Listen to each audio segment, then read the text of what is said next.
Hello. We're live. Oh my god. Oh my god. Oh my I'm god. just gonna have music going on in the background, so. Yeah, I have some ambient lo-fi beat going. I'm Beyonce. I'm Beyonce. I'm Beyonce. Yeah. Hi, Winch. Hi, Nitsu. Hello, hello, hello. Hello. We're all snacking right now, so give us a second. But Yum yum yum yum yum. it's so good to see you guys. Yo. I hope you're doing good. Oh my god, Demon. I didn't do that. What are you talking about? Demon just subscribed to my channel for 32 months now. Oh my god, he's up to A lot me of too. months. Oh my god. Yeah, 32 months. That's, yeah, for me it's like 30 months too, and it's just like, holy shit. Damn, what the fuck? I've been forgetting how long I've subbed for. We gay for the homies. Yo. Yo. Alright, so. Anyway. As y'all can see, sorry, I have cheese in my mouth.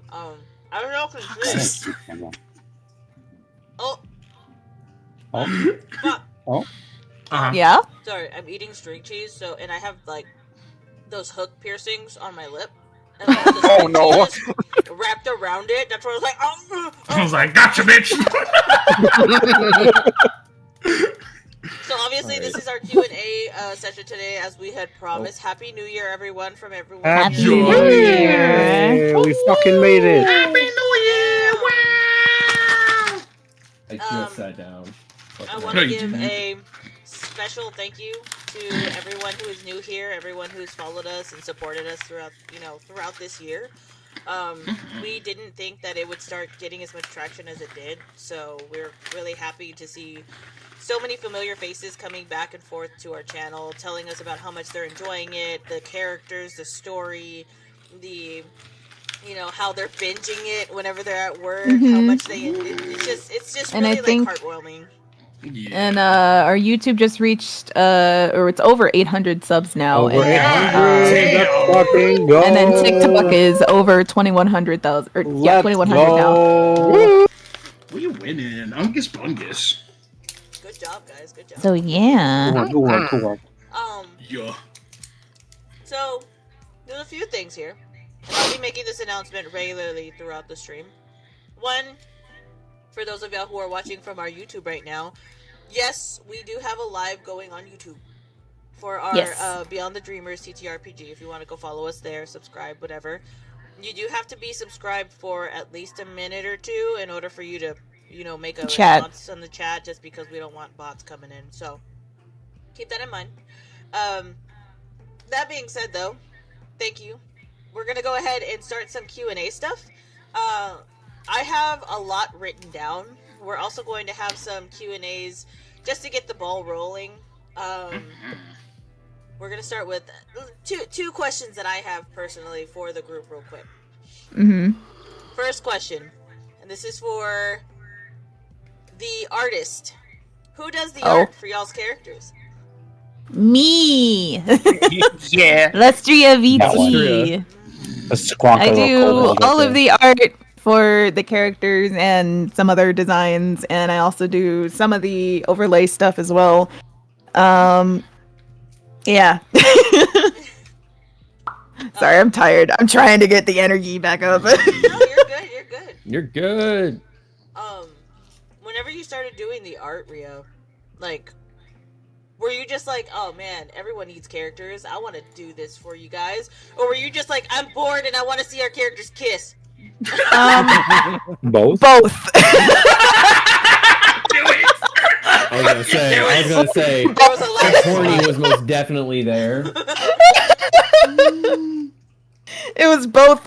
We need art. I want things to look nice because I'm very big on presentation. I want things to look nice, but I also want the faces to be able to see and have them imagining kissing each other. There you go. Insert Megamind meme. It's all about presentation. Yeah, I am very big on presentation. That's why I'm always just like, we need things to look nicer. We want to look party. We want to look real party lot. Hydrate or distrate? I got you, Winch. Thank you. Oh, I forgot to go get water. Oh well. Hydrate or die straight. Okay. Ain't nobody Hydrate or dying die straight around straight. these parts.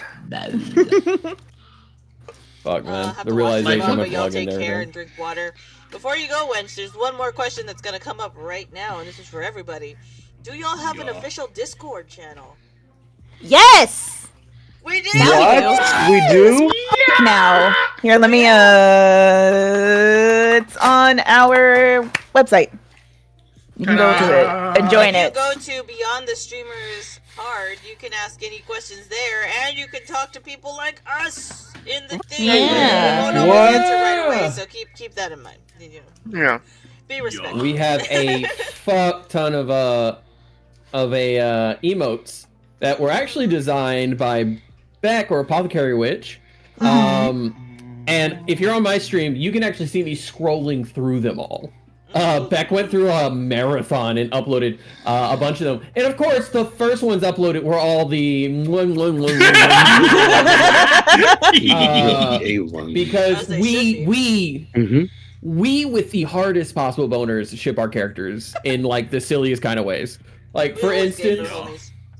yeah, for Specifically, instance, me and Beck. yeah, but you know, I just want to point out William and Jay look hella good. It's just Yeah, that Jay yeah. is painfully straight. I should Capital drew K. him with his eyes open. Shout out Please to all don't. my very Please don't. messy queers. You know, you can actually go and see all these, and we have a brand new emote that was just created today. This one. An hour ago.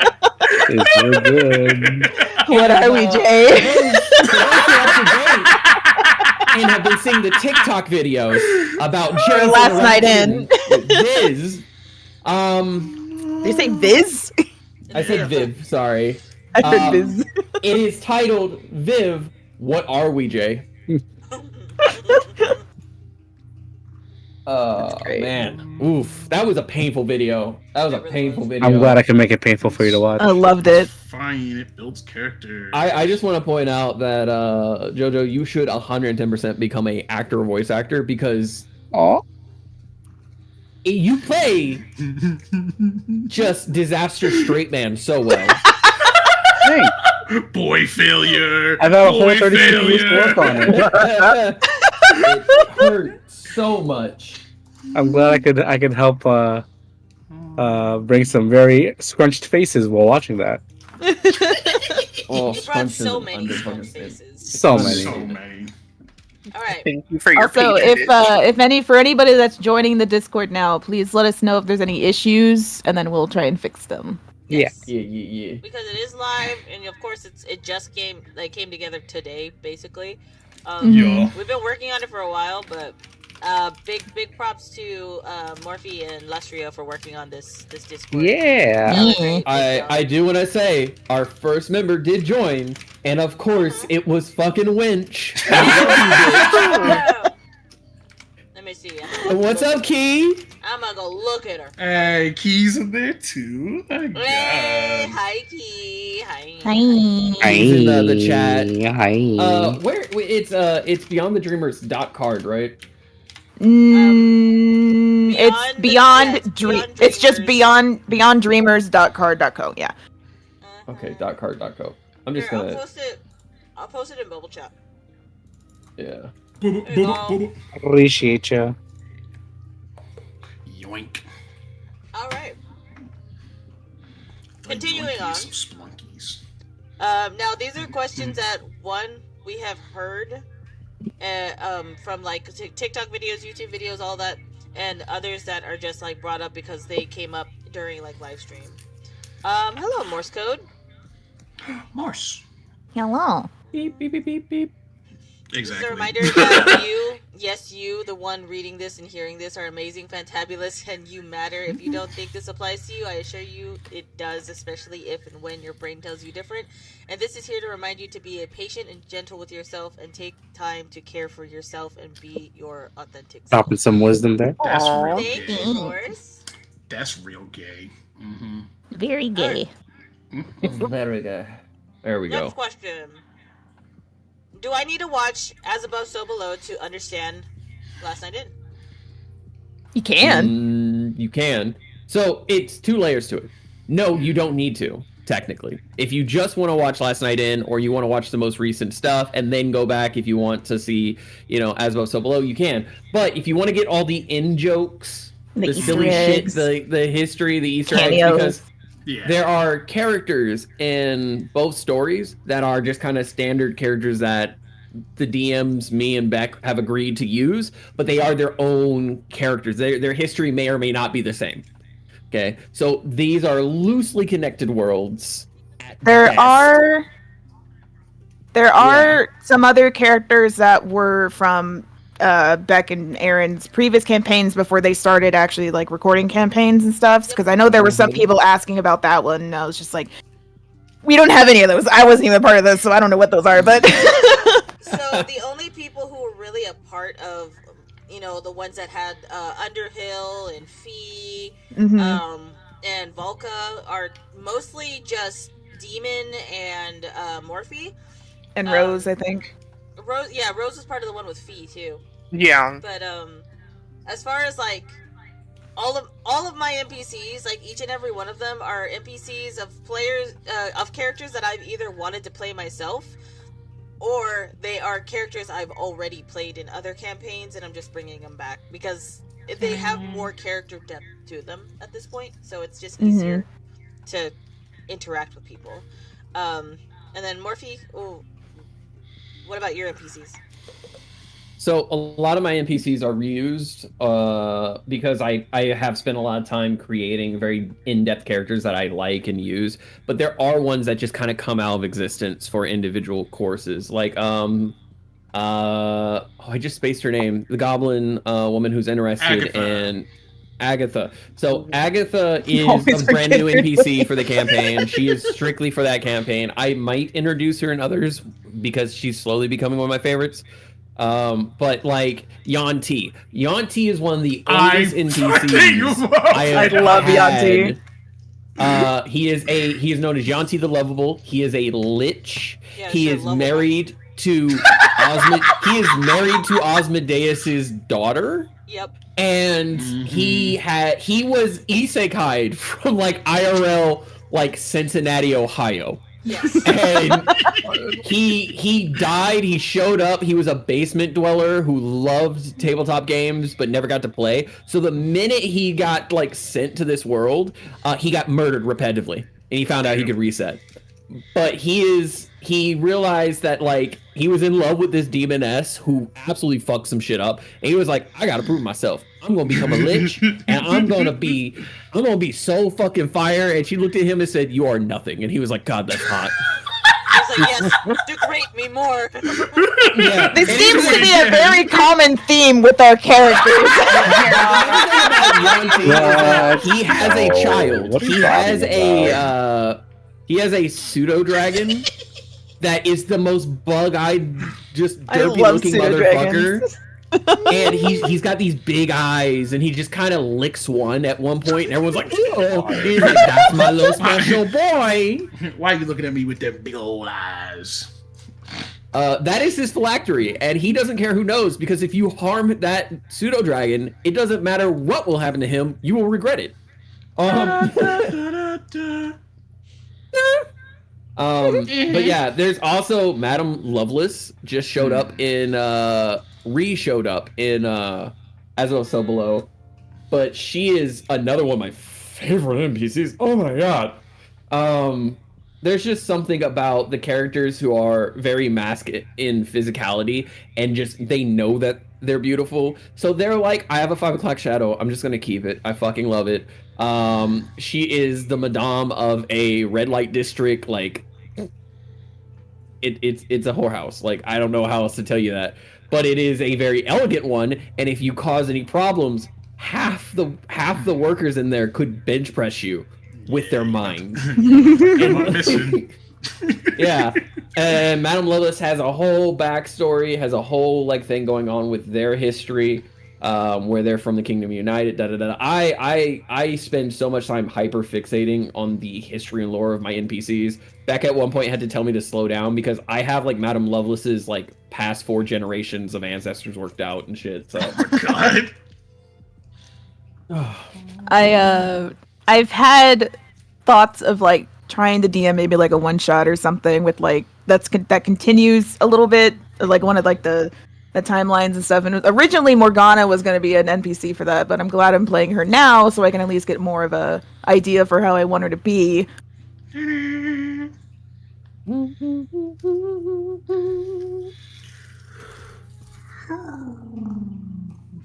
I have more. Hang on, I'm literally putting them But into wait, the there's list. more. There's tons of them.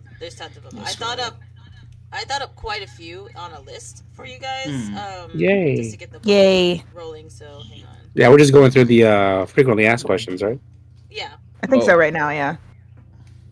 also, I just want to point out, I found a brand new playlist called Dungeon Crawl, and it is tabletop D&D inspiring thrash metal. Hell yeah. And it's great. And I've got it playing in the background right now. And fucking my stuff wasn't updated. Hold on. Da-da-da-da-da. Dungeons and Dragons. Bungins Alright. and Dungans. Alright, I have some questions for specific players. Mhm. This one is for Jay. And last night in session 1, why did Jay say that his name is not his real name? And my answer to that is session 9 at 3 hours 24 minutes and 8 seconds. Oh my god! Holy shit! I love that. Whoa. That's such a great answer. We have 3 questions that are directed towards Demon. Oh 2 shit! are pretty much the same. The first question, and I'm gonna lump 2 of these together real quick. So the first question is just gonna be, what is Box and what is Gragnar? Box's answer would be Box is definitely like, I am Box. That's the end of that answer. I am Box. What is Gragnar? Gragnar is very autistic kobold. And Fran's best friend and boyfriend. Yeah, they're real gay. Serafina I do. just sneezes. So for the people, because people are gonna keep asking that question, most definitely. For the people, what is Box species? Box is technically a tabaxi. Allegedly. Allegedly. Allegedly. I throw those air quotes up Announced as hard with tabaxi. allegedly. With what, Beck? I said officially stated by the player themselves, Tabaxi. But story could say otherwise, and that's up to me. Yeah. Da, da, da, da. I gave Beck a lot to work with my backstory. I was just like, Alright. here's all the stuff that I came with. I left some giant holes. Here you go. And everybody else is like, Beck, there's a weird ass cat in the server. That's literally Box. That exact meme is Box. Man, there's a weird ass cat out here. Beck, there's another gator in the house. I just can't stop looking at Box's fucking image on the stream. It's so fucking big. Yes. Oh, you know what? I could probably say that for Box to let people to like give an extra layer of the thing for Tabaxi. My starting point for making Box was I want to play a giant off-putting creature. That is worth a starting. Yeah, that was your starting point, yeah. That is exactly those, where it all started. For Yep. those looking at the stream here, just so you know, these are all actual sizes. These are height. Like the height is correct. The height is incorrect for Will, I will say. He is... I adjusted it. He is not taller than Fran. How tall is Fran? Let me see. You're both Like beautiful. 6'2", Fran Fran and him were 6'3". the same height. Yeah. Something You're like both that. pretty. Yeah, it's fine. It's fine. I love how it's fine for Will to be short. Anyway, Fran, if I'm a Fran 4'3", Everyone will be losing their shit. Except for fucking. Then him and Greg will be the same height. Oh my god! So there is still another question for you, Demon. Oh no. How did Box get their name? Sounds like you're going to have to keep watching.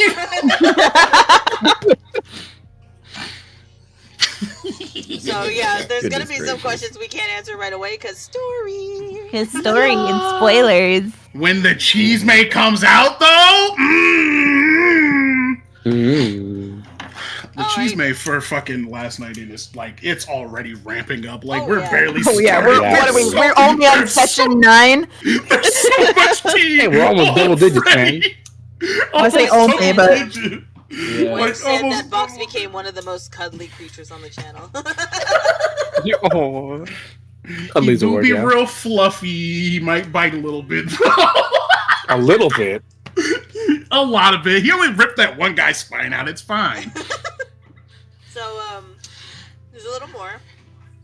Yeah. What is y'all's favorite TikTok video for the sessions?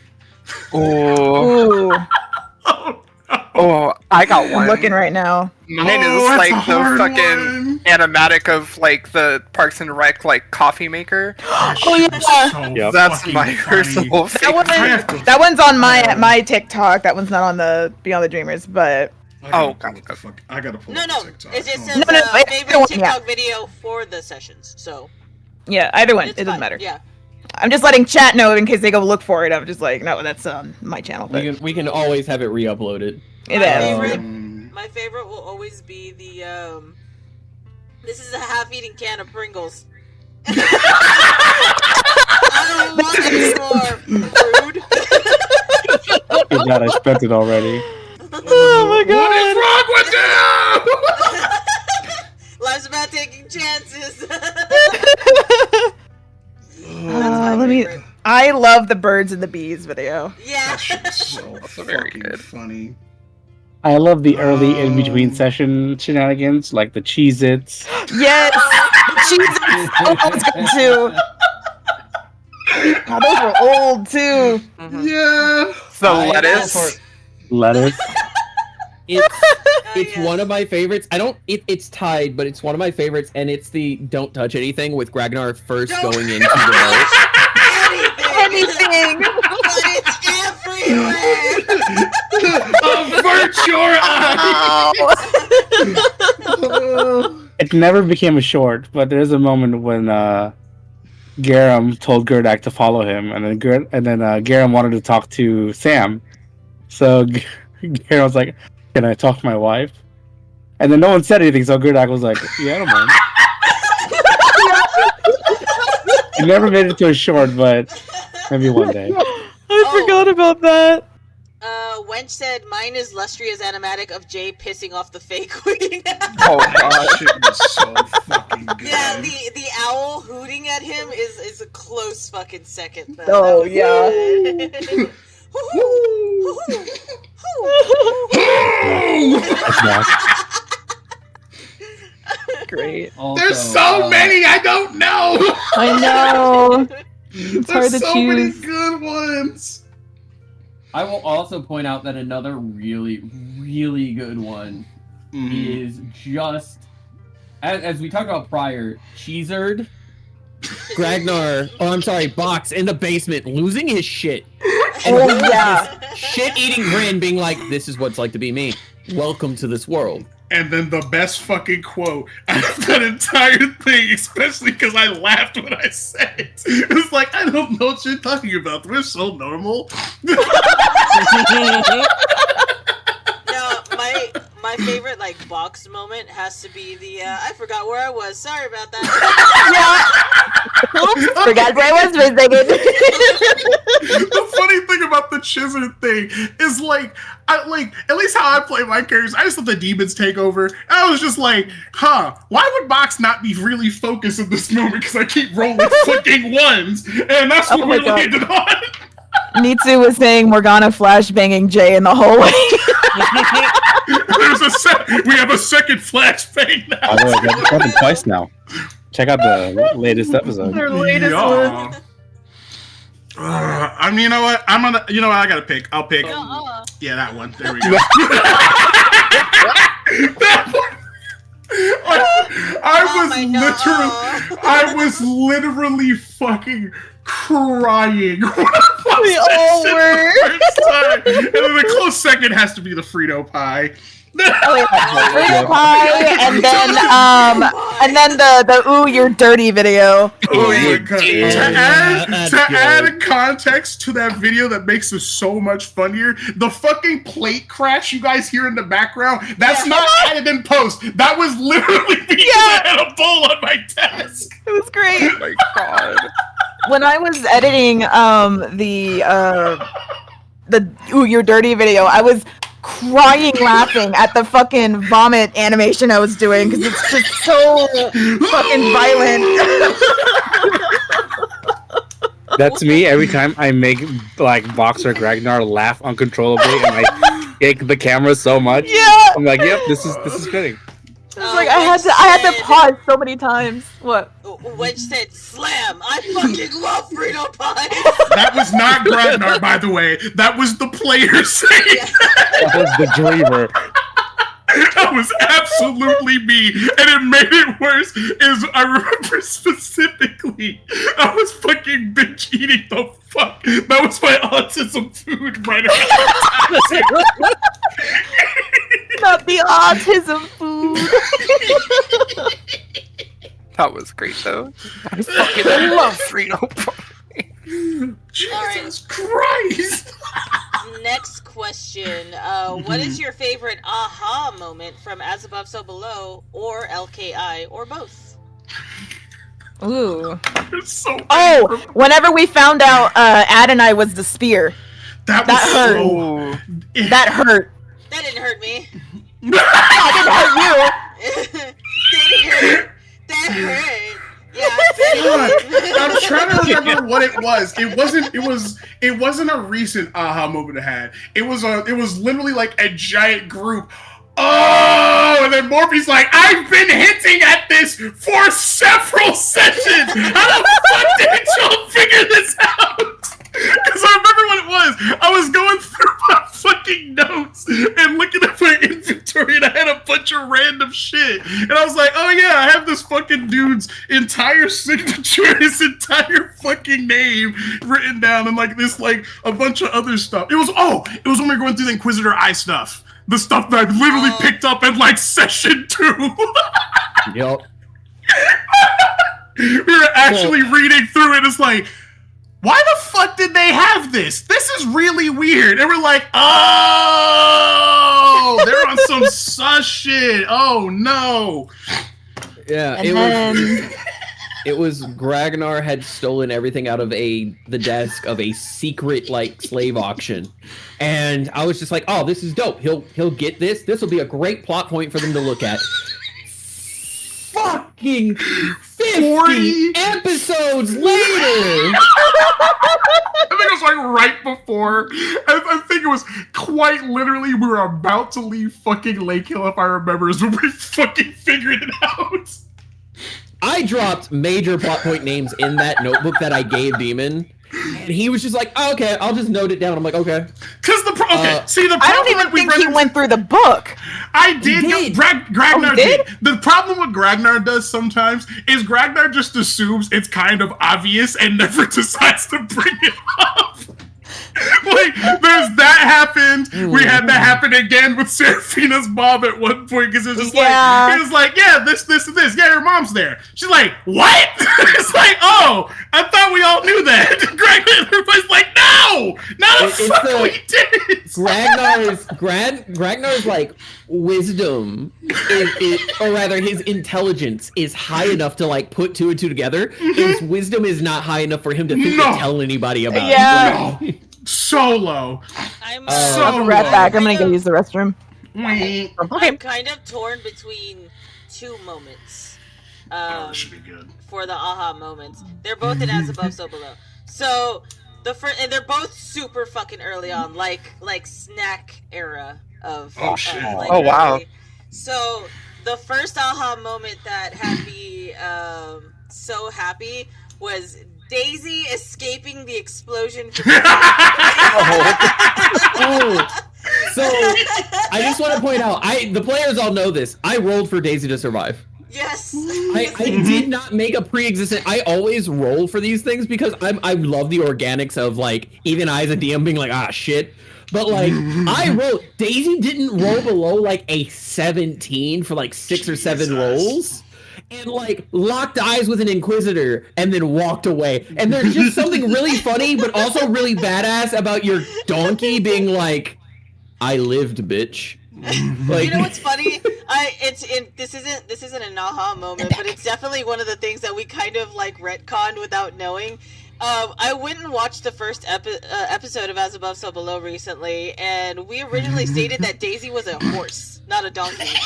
And then suddenly they're a donkey because donkeys are much more cool. Okay, so. But yeah, no, it was definitely Daisy escaping Kay's explosion from the town. But the second aha moment, which was also another Snack moment, was Snack realizing that they are magically inclined and fucking hating it. Yeah. Yo, I was laughing because like it's almost a joke at this point for Beck and I to have either characters or NPCs that don't like magic. Like on a fundamental, we've been fucked up by it for a long time vibe. Like, and so like it was a shift from me being Thrall and you being the DM to you being Snack and me being the DM of you're magical. No, the fuck I'm not. Nuh-uh. No, the fuck I'm not. That's the runes. It's the runes. It's so rude. Exactly. Magical. I am not magical. And you're like, well, if you didn't have the runes on there, you'd still be able to throw it and bring it back to you. No! Don't say that! How dare you put that bad juju on me? Nitsu was saying, Morgana, I'm great with contracts. 10 minutes later, signs contract without reading it. She did read it! She did read it! Wench said, how do you throw axes? Not fucking booyog. Oh, Winch, you have no idea how much you have raised yourself in my eyes with saying booyog. Is the goblin word for magic, and they use it literally for anything that makes no sense, even non-magical shit, and I love it. It's my favorite word. It's so fucking funny. So yeah, those are my 2 favorite aha moments. My favorite aha moment. Oh. There's one in LKI that happened. The one that literally happened last session. Oh, the shackles? Yeah. Fucking Box just like ruminating the entire time. It's like, that seems really fucking weird. It's like, I don't understand why they why they just happened to have shekels ready for you. And then it's just like, what actually happened? It's just like, what the fuck? Yeah, this is weird. This is weird as hell. Yeah. And then them completely brushing off the cheese rats like, nah, it's probably nothing. It's not like they can eat things and turn into stuff. That'd be crazy. No, that doesn't happen. It's not like they can evolve. Exactly. That would be crazy. They're made of cheese. They'll probably just melt in the sun. To this day, one of my favorite aha moments is me being the DM. And there are 2 moments where like players put shit together. One was Demon, you had muted yourself, but on your stream, I could hear you going, no! When you realized, this has happened twice, when he realized that it was Seraphina's mom. Oh, yeah. At the bottom. Seraphina mom. And then also when the Child of Chaos story plot came to fruition, that was one of my favorite moments because like it was almost at different instances each player started clicking it. Yeah, it was like clockwork. Yeah, and my favorite thing is like going upstairs after the session was done and Beck turns around and looks at me and says, that was good. And I was like, yes! Yes! I've been working on this for no less than 12 sessions. Yes! I still think another thing that was really funny was, I think it was right before that shit happened, because they were talking to fucking Asmodeus, and he was fucking snitching. He's like, yeah, Gragnar fucking died, and I'm fucking bet you'd be on my street like, no! You fucking snitch! I wasn't gonna fucking tell anybody! Slow turn from Fawn being like, you what? You what? Yeah, the realization that Gragnar used his one extra life very early into sessions. Rose, what was your favorite aha moment? I think that my favorite and jointly my least favorite, especially in regards to my character, was immediately after Sam, at the time, lost what she thought was her father, then finding out, I don't know, an hour later that Asmodeus is actually her birth father. That was pretty, Yeah. that was a little rough That was night pretty for fucking Sam. Yeah. It was also her wedding night going. Yep. It was just a Happy rough wedding time. day. Literally both. This fucking game. No, They are no, absolutely they're not. not. No, they're not. Yeah, people die at weddings in our sessions. They really do. Wait, who died at the? No, no, just, I mean, a bunch of dead people showed up, so kind of. Oh, duh. I have 1.5 aha moments. The first, the half isn't like a me aha moment, but I think the moment that Luke first came in and Morphe realized how much damage they really do. Luke has not been able to kill anything past then, so.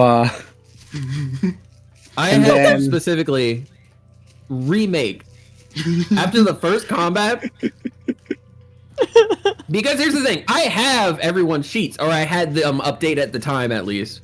And I was like looking through, I'm like, okay, so this is going to be your average damage. It was their average damage. But the issue is I forgot to account for him being a fighter and getting to swing 3 or 4 times a fucking turn. And being a crit build. Yeah. So my ass said, okay, bet, and I proceeded to redesign all my future fights because of this shit. You know what? We have like one more aha, but it's not a me aha. I think it was it was like a NPC aha. I guess that's really funny. It's the fact that all the information about the party is technically correct. Like the Dave Dar fight. Wait, the what? Because the Dave Dar fight, he did. He had all the information about all of us. He really did. But he wasn't expecting Ragnar to play like that.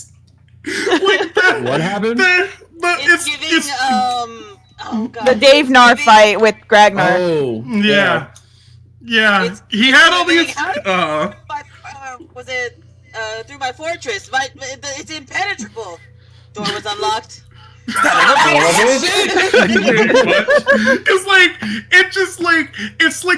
it set the fucking tone, because I rolled really bad on fucking initiative, so fucking Dave Nards him going first. He's like, yeah, I'm gonna spend my whole turn powering up. Yeah, bitch, I'm better than you. And then I drop kicked him through his fucking throat. Just that fucking flaming T-Rex tail whip. Like, It was great. With Ragnar at the wedding. Yeah. it was just funny, because like there's a lot of good moments from that fucking fight. So Sigaron or Christian actually has a question. What is one item that was intended to be thrown away thing, but players misinterpreted it? Let's add that to the list. That's a lot. Yeah. So, Cheese what- wizard. Yeah, no kidding. Mac, I'm gonna let you go first as a DM because my list is still growing. Can I say my one last aha moment? Yeah, dude. Yes, absolutely. Jay finding out that Brunhilde is Viv's mom.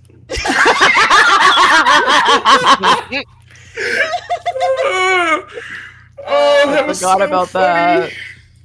Yeah, it's okay, Jay. She just wants to know. What are we?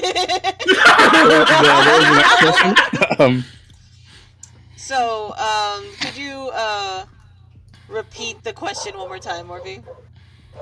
What is one item that was intended to be thrown away, a thrown away thing, but the players misinterpreted it?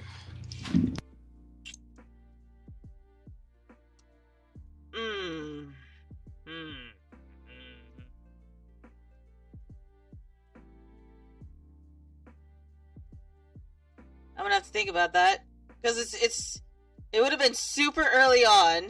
Also, hello, Mackenzie. Oh my god, that's a good question. I would have to say it's the it was the box that Zanzibar had whenever y'all first met him, when y'all were leaving the first town, because y'all were supposed to look in the box. y'all were supposed to take the box. Yeah, I remember that now. Yeah, as I was thinking, as we were like leaving him, I was just like, I feel like we were supposed to have an interaction with him, but we're already this far ahead, so we might as well. It's fine. We did take the box. Also, hi, badass red-haired elf chick. So that is actually Morgana. Oh, hi. For giving her some love that's made by our wonderful Lestria. That's pretty. Mackenzie says, Morgana's I absolutely player. love your TikTok videos. They're talking to us from YouTube right now. Oh, Thank you. Thank you. hey. Thank Glad that you. you can come tune in. If you have any questions for us, feel free to ask in the comments, and we'll get to it. Yeah. As quickly as And for possible. anyone that is just coming into stream, we do have our public Discord now. It is live. If you go to our card, it'll be there, and then you can join. And Yep. Yeah, if you're watching from YouTube right now, there is actually a link in the description, but I'll also post it in the chat there, so you can just click on the link if you want to. You can find all of our links there, and you can join our live Discord channel. It's pretty cool. As for me as a DM, something that the players had misinterpreted or There's so many. God, okay, there's so many, but let's go back to the core of the crutch of the issue, because this campaign Can I call changed. one out for you? Yeah, call one out. Okay, the fucking mirror. The fucking mirror, Serafina, darling. The mirror? sweetheart. What? The mirror What about for it? you to see your ex-husband. Yeah, what about it? That It doesn't show him anymore. It shows Fawn. does it? Have you looked at Yeah. it? Oh man. Oh man. Don't give him That's what you- ideas. That's what you missed with the session, by the way. We're gearing up to that confrontation. So I just want to point out that very early on, I made it very clear that this campaign was going to be kind of a tragedy. Like, Kind of. Yeah. we all came together. Oh. And there was a moment where this whole campaign changed back, where Osmodeus' name was said out loud after it was already stated he was interested in y'all. And when this occurred, the party collectively realized that saying God's names when they're like looking around for you is a bad idea. But what they didn't really key into was that Osmodeus was interested in fair deals at first. He Wait, was who's interested. Sorry, I was reading something. You know what? That's fine. It's all your fault anyway. I didn't hear what you was said. interested in fair deals at first, but there was some serious shit talking that happened that made him y'all's enemy, and people were like, he's always been a dick to us. No!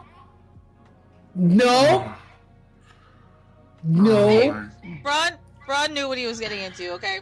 He wasn't Oh yeah, stupid. no. He was stupid for No, taking it, no. but he's not stupid for Yeah, I was gonna say, the he's not understanding of the deal. stupid. Yeah. He was just thinking with the wrong head. Yep. That is Ron and incorrect. Serafina in an argument down the line. What does the mirror say, Serafina? We do That's have funny. another question from YouTube chat. Mackenzie says, "So is the guy that's in love with Morgana, which would be Jay, are they dating?" I Tune don't in know. to find Keeping out. alive. Tune in to find out. No No, tuning no. to find out. I need an answer. At this time, What's going on? at this time. What are At you, this Jay? time, no. So currently, no, No. but they're a slow No. burn. I promise you that. Very, very slow. It's The Oh my tiniest God. of flames. Oh, The tiniest. another thing that was like absolutely like slept on by most of the party. Because again, most of the party will figure shit out and not tell anybody until like it's important, I guess. Was Vaughn's interaction with his love interest and Vieta? the slow. Yeah, Vienna. I'm sorry. Yeah, Vieta. The slow realization that Vieta was is trans essentially. Had me cackling because that happened over the course of 3 different sessions back to back, where all the players slowly were like, "Oh, that's so awesome! We love Vieta for that." I'm like, y'all are fucking late to the goddamn fucking party. We're dumb. We told you this. Just because our characters have high intelligence does not mean we do. Well, I think the funniest part of it was Snack's character being the one being like, did y'all not realize that's like why they're super iffy about letting people see them?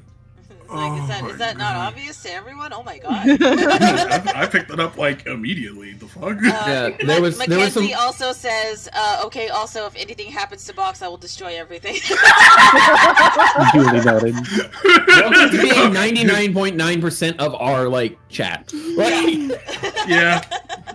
I have Fox one. and Greg It's get a not- lot of love for being autistic messes. And we love them for it. I have God loves them one. for it. Yes. It's not an item, but it's an NPC. Oh. It's the Chizzer. I Yeah. swear to Yeah. the gods, y'all. Look, I'm be honest. I'm gonna. That was supposed to just be a silly hee hee ha ha side quest that turned into something so much more. And I want you Welcome to to know, being a DM. I am fully aware of that. I've DM'd for a while now. But I wasn't expecting to that extent, you know? So, honestly, everything and anything involving the cheese wizard is fucking ad-lib. I did not make, like, all of that was made the fuck up off the top of my head. Just throwing it out there. And I was like, okay, I gotta do something with these cheese rats. Yeah, sure. I mean, they're talking to the druid to talk to the cheese rats. They would be able to talk to them because they talk like regular rats. And then fucking Will was just like, we have to save the cheese rats. And I'm like, Like, no, you're supposed to It's kill a simple them. fix, DM. Make them irrepentant. And now we've ruined an entire Just ecosystem. Make them be like, no, we are here to kill him. Well, our job is to protect him. We don't like you. Fuck you. Okay, I'm gonna kill you. It's that easy. It's that easy. and like, You act like if they did. They started cannibalizing each other because I was just like, I gotta get rid of these fucking cheese rats somehow. Otherwise, I'm gonna have to keep track of fucking cheese oh rats. my god. Cheese rats, motherfucking cheese rats, like cheese rats. Oh my god. If And then we dropped the meteor on them. Well, that's the thing, though. Is like I had to come up with something to do with these cheese rats, right? And I was like, okay, y'all adopted 2 of them. Oh no, now y'all adopted 3 of them. Okay, I'm gonna have them cannibalize each other so I can get rid of the cheese rats. And then Will gives them a stern talking to, and it's like, no, don't be eating your friends. Here, try eating this instead. And I was just like, with them being as magical as they are, and the way that I had originally planned for y'all's encounter fight with them, they would change into anything they would bite. So I had to put it in there, and I was like, Oh. son of a bitch. Shit. That Yeah, could have we've destroyed an entire ecosystem. Exactly. That could have now- went so bad if we fought them. Oh my Like, god. they were only still cheese rats because there were more of them down there, but they've been eating each other, guys. Yeah, I no. The thing that I was getting at is like you said they turn into whatever they bite. I don't know what the fuck would happen if they bit Box. Exactly. It tuned everyone. It was just supposed to be a simple encounter, but now I have to create a whole cheese ecosystem. Okay? And like, if somebody eats the rats, I have to figure out what the fuck happens if they eat the goddamn cheese rats. And then the cheese rats are gonna eat and bite other things if they get threatened. And it's... Yay! All I have to say is, welcome back to being a DM. The Chizard is a menace to box in-game, and Beck, I... Sounds like the Right. kobold we adopted that wanted to be a bard, and we were trying to make a K-pop group for him. That's... I My get it. God. Kobold pop group. I got it. Oh Look, my Joe. god. Another thing is that in AASB, y'all try to collect NPCs. Yeah. Specifically Lustria. Lustria was like, I need to collect every family member I come across. Okay. I can't And then keep up you with 50 killed of them. Yeah, you want to know why I killed them?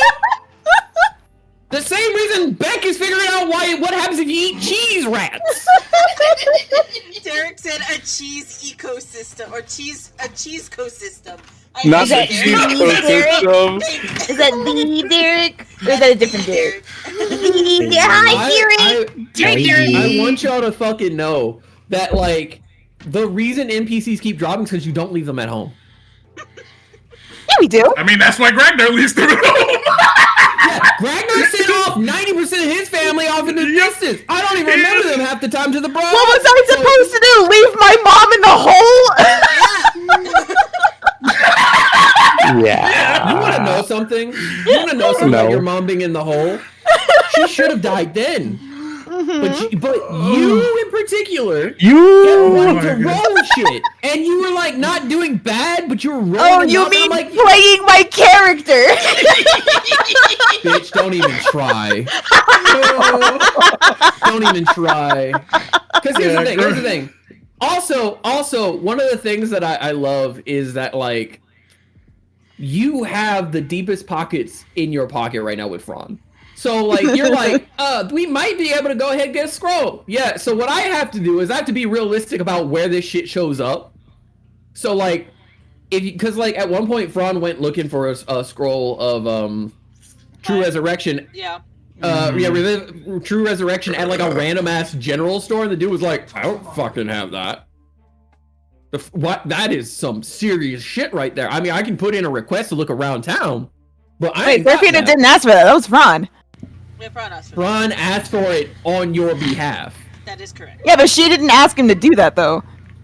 Bitch, okay, look. I gotta understand something. You, as a character, did not know that this was an option, but you have been crying to your semi at the time boyfriend about the fact your mom, you know, your ex-husband's dead, your mom, it may be dead, your dad may be dead, your fucking pet rabbit from 13 years ago is definitely dead, and you're just like, I don't want to lose nobody else. Life is about losing people.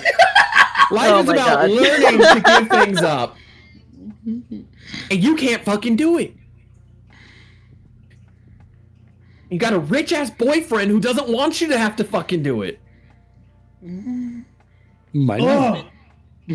Husband, I'm sorry. Now you're married. Yeah, I would like to keep the title before her new husband comes back. I was gonna say, to be fair, you're saying this, but you're also the DM who has people have their weddings and have their ex-dead spouses show up. Yeah. So, like, It's for the cheese man. Bro, I don't. Stop saying cheese. All I have to say is that I went into this to absolutely fuck with my friends. Like, half of this is me just wanting to fuck with my friends, but also because y'all gave me like your whole backstory. That you're just like, And you're then, just like, ah.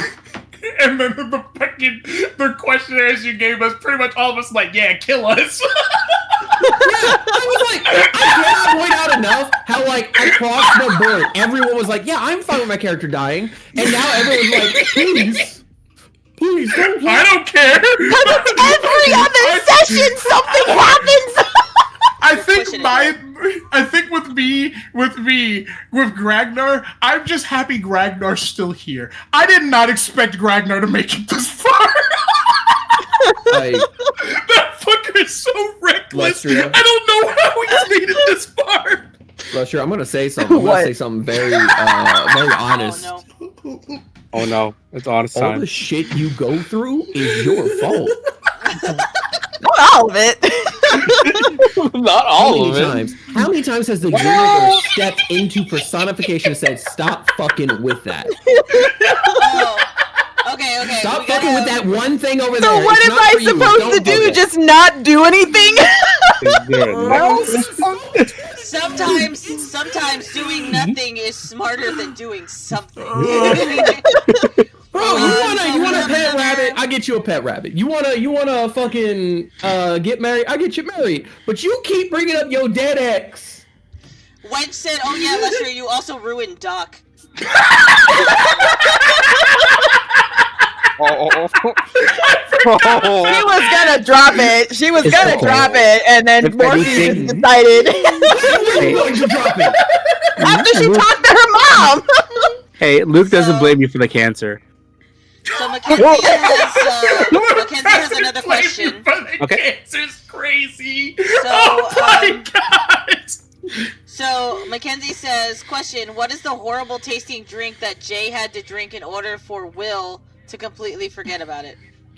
Oh, okay. So in real life, if you try to make pomegranate wine or anything like that, but you just ferment regular pomegranate, it begins to taste like nail polish remover. It's true. It's disgusting. So it is also super fucking strong. Like as a drink, it is stupid strong as a drink, and it also just smells and tastes horrible. It is 110% just like nail polish remover. I made a batch following a recipe, and it went horribly wrong years ago, and I drank it anyway. I actually finished it because it was a donation to my altar for Hades and Persephone, and they were not drinking it. We'll just say. So I not wanting to waste That says alcohol. a lot. Yeah, it does. Yeah, that being what it is. Also, for everyone that is tuning in, it's like three of us are Most- pagan, or four of us are pagan. Yeah. Yeah. Agnostic on a good day, anti-theist on a bad day. Let's go, trauma. So, let's continue the questions. Who is your favorite NPC in As Above, So Below and Last Night In? NPC? What was the question? Yeah. Who is your favorite NPC from As Above, So Below and Last Night In? Right now, and Last Night In is Volca for me. I fucking love Volca. It's a toss-up between technically Volca and Zanzibar, but Zanzibar's more like a familiar, so I don't like fully count them as an NPC. I loved the kobolds when we were doing the wall. Whoa! Praise the wall. Fuck, characters that fucking NPCs in As Above. God. In LKI, The Larrys! Hands down! the Larrys! Hands down the Larrys! Those are my fucking favorites! Oh. Sarah and Morgana. Wait, what about them? Oh my god, the Larrys were fucking perfect. I think from As Above, So Below, my favorite were the pigeon crew. Oh god. Fish captain. And then- fish. And then in LKI, and then in last night in, it was like, I like Fran, because that's bias. That's my autistic man. I like that. My favorite NPCs. So in the campaign I'm running, As Above, So Below, I love Time and his little mannequins, mostly because like I had forgotten Beck doesn't like mannequins. I'd actually forgotten. Fucking hate mannequins. And the minute the mannequins start moving and doing their own thing, like Beck was like, I can deal with the fact there's mannequins in the window, that's fine. And then they start doing things, and Like the visceral nope. I heard Beck stomp like 3 times, like no, from upstairs, and I was like, it clicked. I was like, oh no, I've done something horrible. And then from LKI, I would have to say it is a tie between Volca and Oh yeah, Volca's great. and like the random NPCs that like we throw in for shits and giggles. You know, like the mail boy who shows up and gets pummeled, or like Hi, I'm so happy to see you. That was completely on a whim too. Yeah, Wench so, like, says their favorite was it y'all know my answer for As Above So Below, and they said for Last Night In it's gotta be Missing Wife Fraud for me. Oh my god. I would also say that Osmodeus is probably one of my favorite NPCs right now, just because That's he not is a the NPC, definition. That's a villain. So he's a BBG, but he's an NPC, and he is being so I love making villains that grow with the party. So like in classic D&D, Osmodeus is this like intelligent, like super evil motherfucker who also is like, you cannot trick him. And this is the origin of that version of Osmodeus to me. This is him being a badass and evil, but getting really annoyed with mortals, and then slowly learning how to deal with mortals more and more as time goes on, because this party is shaping him into the villain he's going to be by the end of it. Because there is a severe energy shift from like Osmodeus showing up being like, hey besties, and everybody being like, ah! To now where he's like, he is barely showing up and he is being like, he is on he's on fucking House arrest. house arrest, but like someone knocked on his fucking door and was like, I'm going through this guy's mind, who are you? I'm gonna fucking kill you.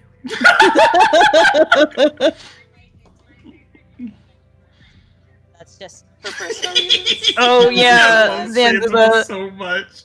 You mean id personified? Rose, who's your favorite NPC from As Above So Below, and why is it Garo? Well, it's funny you ask. So if I was not to choose Kieran because he's my husband, I would actually say my favorite NPC is actually Yolanda. I find her Nice. to be so unironically funny, Yeah. and she's also just such a badass. Yes. And she also on personal reasons, she also reminds me a lot of my mom, like with her humor and her like very like directness and like her dryness and her undying love for Fran, like no matter what the fuck he does, like it does not matter what that man does. But yeah, so I would say if it's not my husband, it's definitely Yolanda. Okay, I picked my husband too. I don't think I have a favorite yet. I think I've thoroughly enjoyed all the NPCs, but I don't have a You favorite. liked Viv.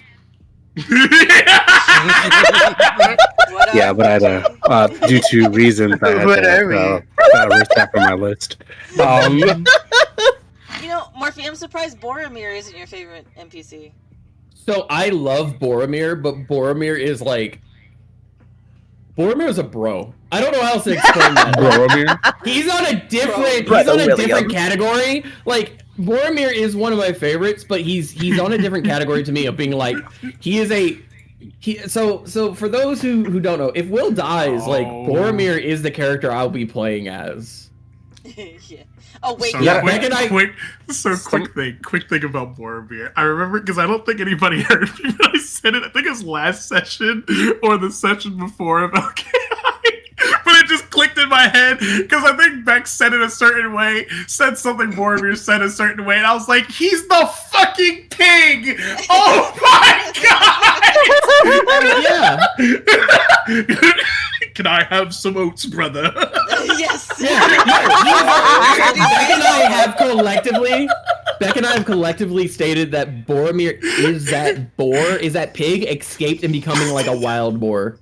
Yeah, I never I never picked up on that until you said something a certain way last session. And I was like, oh my fucking god! It's because he called William brother, and Brother. that was the moment that you were like, oh my god. He's the fucking pig. God damn it. Yeah. Wench does have a question. They said, I do have a proper question for this next one. What is y'all's favorite arc/saga in As Above so far? Oh my god.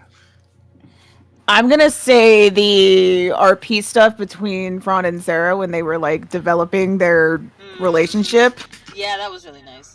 I do like the sailing part of the saga, that sailing arc, because it was a lot of like everyone being trapped on a ship and just getting to know each other a little bit more. Forced to interact.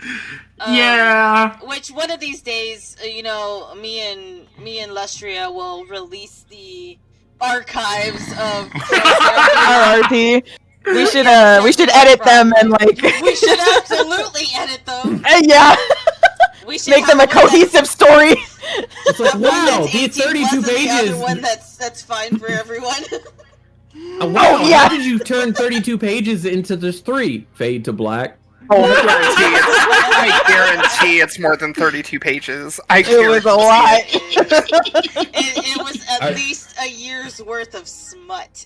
Yeah. I will say that Or edging.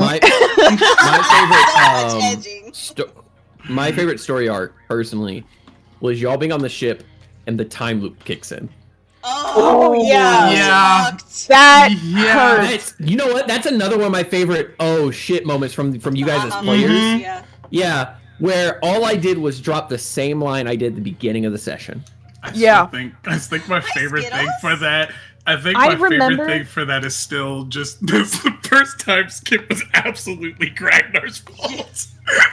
I remember when the retcon happened and me and Rose were in VC just freaking the fuck out about it and being like, what are we gonna do? Like, how does this affect everything else in the campaign? Like, are our characters the same thing? Like, do we have the same memories? It's like, what are we?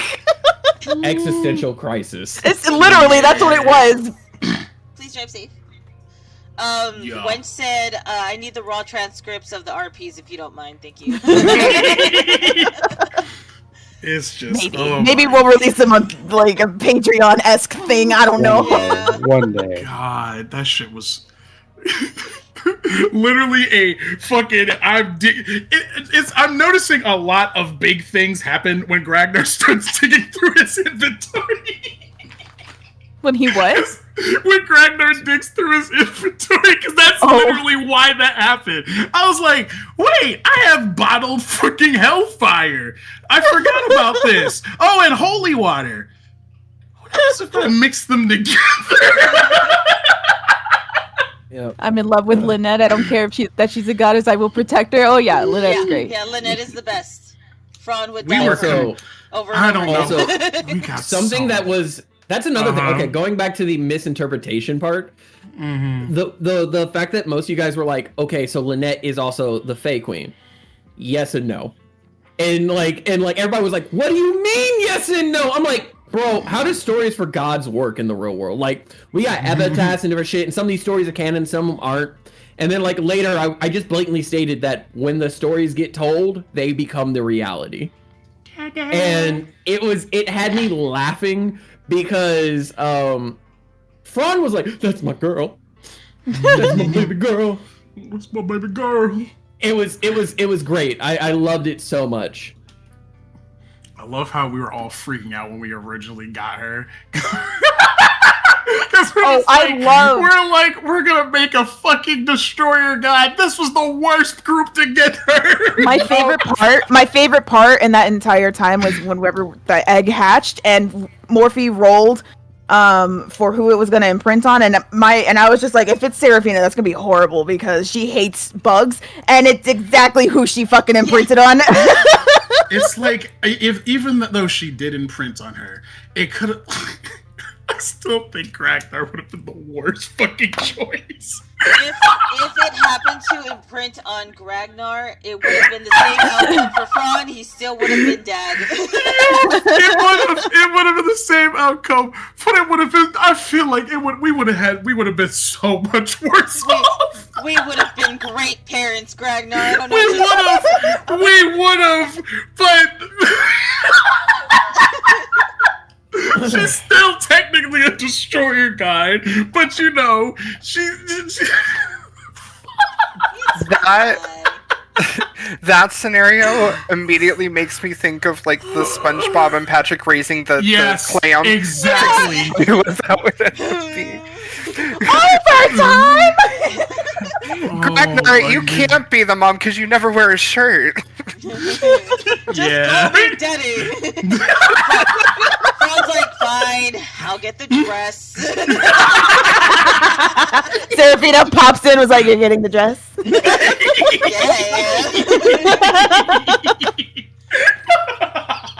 And then Sam's time down to work on dress. something. Oh no. Oh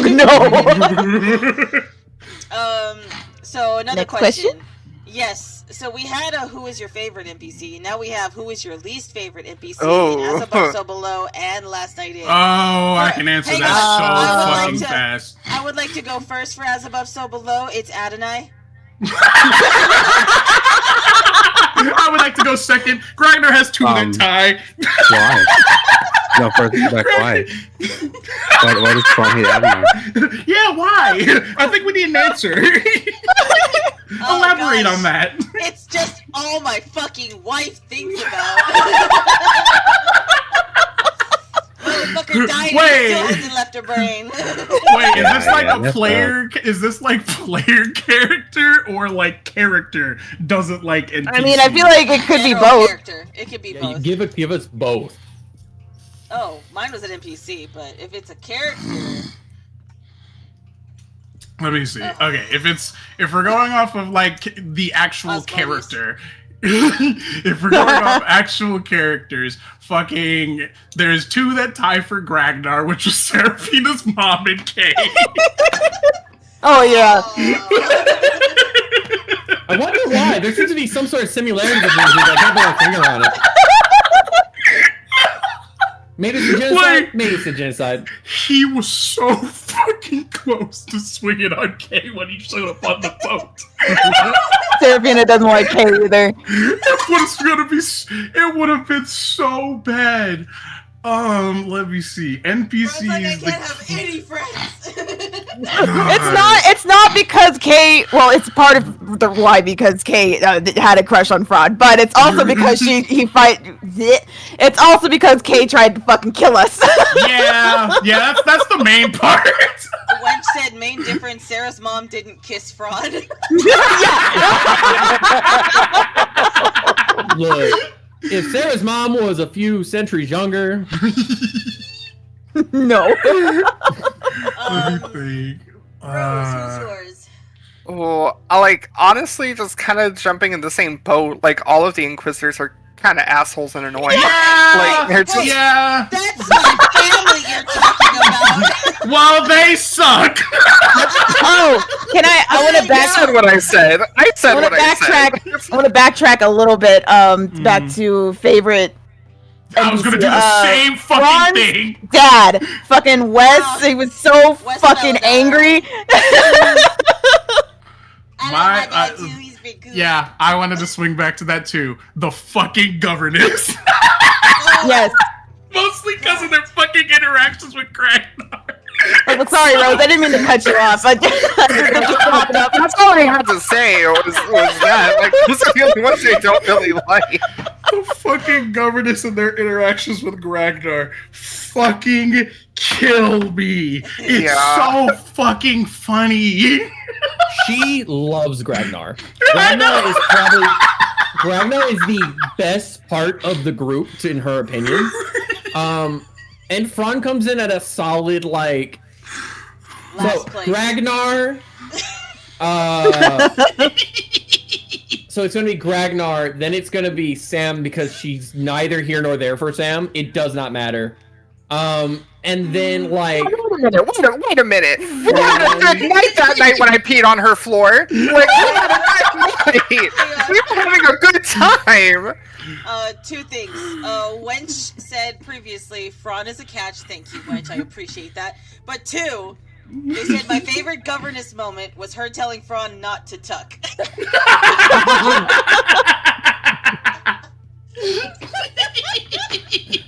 Oh my god. Let's see. My least favorite NPC in LKI would probably be Fron. and here's the thing, that's a Will and like me thing, but it's only because when you have so many really Why do you sound far away? like Yeah, you sound far. NPCs. Sorry, is that better? Yeah. Yeah. When you have so many really good NPCs, someone has to inevitably be like either like middle high tier. Like the curve is shot to shit because I love all the NPCs. Fron is like Will's least favorite because of the fact of just how much Fron like still rubs him wrong. He's learning. He's learning that like being secretive is okay. He just fucking hates it because he's not very secretive for the most part. Like, yes, when Morgana was asking him questions, he was being obtuse, but that's because she was literally writing down everything and it made him feel uncomfortable. She wasn't writing down everything. She told him that everything he said would basically be like notated. Well, he was like, okay, then yeah, but in the moment she wasn't writing anything down. She was just asking. She literally told him, I'm just asking. It was like, you looked a man of color in the face and said everything you say can and will be used in the court of law. Oh my god. You shut the fuck up. Where you from? Somewhere. Oh my Where you going? Somewhere else. we know Box's least favorite NPC. The Chithered. Yup. Jojo, who is your least favorite NPC from Last Night In, and why is it Viv? First off, she's a lovely person. I don't have a least favorite NPC for As Above yet. But for LKI, this should be plainly obvious. The fucking owl. I'm bringing it back. I want you to know that. Yeah, good. I'm ready for round two. I cannot wait for the inevitable team up of the Cheese Wizard and the Owl. Oh no! Not even the Fey Witch, the Fey Queen, just the Owl. I'll be right back. The Owl and the Cheese Wizard team up. It's gonna happen because of all the fucking rats that are running around the goddamn woods. Put the fact that owl can be a cheese owl the next time we see it. Do not put that in the ether. Oh, no. Please. I mean, technically, there's already a cheese bird because literally, me and Jay saw it when we pulled up. Literally saw a cheese bird flying off, did nothing about it, and then murdered the shit out of the. I will make sure my ring is fully charged. I'm gonna blow some. He's like, yeah, I'm about to solo ult this bitch. I'm about to make a town. I feel like the cheese is just beginning for y'all. Like, there's about to be cheese dragons. There's about to be. I know who my least favorite in As Above So Below NPCs are. What? I had to think about it. I know who my least favorite NPCs from As Above So Below are. Because I murdered them outright off camera. I'm back. Welcome back. The fucking pigeons. You don't like the pigeons? I love the pigeons. We got them eaten. So here's the thing. I liked the pigeons at first, but every 2 seconds you're like, what are the pigeons doing? And when I said what they were doing, there's a point where I said what they were doing, and Beck was like, you gotta do it as the pigeon. And I was like, I will murder these things. Oh my god. Your villain origin story. One of my favorite fucking moments with the fucking pigeon crew. I think we were fucking pulling the boat in the port, and we were all pretending to be the pigeons. Oh yeah. And I was just like, Aaron was getting so mad. I was like, because we were doing the backing up. Not only that, we were essentially the aliens, but with pigeons. Oh yeah. I cannot stress enough that like that is the first time I've ever killed an NPC out of spite. Like every DM will have that moment, but like that is my first time ever killing NPCs on spite alone. Like, Even I Wench was like, I'm still pissed about the death of the pigeon. They were a fan favorite, Morphe. What have you done? Oh my and I took them out back like old More Yeller. like a band. Right about it. And you know what's worse is that you didn't even like kill them by the slags. You literally had the crew eat them because they were running out of food. Oh my god. That shit, I don't understand, like, genuinely, because we're about to go back out, I'm still just like, I will be surprised if even 2 of them fuckers go back. Yeah. Oh yeah, that crew is gone. It was like one of those things, like, I feel like, it's like, yeah, we're tough seamen, and we're just like, we're trying to tell them, guys, we have enemies. We need you to know this. We get into some fucked up shit. They're like, it's fine. Y'all paid us some good money. We've been through tough times. Literally, day fucking 1, one of the fuckers died. Insert last night in front, a good sailor would have read his contract. Like, it was so bad because I still remember that shit. Because I think it was when we got down into the Underdark proper, and we ran into the fucking Slad. what are they? Yeah, the slads. And I think one of the slads ended up critting one of the dudes and full on one shot. We were just like, Yep. The death slide. Yeah, we were just like, oh fuck. And we got a real cool moment out of it. We had fucking Shark Ragnar. Shark That was yeah. a really cool. That shit was so fucking funny. I was like, Captain, I have a really crazy plan that might work. I did not expect that shit to work that good. Nietzsche said, Morph and Jay, you're doing a good job. Wait, what? That's just what Nietzsche said. Morph and Jay, you're doing a good job. I don't know what context that was for. Oh my god, my Thanks. fucking face hurts. You can get rid of someone unimportant like Adonai. Oh god. Instead of valuable pigeon. Damn. Like, is onto something. Which I appreciate you. Winch, I love you so much, but you have to be telling me you have not been paying attention to the amount of times I have basically just outright said this man is dead. That was a lie. He showed up to your wedding, said, hey, good luck the two of you. That was supposed to be the end of that. They can fix That him. was... Supposed to. Oh, you know Jojo, I'll what? fight you. You Ron know would what? have been happier if that was the end of it. If that was You the know only what? time we ever had to hear Adonai's fucking voice and his fucking face and his stupid fucking name ever It again. sounds. It sounds like it's a repeat of the. Said no. It sounds like it's a repeat of the Dave Nar situation. Oh god. Where Morphe was Bro. gonna move past Alright, it, the way- but the way- the players kept bringing it up. The way I'm seeing this, like, as a player, is like, we haven't gone through Seraphina's shit, like, at all yet. She has not processed any of this. He kind of died, and then just was just like a situation. He kind of died, and then everybody was like, "Just get over it, bitch." Literally, that's, yeah. Okay, hang on. No. You're skipping something. How long ago did he fucking die? It's been years. Yeah, but still. Yeah, but She's been You on don't the just run. get over something like that. I give her a slight pass. She's Over been the on the dead guy. run. You shouldn't have married the living one. Oh my god. Woof. So, But back to the questions. Uh-huh.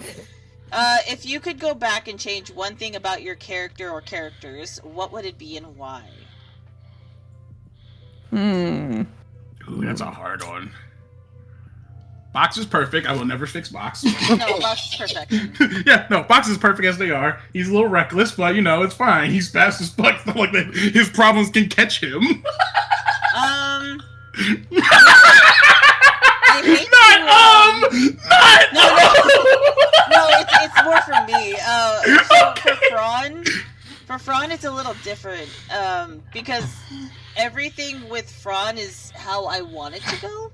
I don't really want to change anything about him. I am genuinely enjoying his character development. I do, despite my quarrel with Adonai, despite that, I do genuinely love his interactions with Seraphina and like his interactions with the entire party. I adore his friendship with Ragnar. I don't think I would actually change anything about him. Yeah, no, I guess that I'm pretty satisfied with him. I'm trying to think of anything I'd for say Ragnar. maybe because when I first made Seraphina, I didn't really have much of a goal for her. I just kind of made her on the spot and just made a backstory, and I didn't really know what I wanted to do with her. So I guess towards the beginning, I probably could have like put a little more effort into trying to figure out what her goal was, but other than that, I don't really have anything I'd want to change. Yeah. Watermelon. Let me. I think, as far as Sam's concerned, like, I'm of the same respect. Like, I'm really enjoying her development as a character. Because, I never expected to, like, go this far with her. Because, like you, Rhea, like, starting out, I didn't necessarily have her fully fleshed out or fully analyzed about, like, what I wanted her to be and what her backstory was and where she came from and, you know, what her family looked like. And now she's got some really complicated family shit going on. Same. It looks completely different as well from the beginning of the Yeah. campaign. Yeah, You know, like- that too. Like, there's been some metamorphosis going on. Yeah, she's like a butterfly. Oh my god. That's one Butterfly fucked up in the butterfly. sky. I think as far as things I would change, it's not necessarily something about Sam. It's like a player related thing, and it's really something that I forgot to imply that was put in a while ago, but I completely forgot about it and should have mentioned it before it was too late, but it's far too late now. So, and I actually talked with Rhea about it not too long ago. So at the wedding, when Sam first met Calypso, and Calypso gave her the chest, according to that agreement with the chest, as long as Sam deposited something of great value to her, the ship and its crew would remain safe. Oh yeah, What'd you Yeah. deposit? forgot about that. And I did deposit something. I deposited Snack's Snack. axe. One of Snack's axes, yeah. Oh yeah, Ragnar has the other one. Yeah. Mm-hmm. So But that you was immediately stopped doing it. how many times was she supposed to put some... Time. It's Yeah, a how tithe. Right, but like I didn't. So I guess we didn't really go into detail about like what exactly that meant. I thought at the time, I was like, okay, this is the greatest thing of value that I have in my life because I don't have much else except this ship and my husband. So here you go. And I thought that was the Yeah, end of it, but same. apparently not. Did the fucking time and then somebody died immediately. It's like, wait a minute. Yeah, Can I have a refund? yeah. So there's that. So I wish I would have remembered that because that could have been a little bit more helpful. But I didn't, and that's my bad. So there we go. Okay, I'm big dumb. What was the question? I forgot. If you could go back and change one thing about your character or characters, what would they be and why? I think Ragnar has two. Box is fine. Because Box doesn't remember his past anyway, so it's fine. Ragnar, on the other hand, has two. There's one that he's just constantly just thinking about in the back of his head, and he's just like, I really hope I'm not gonna fucking regret this. And that's honestly saving a bunch of the people from fucking from Dark Yvonne. Front knows what Ragnar originally wanted to do. Yeah. And the only reason that Ragnar ended up changing their fucking mind was because his mother, his ancestor, and because of Seraphina. Literally are the only reason that Ragnar did not wipe that bitch off the fucking map. Because he had 3 different people ask him to, and 2 of them are dead, and he's just like, God damn it, you stupid dead people.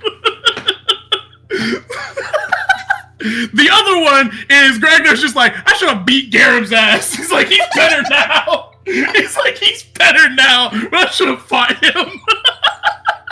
Jojo. Luke is fine as is. I'm actually hoping Luke goes through some more shit, just so he can. Cancer.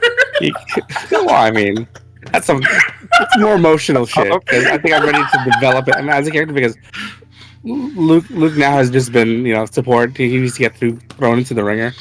As for Jay, I wish I would have known how to proceed with him at the beginning. Because in the beginning, I played him as kind of like I think you played him chaotic good originally, and then you changed it to. Yeah, I played him Luke-esque, Luke-esque, and then that's session 2 was when I changed. Okay, no, he needs to be the opposite. The bird was the turning point. Yeah. I don't think I would change anything from Morgana at the moment. I like Morgana so far. Yeah, I like Morgana too. I think so Wedge said Box is perfect and that Luke is perfect hot, needs no correction, in love with him. I think the only thing with Box, what was it? I think the only thing Box was like slightly conflicted on was the conversation with Will, but him having a conversation with Zanzibar the night prior and depressurizing and not having that conversation last night, it went a lot better than it was originally going to go. I really like Will as he is. There is a part of me that is still debating on how to handle certain parts about his past, but Will is a purposefully blunt, honest type of person, but it's like the type of blunt honesty that automatically puts people on edge and makes them not want to be around him. And I think one of the things that I would probably change about him is I think if I were to play a different version of Will, because I really do like this Will as he is, I think if I were to play a slightly altered version of Will in like another campaign, he would be a lot more quiet and menacing. Because Will knows how to handle situations one of 2 ways. Be a jackass or be quiet. And he has definitely been more of a jackass with you guys because he likes you and so he's being more of a jackass. But if this were to go any other way, he could have easily been a very quiet character who suddenly, like, despite his perception being terrible, he's not bad at sneaking up on people himself. So him showing up and being like, what you up to? And just the slow turn of an NPC who's talking dog shit. And it's just like, I'll see you later. Leaves. Like, it just... I feel like there are 2 ways to play that anger in him. And I really like that Will is growing in the idea of, like, he knows when he messes up. And he's willing to admit that he messed up and that he needs to do better. Whether or not he can, he at least is willing to admit it that he's flawed. So I don't want to really change much about Will. I think maybe, depending on the NPCs he runs into later, you might get that quiet rage of like, I'm just going to murder you in your sleep and I'm not going to say a word until then. Like, I like Will. I like Will as he is.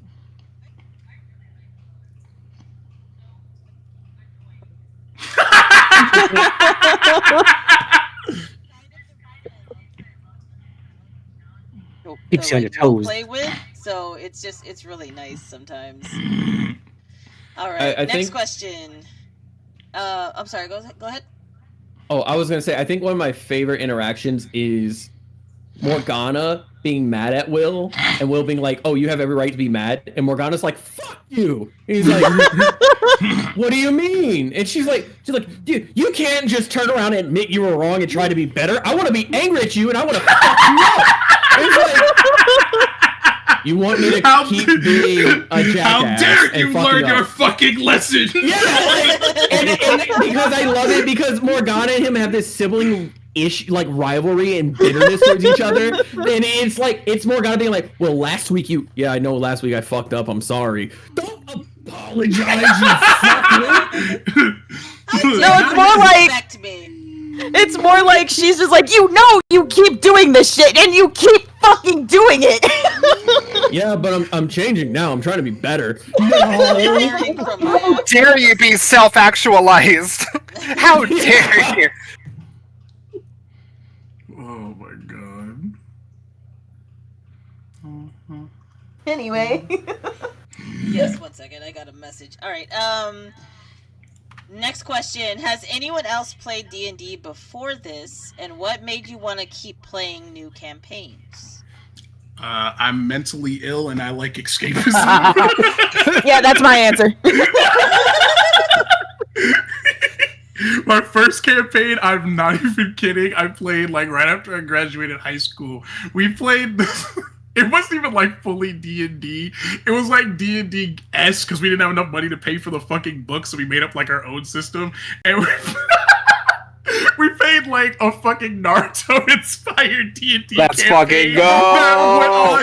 It went on for fucking years until my DM, the person who was DMing it at the time, because he was the forever DM before I took over. Until he eventually got tired because he like wrote himself into a corner. And then it was just like one of those, everybody started getting busy and we didn't have, the schedules to keep up with it. So we just didn't end up The going dead anywhere. ends.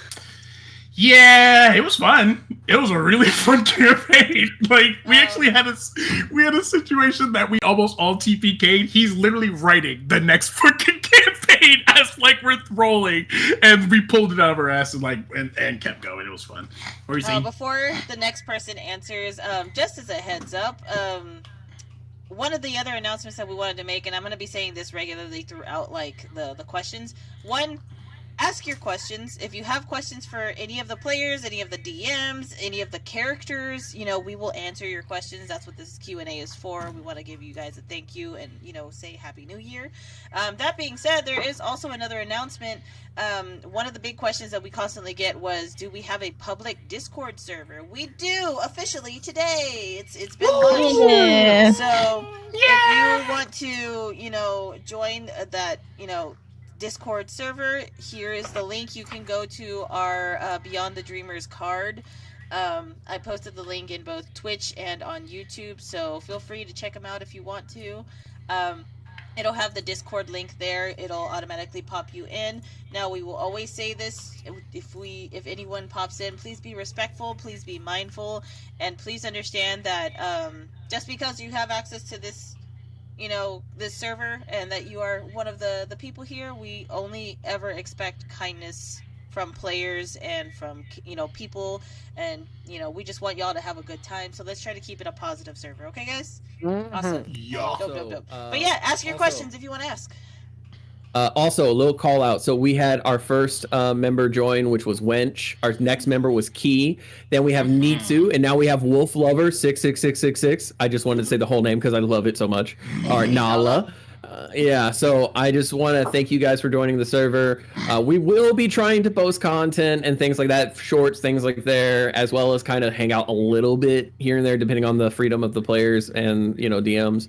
But yeah, thank you guys for joining. Thank you for being a part of that and just being with us.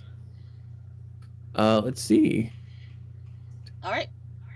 So yes, continuing on with answering the question, I'll repeat it just in case we forgot. Has anyone else played D&D before? What made you want to keep playing new campaigns? So, for me, this is definitely the longest and most consistent campaign that I've ever been a part of, and I'm super grateful for that. The first D&D experience that I ever had was, I think, end of 2019, beginning of 2020, before COVID and shit happened. I told you a little bit about this interaction, Beck, and it wasn't a good one. So it was my first time playing D&D ever, and it was with a group of friends and my partner at the time. And it was all through Discord. It was kind of how we do now. And I was coming in, I think I was a session behind. They had their session 0 and they were starting with their first session. And I literally had to stay quiet the whole time, and my little character interaction was at the end of it, And I had maybe 5 minutes of actual like playing time before the DEM got mad because the other players weren't doing what they wanted them to do, and then they completely like X'd out the entire campaign, and that was not fun. So I was just like, okay, well, if this is how all D&D goes, then maybe it's just not for me. And then I started playing with Beck and Morphe, and we had a campaign prior to this with some similar characters that are will probably be familiar to y'all. Like was the one that V. you played with, yeah. Yeah, and it was a much better experience. I actually got to play, which is nice if you're playing a game and you want to play. Like that's kind of important. And then going on to As Above, So Below, this is definitely like the most involved with a roleplay story that I've ever been a part of, and it's really inspired me to like branch into other aspects of D&D. Like I've even tried DMing a couple times with like little one shots and stuff. Nothing like drastic or anything. The ghost hunting one was really fun. Yeah, I really liked that one. But yeah, so this is definitely I would consider this like my first and favorite real like D&D experience. Yeah. Yeah, my And first then game was Or how it should be anyway. my first game For was me, not much better. I was in 2 other campaigns before this one, and no, technically 3, maybe 4. Shit, I don't remember. I was in a lot. And yeah, essentially, my answer is the same with Demon. It was just like I am mentally ill and like escapism, so. And I just really like the roleplay aspect of things, and I like to be different characters, I guess. And yeah, I think I had originally I had a warlock rogue. Ooh. No, one of them was a warlock. Another one was a rogue sorcerer, and then another one was a druid. And I think that's it up until now. Ooh. Yeah, I used to be the forever DM, and the only other campaign I played in this one, I had 2 rules lawyers that would argue the entire time. Yay! Condolences, fam. Oh, you go first. You go first. No, you go first. You go first, Jojo. Okay. So I have been playing since high school. And I have been playing. Yeah, I've been playing since high school until now. These 2 aren't my only campaigns that I'm playing. I'm also playing campaigns with my roommates. If you decide to check my YouTube channel out, if you go to our card link and you check out my stuff, I actually have past games on my YouTube channel of me and my friends. So I have been playing for a while, and I've been playing Luca this entire fucking time. So, Luke is the multiverse hopper. yes, he is my multiverse hopper. I've been playing him for roughly almost 10, 12 years. God. And that's why I say I don't want to change anything from him because I've been working on him for so long. And yeah, I've been playing D&D a lot since 3.5. Same. Yeah. 3.5 was my first D&D version.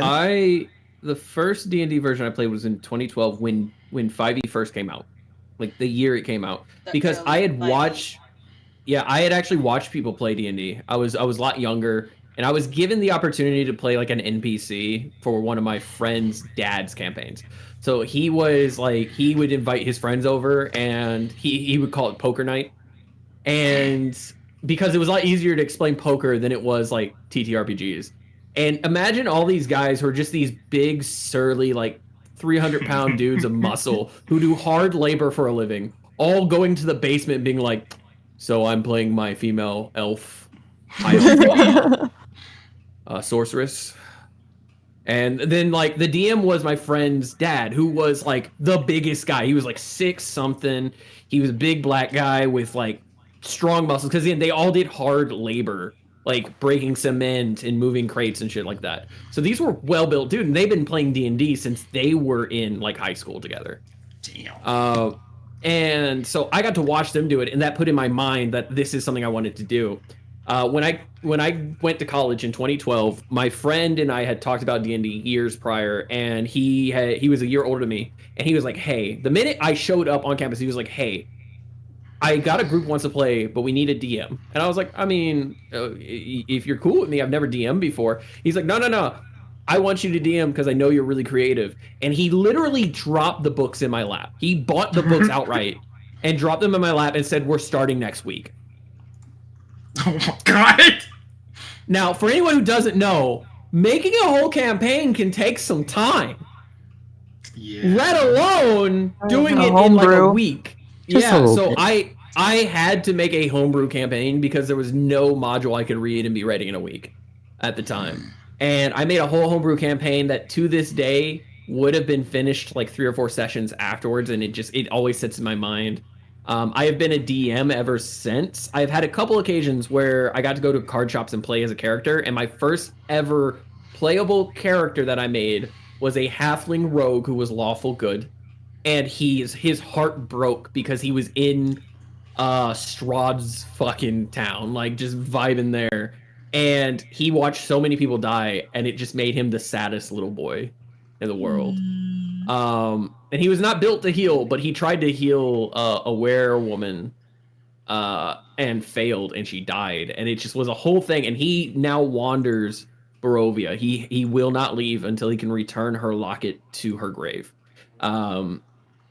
which does not exist anymore because Strahd absolutely destroyed it out of spite and a laugh. But like I got to play these characters and things like that, and then when Beck and I started dating, we realized we both liked D&D and we both liked tabletop games, and that allowed for me to DM and be a player simultaneously. And I cannot say enough that Beck is my favorite DM. And that's not just because I'm her husband. It's not just because I'm her husband or they're my wife. It's because they genuinely take the time to make really fun encounters, and their NPCs are great. Yeah. And so I got the chance to be more than a DM, more so thanks to Beck being a DM. And when Rose did their campaign, I loved being a stupid turtle. Oh yeah. A wizard You got to turtle be a who turtle, and I got to be oh my god, what was it? Oh yeah, Thus Sir Windburn. Thus Windburn, yeah. Sarah Thus Yeah. Windburn. He was a paladin. He was really pompous, but he'd do anything for the money. Yeah, and I was an old ass tortoise that was just really hot for any villain ass who had like magic and was strong. So like it was a Disney themed like Yes. It was so campaign. Cool. Yeah. So like he just had a major boner anytime a like Disney villainess was showing up, you know. He's like, is she So single? Oh, hair tuck. So, Just because there's a goalie doesn't mean you can't score. So for me, my first time playing D&D, oh gosh, it was back in 2011. That was the very first time I played D&D, and I played a mantis person, and they were a fighter, and it was like a 3.5 course. It was the best thing at the time. Because 4 had come out, and they were like, ew, don't touch that. So I ended up really enjoying it. I'm a huge role player. I adore role play. When Rhea found that out about me, and then when I found that about her, we were like, you want to role play? Oh, yeah. Yeah, thirsty bitches. Long story short, it was just like kind of like dipping my toes into the water for that, and I was like, man, I really like this. This was a lot of fun. And then a friend of mine was like, hey, do you want to come over and like play a campaign? And I was like, sure, yeah, we'll do that. I'll join. And I don't even remember what kind of character I made. But I remember going through it, and it had so many twists and turns, and there was this really, really badass like aha moment that came at the very end of the campaign, but they stopped it after the aha moment, and I never got a conclusion to that story, and it drives me insane. I actually talked about this with JoJo whenever we did our D&D WoW discussion. moments. Yeah, So that's on my check that out. YouTube channel if you want the full like details on that. Me and JoJo talk about both our characters. But yeah, no, I ended up really liking it, and then funny enough, after the person who gave us the aha moment was done with their session, they were like, oh well, this session was shorter than I was expecting it to, but we all still want to keep playing D&D.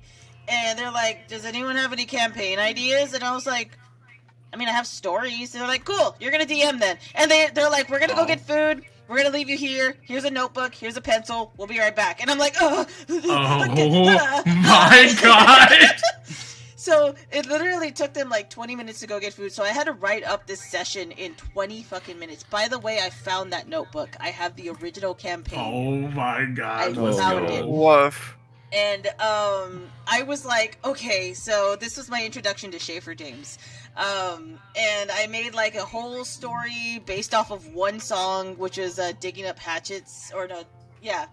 And like, it was short. Like, I gave them like this whole introduction, and they're like, wait, that's it? And I'm like, well, yeah, you gave me 20 minutes. And they're like, okay, well, we're gonna eat. We want to play some more. And I'm like, okay, I'm glad you like this, but give me a minute. I can't just keep doing 20-minute intervals of planning. I have a process, and this is not it. That was my first time DMing too, so it just kind of threw me into in the deep end, and I'm like, oh my God. And after that, like, obviously, you know, that group couldn't play anymore together, and made me really sad because one of the players made a character. It was a little hobgoblin named Paprika, and they had the cooking feet. God. They had the cooking feet, and their weapon was a gigantic spoon. And I was like, fucking perfect. I love them. But anyway, that's whenever I started my official first long-running campaign, which was about 2 or 3 years long. I won't go into detail on that one, but that one didn't end the way that I wanted to. It left me on my own cliffhanger, which made me really sad. Morphe was a part of that one, actually. And he knows what I'm talking about whenever I say that it was not what I wanted. It wasn't what I intended. Yeah. And then we started playing some of his campaigns. I tried to revive it, could not do it. Just the heart wasn't in it anymore. And then I was like, you know what? Screw it. I'm just going to make a campaign where I kill a whole bunch of people. And I'm like, hey, Demon, we're friends now. You want to be a part of it? And he's like, yeah. And then Demon joined, and then it was Morphe, and then it was one other player, and then Derek was in it too. And it was just a whole bunch of shenanigans. Literally everything and anything could kill them. There was a house mimic at one point. Like, it was so fun. Immediately set that whole thing on fire. Immediately set that whole thing on fire. That poor mimic. That poor mimic, and then not box fucking. That was me getting disintegrated. Yeah. So that was an alt version of Will in that game that did that. By the way, it's not this Will, because again, all these worlds are not the same, but they're loosely connected. This Will does have that past, but that Will was like an orphan human who grew up in like a working town, and the minute he realized he was inside a mimic house that was trying to eat him, he just broke all his shit and was like, I have 3 weeks worth of oil. I'm gonna light your ass on fire, bitch. You also used Underhill wine, and Underhill was pissed at you. They were like, what are you? Yeah. Will. Get drunk off of wine and you destroy it? I think my favorite thing as a character that I played in that campaign is what I almost used to play originally in Aspa. That was almost the character I played. It would have been interesting because we would have had essentially Seraphina and that fucker, just two assholes. Because he was a fucking dickhead. But so I've been mostly DMing. I've been a player in campaigns very rarely. I think it's only been about 3 times I've been a player character in a campaign. But DMing is probably my favorite thing to do, just because I can still interact with you guys without being, a player. And it's really nice. It's really fun. And I love seeing y'all's reactions to my storytelling, and it's really just really fun.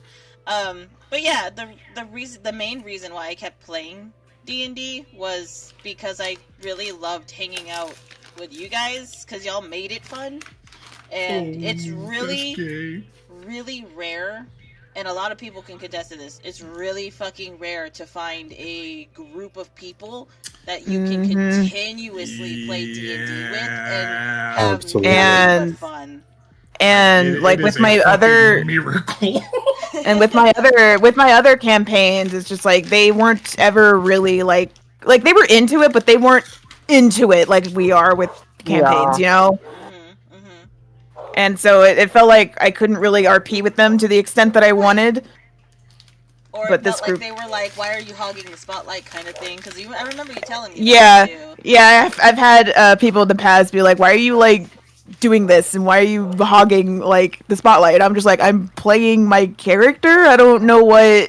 I don't understand why you aren't playing your character. Yeah, it's like you're just saying like what you're doing. You're not actually RPing anything, and it's like I know that's how some people play, but it's just like they get mad at me for wanting to actually role-playing. RP things. Yeah.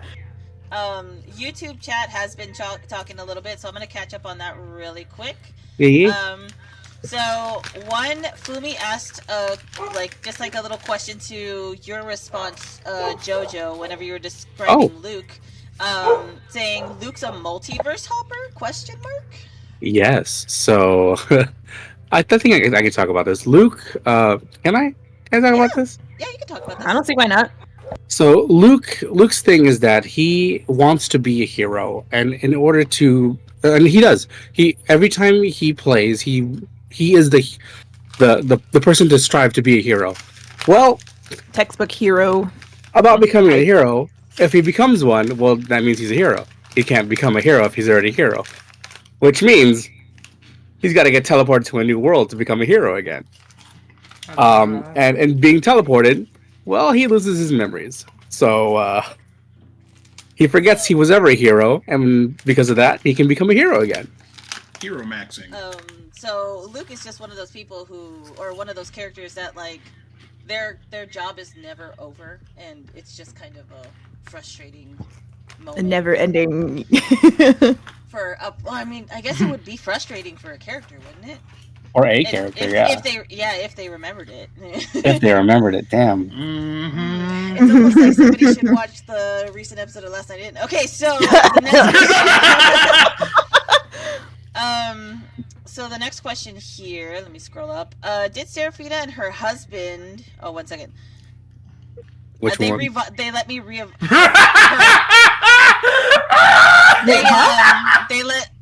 they let me revise it because I had to clarify it because it was split up.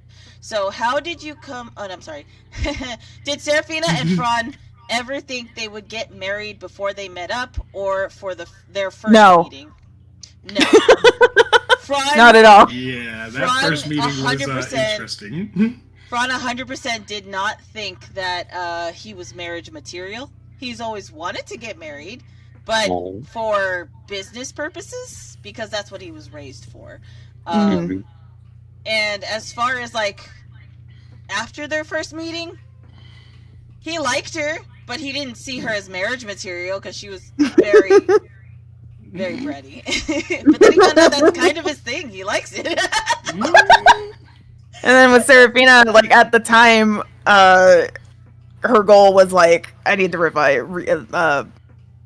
Adonai, and so that's all she was thinking about. Yep. And so she wasn't even thinking about marrying somebody else at the time, and then yeah, of course now they are married and they built their relationship. It was that head of lettuce. She was literally like, I'm gonna revive my husband. God damn it, this stupid twink made me fall in love with him. Literally. That damn lettuce. Thank you, Fumi. Thank you, Fumi, for those questions. That was awesome. They're also the same person who asked about Luke's multiverse hopper. Thanks, Fumi. We got another question from Mackenzie as well. How did you come up with your characters, and how did you come up with the name and background for them too? Ooh. So mine is pretty easy. I didn't. I let the book choose for me, and Morphe can attest to this. I always roll my characters with the table of contents that the player's handbook has. I always let it do that, because if I try to come up with something, I'm gonna get too detailed. But if I just get the basics of what I want, bam, a fully fleshed out character. Fran is 100% a fully fleshed out character that I rolled Fee is also a fully fleshed out character that I rolled. When y'all meet her in Last Night In, you've only heard her name. Suki is also a character that I rolled. Underhill is a character I've rolled. So I only ever do the table of contents rolls from the player's handbook, which tells you guys that following the player's handbook isn't a bad thing. You can really craft it to what you want it to and make it super fun. It's really nice. Exactly. One of the things I will say is that it is a skill in and of itself to be able to roll with a character that you roll in the book, because it's not always easy for people to do. Yeah, it's very hard for me to do that because I'm just like, I picture this character. Because when I come up with characters, I first come up with the idea first, and then, like, if I go to the handbook and try and roll, then I'm just like, well, this doesn't fit with how I'm actually kind of seeing this character, so I'm just gonna toss this in. But I can't really go into Morgana because spoilers. But with Seraphina, it's like I don't really remember how I came up with her. I think I was inspired by I've never seen Game of Thrones, but the Dragon Girl. I was kind of inspired by her, and then Alicia. I think I don't know her name, but I just wanted a dragon themed royalty princess thing going on, and so I did that. And then I also, with her color scheme, I took my favorite Pokemon, which is Lugia, and just slapped that onto her, and I was like, there we go, it's Seraphina. Nice. That's my wife. That's crazy. I don't know what I think they were also asking about names. Yes. Yes. Name. So we'll answer one question at a time. So it was, how did you come up with your characters? And then how did you come up with their names/background? So I think coming up with the background kind of goes hand in hand with how you made up the character. So how did you come up with the name? I didn't know what I wanted. Cool. Yeah, same. I just wanted a neat name, and so I was just like, Seraphina sounds cool. There we go. I literally made mine up like on the spot. I didn't have a name on my character sheet whenever we first started as Above So Below, and then they were like, "Well, what's his name?" And I'm like, Fraud." Yeah, but it's spelled P-H-R with a P-H. Oh. Yeah. Your last name? Oh fuck. Felidar. Yeah, that one. Yeah. I actually used the fantasy name generator for Felidar. That's a strong name, that's for sure. Built different. Built for. And then when we came up with Alistar, like me and Beck were kind of messaging each other, like, what do we want this name to mean? It's got to mean something if they're choosing it. I was like, I don't fucking know. So we looked up baby names. We did. We scoured through baby names and we're just like, what about this? No, that sounds weird. What about this? No, that's ugly.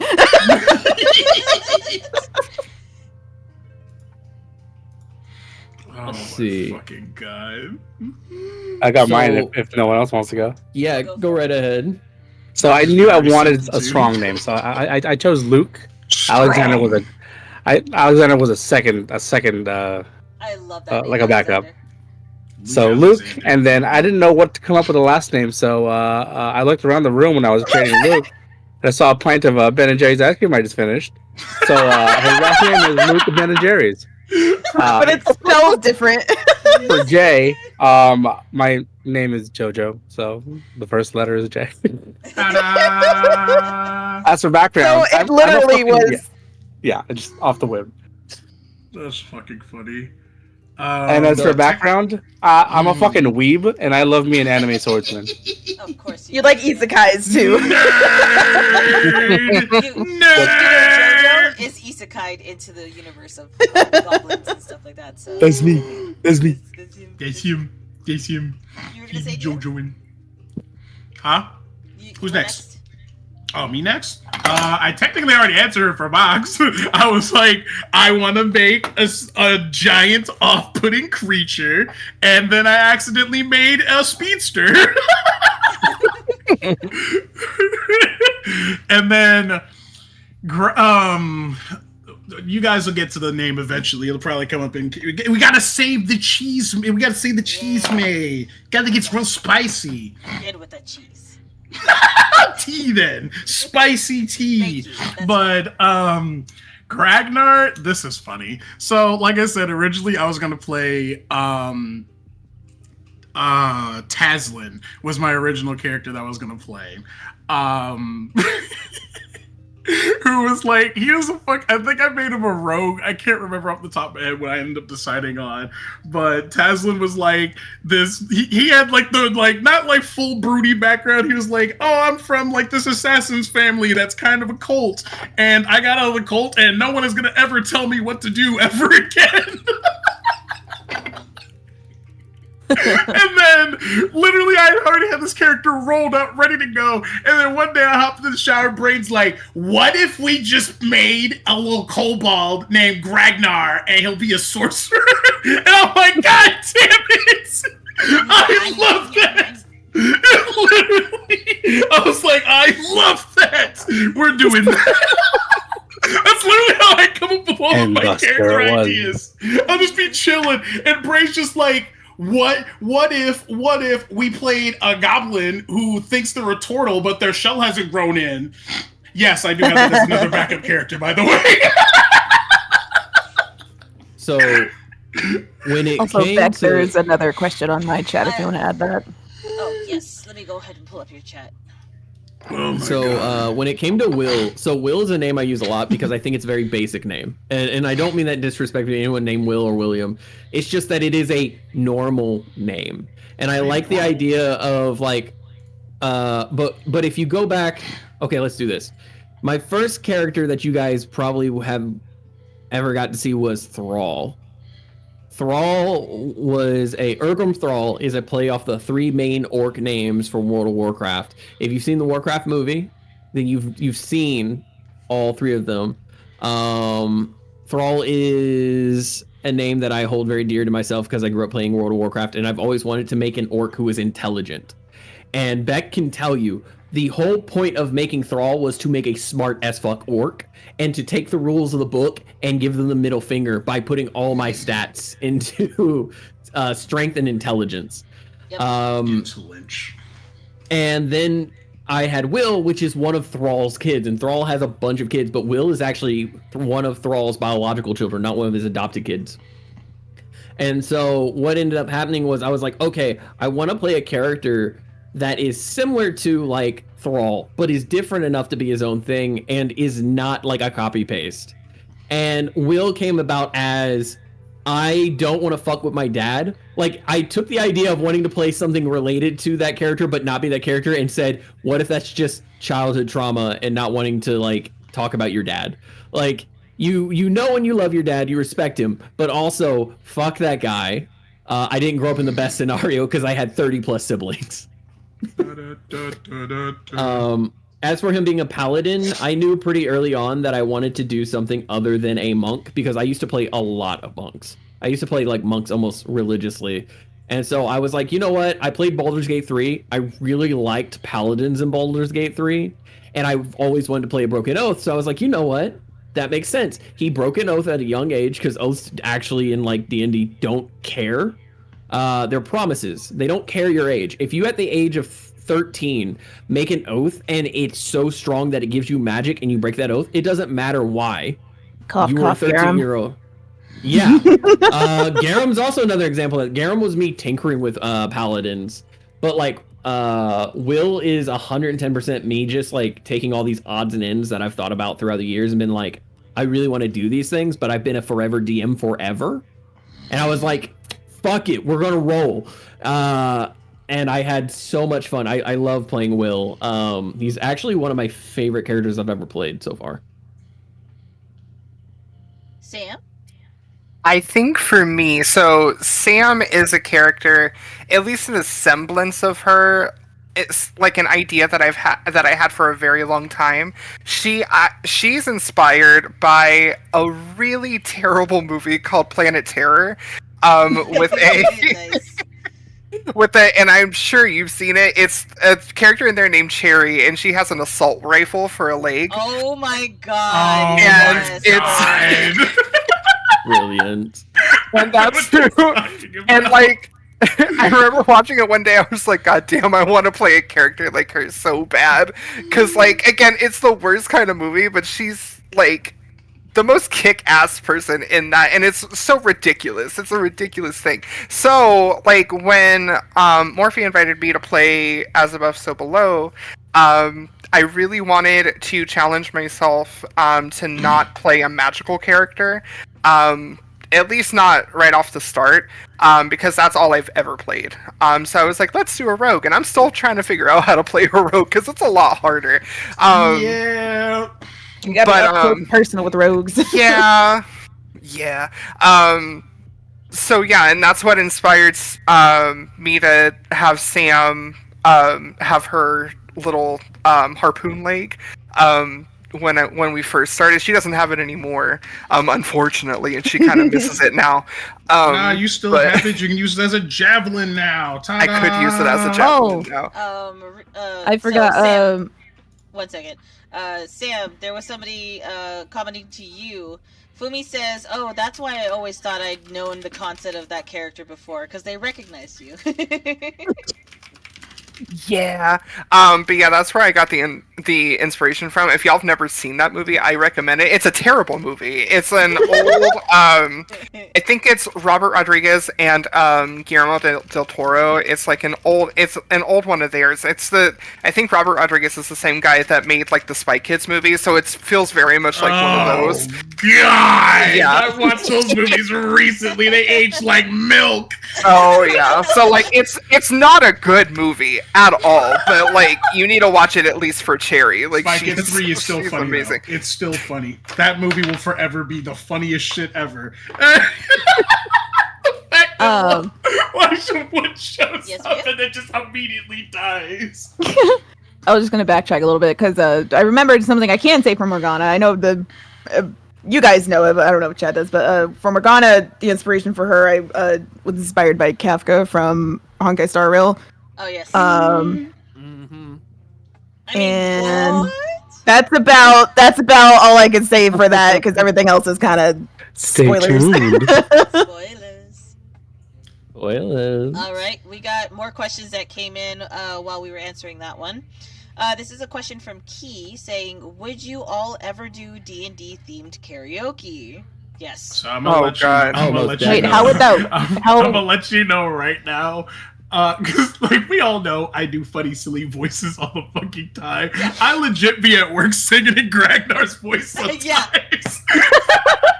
So that's what you mean, like in character singing. Yeah. Okay. Absolutely, I would. 100%. Yes, I'm down for that. Because Will is starting. Why? You know why? Because everyone calls Fran like they think he's just that type of bard, and he's like, I'm not. I cannot sing. Yeah, even Serafina was like, Fran can't sing. And it's not that like enough alcohol, he could be. The thing is that he's not so bad that it's like it'll hurt your ears. It's just that he's not like a professional singer, you know? Yeah. Yeah. My whole thing is Will is 110% starting with I did it my way. Like, but he's like and it got will sound, like a beer in one hand. Yeah, and it's gonna be fairly similar to Cell from DBZ Abridged version of it. Jesus Christ. For me, I'm gonna go against the grain and say no because I'm awkward with singing. Luke, absolutely. Jay's gonna be like, "What the fuck is this?" That's stupid. The fucking camera crew is gonna come in and like shove a that mic is- in your mouth. That is still Markiplier style. That is still my favorite fucking bit so far. That shit gets funnier The every camera crew? goddamn time. Yeah. I fucking do- love. And we're the only ones that can see them. So I do also want to point out, kind of just a reframing real quick, that we, for everyone who's come in new to the chat and things like that, this is a Q&A for Beyond the Dreamers, which is essentially our D&D multiverse that we play games and things like that, because recently it's blown up. We've been able to kind of grow quite a bit this year. So if you have questions in the chat about, our D&D or what we do, whether it's as the players or DMs, if you have questions for the DMs or DMing in general, we can go ahead and try to answer those for you. But yeah, feel free to put questions in the chat. And we have our Discord public now. Yay. Yep. Also, for anyone who is asking questions, I'm responding as fast as I can, but I will let you know whenever your question is added to the list. So just stay tuned, and we'll get to your question whenever we get to it, because we have quite a bit in the queue right now. Also, as an added update to that as well, we still have our card up and everything like that, but you know what's new on the card? Our live Discord channel that you can join and hang out with us if you ever want to. You'll get updates. Actually, Ria, tell us what we're gonna get updates on if we go into the Discord, huh? What we get? Ed, like live alerts for when we go live and new videos when they're posted, and any events going on. I know I'm terrible at this. And any server events that we plan to do with our members, I guess. And if you have any suggestions for things that you would like to do with us, just let us know. If y'all want to have like a movie night or something like that, I can plan that shit, no problem. Me and Deacon actually do that regularly for our friends all the time. So, if y'all want to, talk about your own D&D experiences, you want to ask questions directly to the cast, you can definitely do that there. Yeah, so feel free to join and hang out, but as always, be respectful, be kind, and be caring to everyone there. We want to try to keep that a positive channel. And of course, if you have any questions or if you see any issues in the server, please let us know. That way we can fix it right away. Let me see. Quick thing. So this goes back to a question we already passed. Talking about like our favorite TikToks. I just randomly remembered one of my favorite ones. Seraphina recap. Oh, That is probably one of my favorite fucking ones. That shit was so fucking funny. Let's also not forget the magnum opus, the Five Nights at Freddy's Scream. Oh, yes. My magnum opus. Okay. Next question. It was from Nitsu. Is Lynette inspired by Ungoliant Schiff Lynette? Oh, I'm sorry. Oh my god, I can't read right now. Is Ungoliath Shaleb mother or Eleb's I don't mother? know what that is. Eldritch Beard. So But- there are quite a few things inspired by like the Eldritch gods and things like that. I'm not quite sure if it's being mispronounced or not. I don't know quite what you're referencing, but I will say this. Okay. I just see. copy and pasted it. So if it looks like it's repeating itself, In the bubble that's kind chat. of why. There you go. Give me just a second. It might have been like typo, but Yeah, give me just a second. That's a I'm pulling it up. Morphe, so.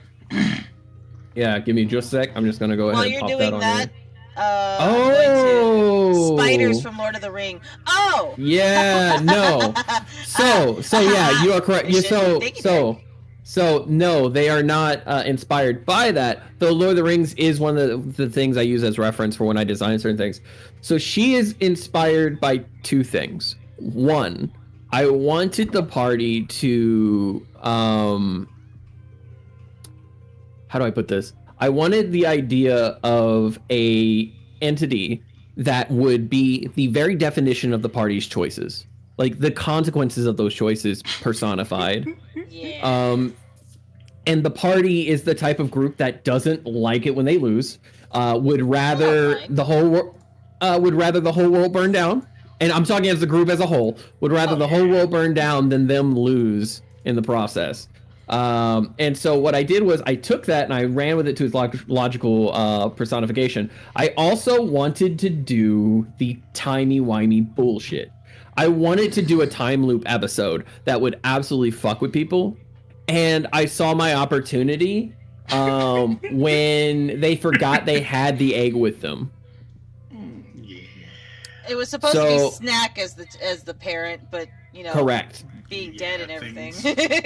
So she is more loosely based on she's loosely based on just kind of two things: the idea of the consequences of thine choices, and I'm reading chat, and they're just like, I freaking love Lynette. I adore and love that universe muncher.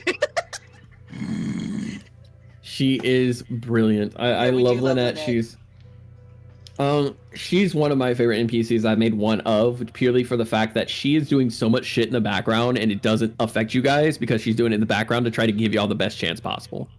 I feel like this is a question for Morphe. Does Nina ever just be like, can y'all stop fucking up for 5 seconds? Please! My soul aches to this phrasing.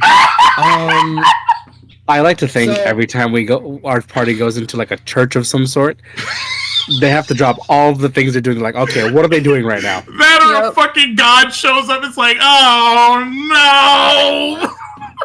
Let me pay attention and make sure they don't piss this bitch off and end the world again. Like, I will say that there Somebody are tape like Seraphina's mouth shut. there are moments that, you know what, a great example of me being exhausted was Seraphina calling Osmodeus a bitch. Because in the original video, if y'all have watched the video, you hear me stop and sigh. I literally go, I sigh because I know, because at this point, I have given all of the warning signs on how this will go. And so, yes, there are moments I'm like, will these people stop making the same fucking decisions? Probably Stop not. doing... there was a point with Fran that I loved from a DM standpoint, but I was tired. I was so tired because Fran is like, I'm not worthy of love, and I'm just like, I don't want to have to bring your mother into this again and have her beat the shit out of you to show how much she loved you. Because he was having some major moody moments. Seraphina just keeps doing the same shit like a bro. Let me put my favorite phrase out there. Do you know the definition of insanity? Ah! Hang on. Big message from chat real quick. Fumi says Seraphina's recap is my favorite. FNAF scream, lol. That clip is what got me in the channel, and I love this channel because the clip energy and channel energy is a match. They also said Seraphina, the sassy brat, and I love it. You either love her or you hate her. Yeah. They said thank you I very love much, that for her. Lastria, for playing Seraphina. The sassiness of her is immaculate. You're welcome. You do what you're doing. All right, next up is another question from Fumi here. Did as is above, so below expect this whiplash of unlucky/lucky trauma experience and then marriage? But they want us to answer this in character. Wait. So for the people. Wait, who what was are the question? married- I will repeat it. For the people who are married, did the characters expect this whiplash of being unlucky to lucky, then trauma, and then marriage? So answer. And they in want us to character. answer in character? In character, yes. So. No. No, fucking no. Garum did not expect all this shit. Well, you see, I wasn't expecting to get married, but the trauma is apparently not normal. No, no, it's Did not. not know that until recently. So I'm gonna have to say the answer is technically yes, but I'm gonna say no because normal people Normal people don't have as much trauma as normal us. people don't have as much trauma as us. Rod and Crack, they're literally the same fucking person. But no, I was not expecting any of this, honestly. But I mean, I'm not mad at it. Oh no, I'm not mad. Being married is so fun, but Seraphina, I feel like- do I have a problem? You have lots of problems, but we both do. Oh well, you know, at least we can grow together. Sam, what are you doing here? Tumor. Get out of my room, Sam. What? I'm not. Wait, what? We're in the hall. I'm leaving. Okay, bye. Yeah, I'm go. You're supposed to answer the Wait. question too. Garum can stay. Well, yeah, because that's my dad. But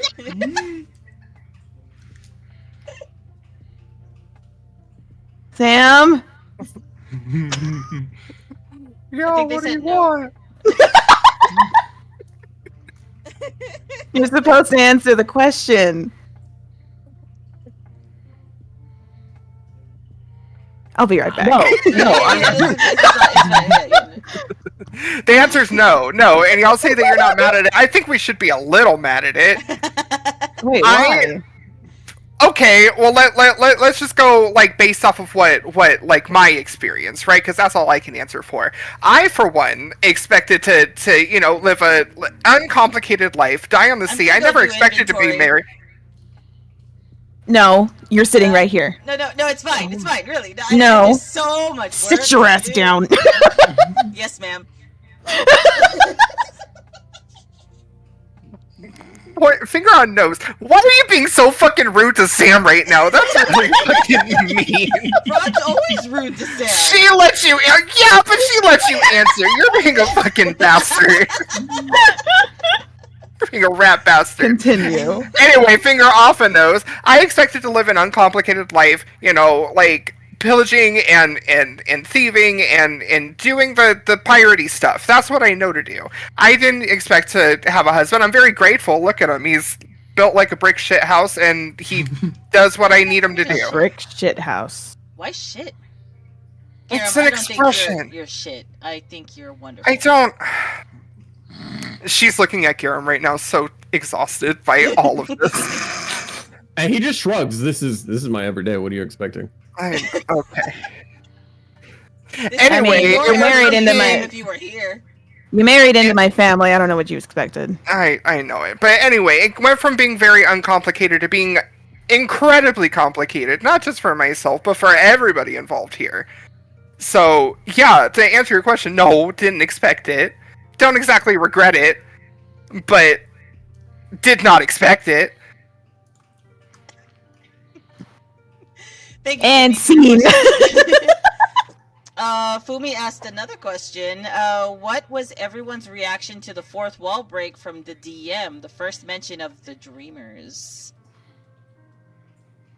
I don't was not remember. ready for that. I was not ready for that. Because it started off with me and Beck at first. Yeah. And like, I was and just it like, was that like, sounds so familiar.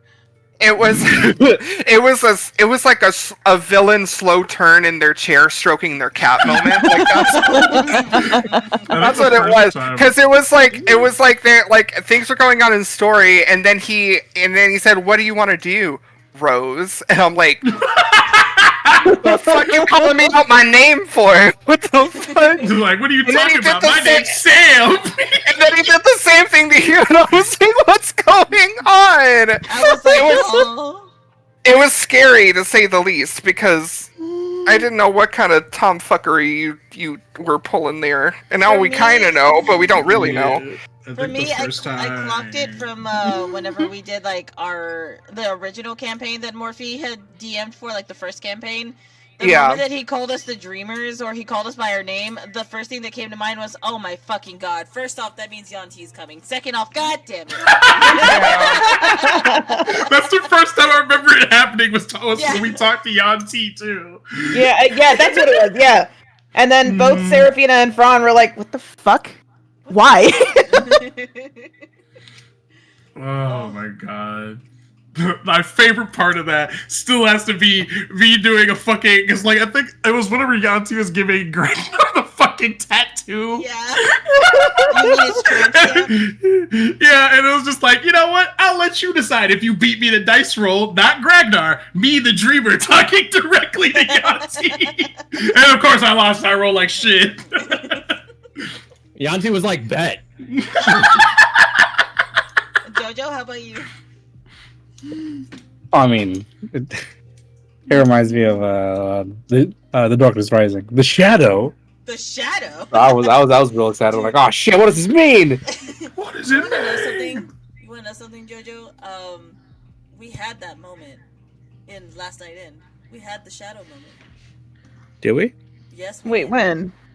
Well, the thing, nobody clocked it, and I was so sad. And I was expecting JoJo and Morphe to at least clock it, but literally, y'all sorry. kept saying the shadow because they were referring to Jay's shadow, and then like somebody else said shadow, and then somebody else said shadow, and I'm like the shadow, and nobody said anything, and I'm like, you sons of bitches. I'm sorry. To be fair, I don't watch movies, so So I want to point out, I did clock it. I was one of the people who said the shadow before you did the shadow, because that's why But I you said it, nothing. because I'd already done my part. That was on me. I'm sorry. It's fine, JoJo. I will say that was another the tramp stamp. Fucking demon realizing what the tramp stamp did. Fucking so long. yeah. After, Yeah. And then he realized he had two of them. that was a I had no combination idea. of an aha moment and it got forgotten, and I The just thing- realized that. And The thing that's I was funny- so exhausted at that point. I was like, motherfucker, what do you think it happened for? The thing that makes it funny is after the session, I remembered the conversation. I was like, we did have that conversation. I just didn't know that's what that was for. Yeah, he had basically chat. Ragnar has 2 once a day like legendary 2 actions legendary- to survive. Like he nat 20 something. Now nat 20 means Nat you 20, automatically or I get could it. just be, I could just be like, no. Yeah. Now that is something that is limited by the means of like what that role represents, but essentially it's 2 legendary actions. And motherfucker had been going around nearly dying because he didn't realize he I had only had one. because I had one. I was using it. It's just I was like, some of these situations I really want to use it, but the way I roll, I'm gonna have 4 levels of exhaustion and be useless directly after.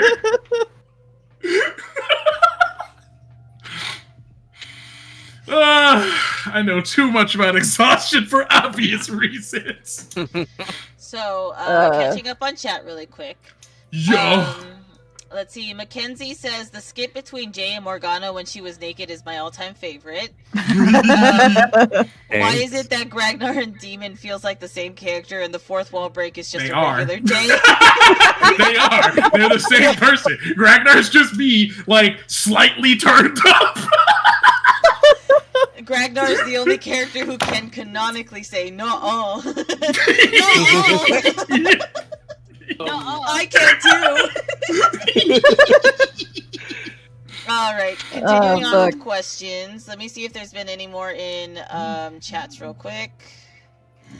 Okay, that looks good. If not, we could ask each other questions if we have. any. I still have a list. I don't Oh, okay. any We've questions. been this entire time we've been answering chat questions and stuff like that. So, Nice. I still have a lot more here. Here's a fun one. Let's change it up a little bit. Fuck, marry, kill all characters. Oh, God. Ooh. Let's see. Hold on. I gotta write down how many characters we got. I mean, they're on screen right now. So we got Sam, we got Serafina, Fran, Ragnar. Ron's a fuck. Or actually, Mary. Mary. I was Mary. Damn. But we know who she's gonna marry. Fucking hell. Yeah, she's good. No, I have it. I know exactly what Serafina's choices are. She's going to marry Fran. She's gonna marry Fran from As Above, So Below. She's gonna fuck Fran from Last Night In. And then she'll kill some motherfucker. I don't know. Yeah. Everybody else is killed. What if she was just Han, like, Luke, Sam, So we have I have Ragnar. another- Yeah, so we have Sam, Serafina, Fran, Ragnar, Jay, William, Morgana, Luke. I'm sorry, Luke and Box. Max. I would marry Box. Aww. I would fuck Okay. Jay. And I would probably marry William because I love me an orc daddy. Okay, I have a soft spot for orcs. Personally. And this was a tough one, actually. I know. I'm sitting here thinking. Yeah. Take a time. While we're on this topic, it reminds me of that fucking video of the before and after I posted for Kragnar. The amount of people in the comments like, would.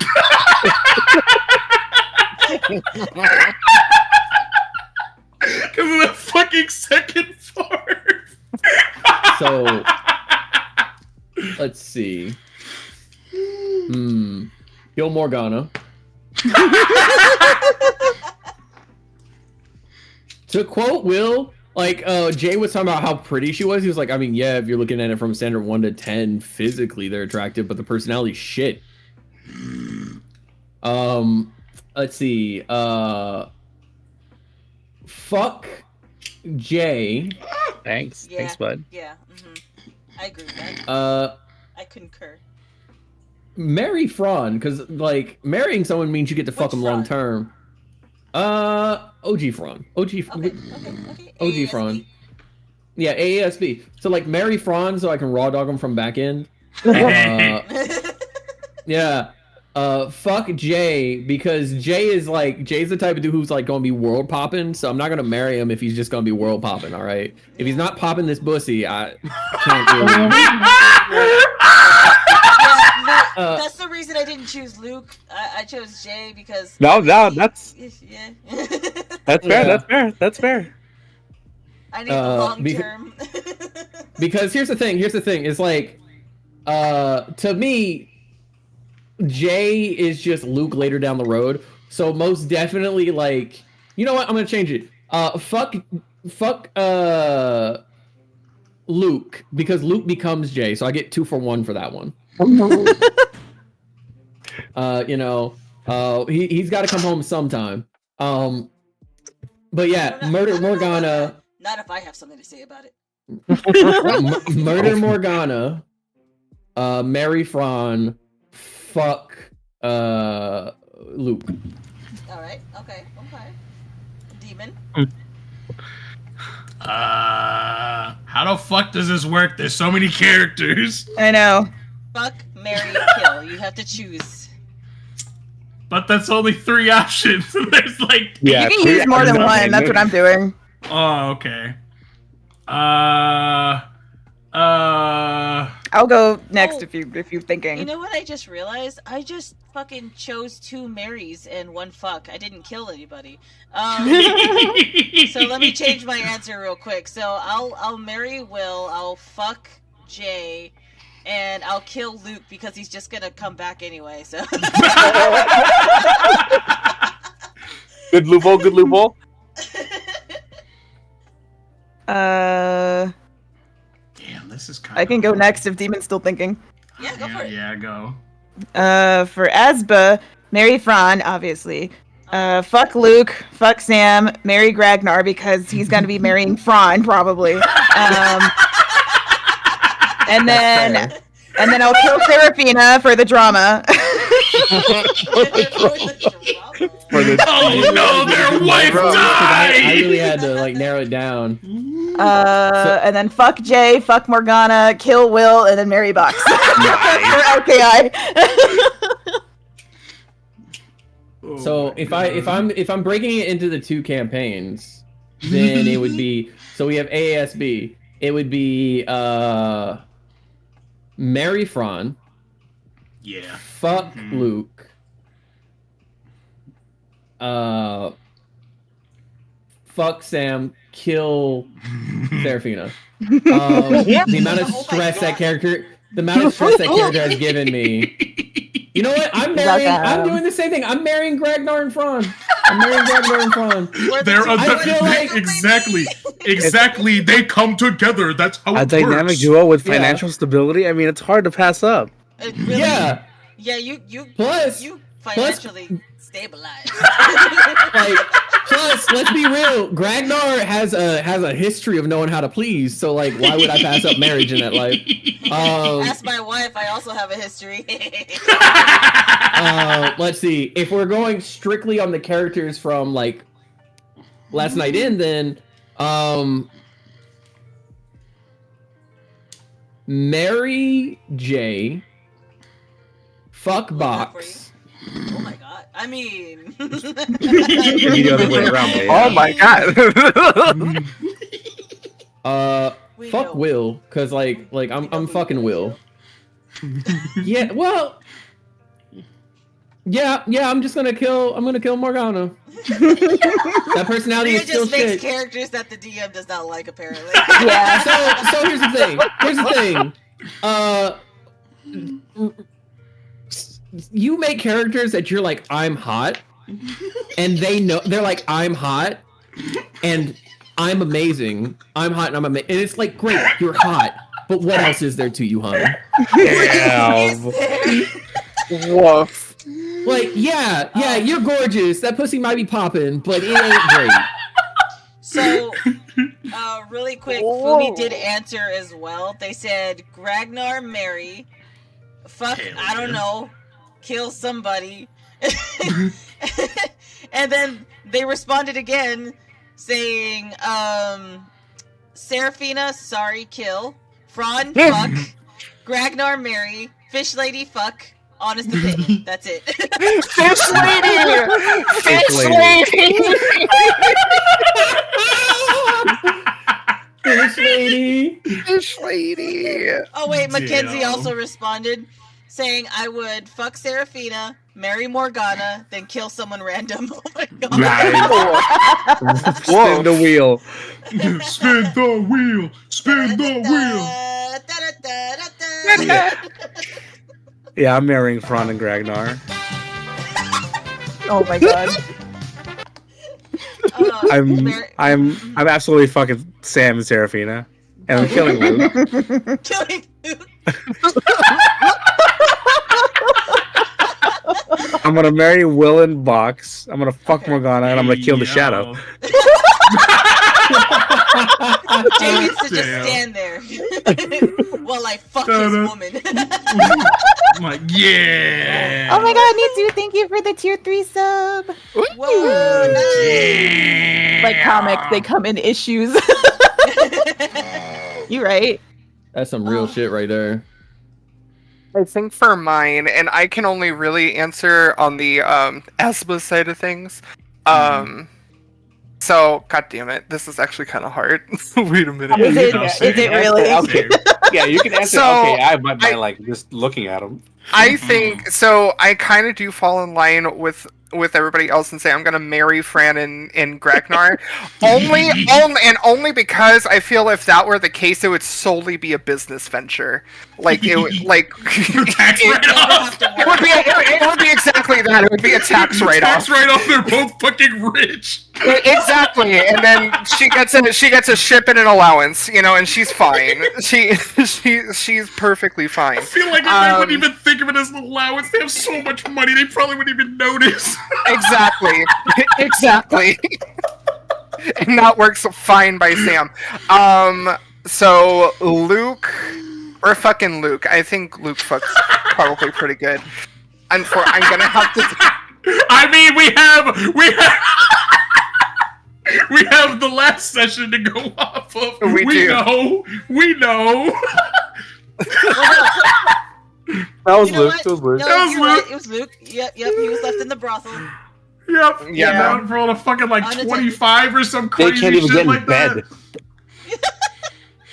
Oh my god. Oh, So we're all fucking right. Luke because we know that Luke fucks good, and then Mhm. I'm not gonna kill Seraphina because that's kind of my daughter now. But like I can't fuck her because like that's also weird. So You're I gonna guess kill we're her, gonna. aren't you? Yeah. No, I'm gonna marry her along with the rest of y'all because, like, again, tax write-offs. Marriage. And then Sam's gonna kill herself because she's It's like I've had enough. she's had enough. Unless we can I get the mean- tax write-offs figured I out, mean- and then that's I mean, fine. if I could kill Seraphina for the drama, then you can kill Sam for.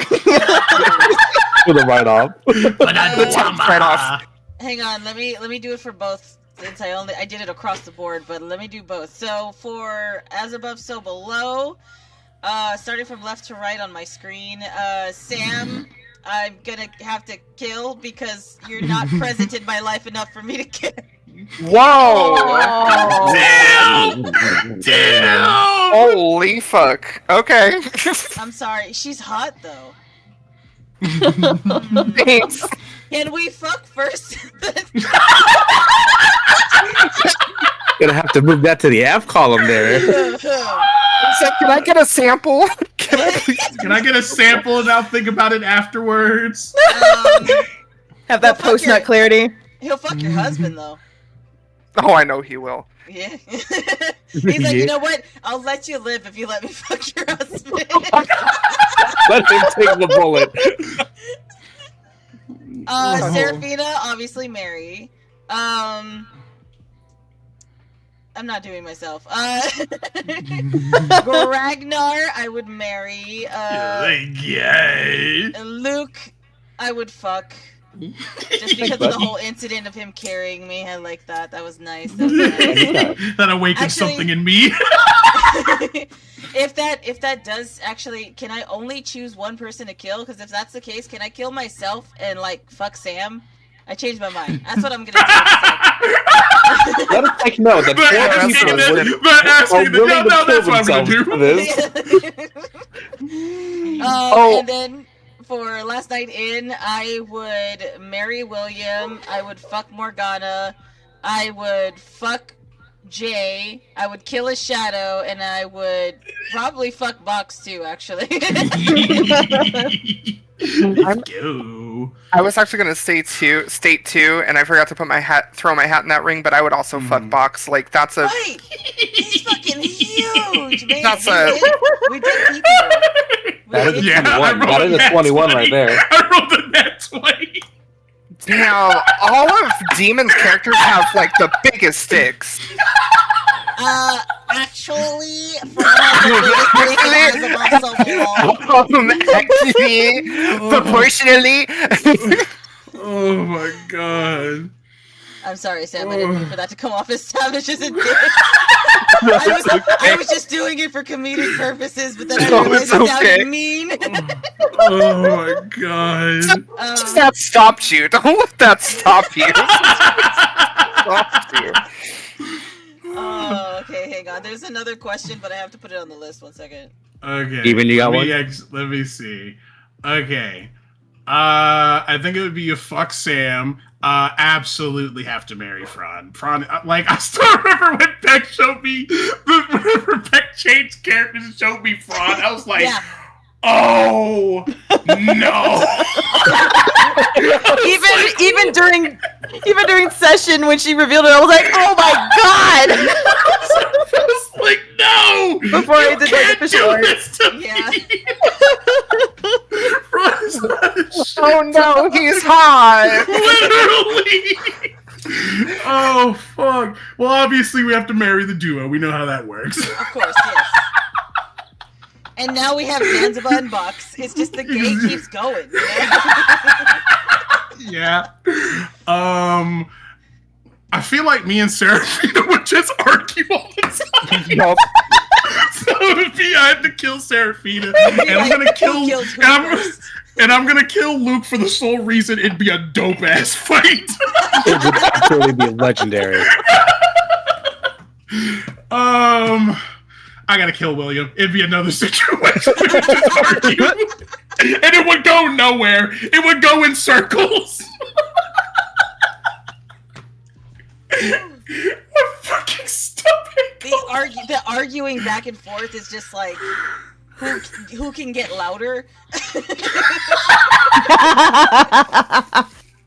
Yeah, they would just be arguing, so it would go in circles. Damn, this is hard.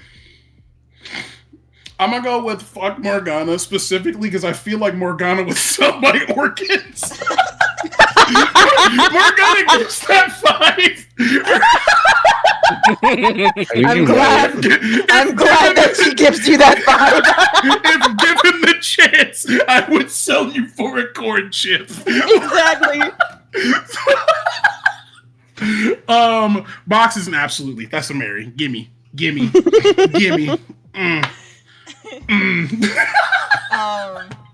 Fumi says for last night in my list is Will, sorry, kill, Morgana, Mary, tax evasion girl, Box, Box, fuck, and then Jay, Mary, sweet boy.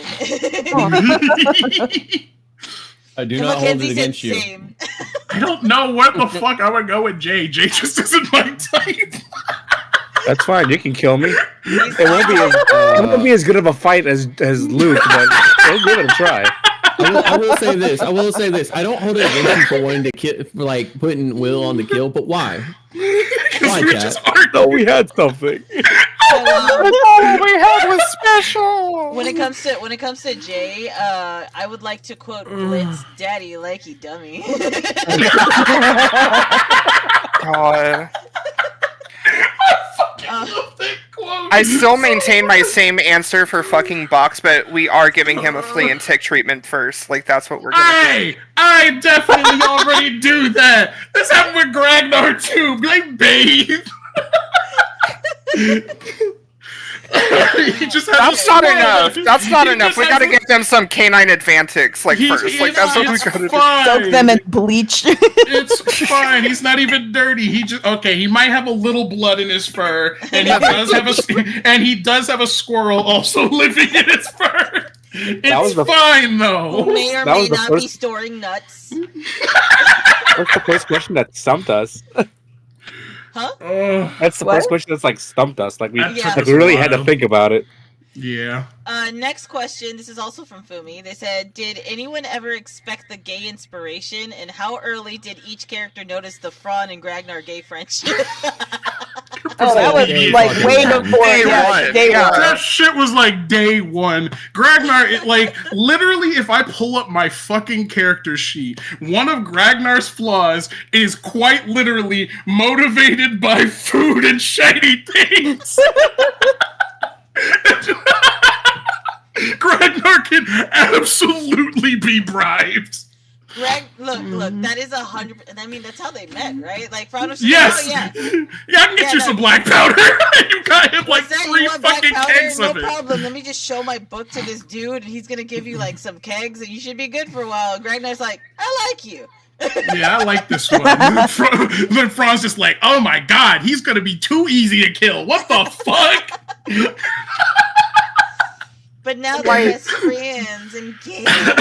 I still remember to this day because I remember the original thing, like Fran was supposed to kill all of us, and I told Beck when Gragnar's last words would have been. Oh yeah. Oh man. And like, it's really no surprise that any gay antics come in this, because look at us. Like, we're just none of us are exactly straight, and No. except for Jojo, who is like straight. He's like straight in cursive. Like, that's We're working on him. It's fine, chat. So somebody just pointed out that everyone in here is queer as fuck. And queer does not mean that you're gay, bisexual. Queer just means that you don't fit the traditional norm. Yeah. You know, Oh for being like a heterosexual straight person, them cis folks. I think it's so funny because we literally had this conversation before we got in here. Literally, because we had my thing where I'm just like, bitch, if you're hot, you're hot. If that that makes me a furry, that makes me gay. Oh well.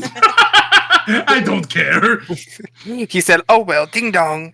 Ding dong, if you're I'm hot. being honest, like even as Fran, I was not expecting the gay friendship to blossom between them. Genuinely, Not at all. Not at Genuinely all. was not. Yeah. I was expecting like a kinship, like they would be really close and like they would get into shenanigans with each other. But then after a while, I was just like, Wait. yeah, I could see them getting married. It feels like, I'm not even kidding, it feels like they met, we blinked, and suddenly they're sleeping naked in fucking bed. Right.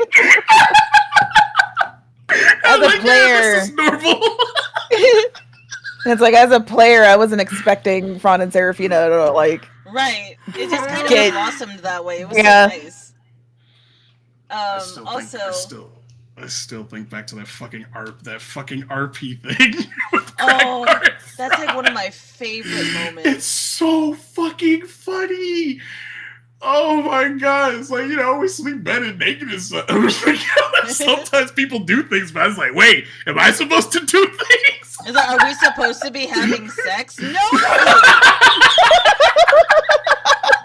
We can, people can just kind of coexist without the idea of fucking. And he's like, I've never heard of that before. It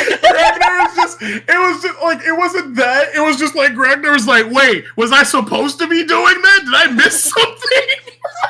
No, buddy, no. Gragnar's like, did you see my underwear? No, Gragnar, did you want to? Did you want to? So another add-on to specifically that question, I'm going to read you the full thing because they had something to say after it. They said, did everyone expect the gay inspiration? Because I didn't. And how early did each character notice that Fran and Ragnar's gay friendship? So essentially, they weren't expecting the gay at all. and you know what? You're just as surprised as we were when it happened. So Also, in response to Will saying, to chat, why would you kill him? He understands, but why? Fumi says, Will would absolutely smash me if I smash him. I don't want to not be able to walk anymore. Honestly, Valid. fair. Very valid. Yeah. Let's see. Next question. How did you all start up As Above, So Below? Was it on a whim, or did y'all plan for this to be content? It was on a whim, I think. It was on a whim because we. Beck literally messaged me. He's like, "You want to play D&D?" I was like, "I like D&D," and now we're. I think I had the idea to stream it or something. Yeah. Well, Yeah, I think 'cause individually we were all doing like a stream. Kind of. Yeah, but it wasn't anything. It wasn't. We didn't expect for it to be content. So one thing But I then will people say started is that asking us to make it content. It was wild. yeah. So like we streamed it for a bit, and then we took there's a couple episodes we're missing, which are partially because we were like, hey, There was we only don't have one. to stream it. Mhm. Yeah, there was one that we didn't do, and we got messages from people being Yeah. like, "Where's the video?" And we're like, "What video?" And they're just like, "Well, we've been watching," and I'm like, "Where? When? Why?" And with As Above, So Below, it was more for us to have D&D, more for us to hang out as friends. And we are all content creators, so we were like, we'll stream it occasionally, things like that. And then slowly it grew, and it became more and more of a thing where we were like, we want to stream this, we want to have fun.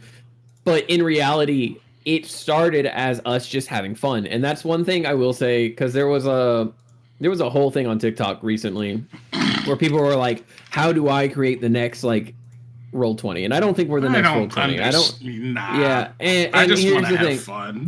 Yeah, the way you create the next bit of content that you want, whether it's D&D or gaming, is by having fun. You should do things you enjoy and then share it, and eventually you'll find, your audience who also enjoys those things. And if people don't, then so be it. You are having a blast. You should be trying to enjoy your stuff. Mm-hmm. And there's nothing wrong with going in with the intent of creating, a channel and things like that, but you should realize that that's the harder way to do it. If you're having fun and just enjoying yourselves, I have been trying to record videos for over a month now, and I keep having to end streams. Why? Because my computer is acting up. But I'm still playing those games. I'm still having fun with my friends. If I can get a 5-minute clip out, great. But for the most part, I'm gaming to have fun. And so I don't think any of us intended for it to be what it is. Fucking TikTok telling me I'm not being active right now. There we go. Yeah. But I don't think we were ever really intent with it becoming a big thing. Yeah, because even for a while, I didn't even stream for a long time, and I was just recording. A lot of the early, the super early, Really early. came from my channel. So that's why they look way different than what they were. And in some They cases, came from mine and yours and demons. Yeah, Mine were so fucking bad. My audio sucks so much. So we stopped using yours. Yeah, I know. My audio's terrible. Well, also, he was the only one that had VODs at the time at the early session. They were so, because I was like, I don't know how to fix these to make them sound good. Like, it sounds I did my best. fine now-ish. Early sessions are kind of rough. They're rough. They're so rough. And that's probably the biggest tell that we did not plan for it. We didn't plan for it to become content. We didn't plan for it to be... I think we started the YouTube to at least just have it archived so we can go back. It was really for notes, yeah. Literally, we're keeping it for notes. That's what we called it. We called it the archives. Yeah. Because it was there for me to like rewatch episodes when I need to remember shit. Yeah. And also there for the players to be like, fuck, what did we do last session? Yeah. And because like storing videos is fucking it's a lot of storage, and YouTube was the best place to put it. And it's like, I guess we could have privated it, but we just didn't really. Right. Yeah. And it just kind of blew up from there, and we are like, oh shit, okay, cool. And then TikTok fucking snapped. Oh yeah. And I was like, God damn. So like, we weren't hello? expecting it. Who are you people? We've gotten so many compliments. Like, I'm gonna be honest, I this is not me degrading our channel or anything like that, but genuinely I just thought that we were a pretty average group of people playing D&D. Yeah. I didn't think that we were anything special.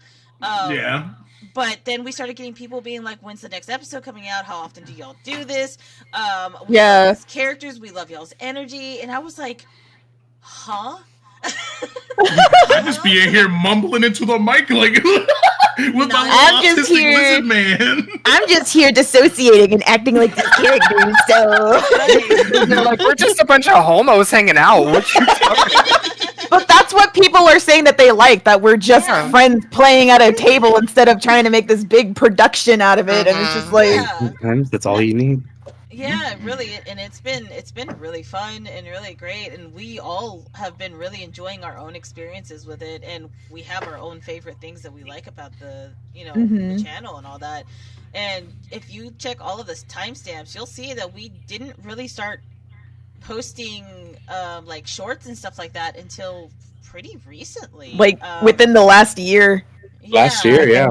And this has been going on. How many years have we been playing? Like 3 years for Asba. Yeah. As Above, So Below is a 3-year campaign as of right now. Yeah. It might be up to 4 now. I think. This year, yeah. How long Last Night In is going to be going for, because this was literally just a story that I had at the top of my head. And I was like, I need to get this out. Y'all want to play a session 0?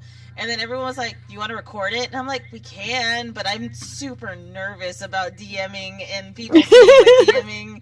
And so we finished the first episode. We're like, at 2.3 kg.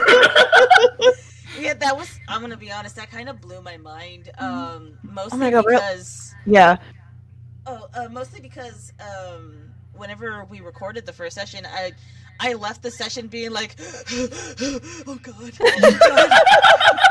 did they like it? Was it good? Did I do a good job? And then we demanded more. Yeah, they literally came to me and they're like, so when are we gonna be? When do we want to do this again? And I'm like, can we do this a weekly thing?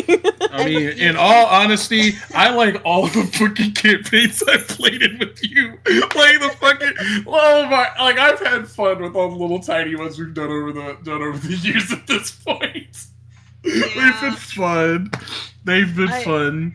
And I love that. And I mean, I've even done like a sci-fi one. That didn't last very long. It was more like a one-shot. That was so fun. It was so much fun.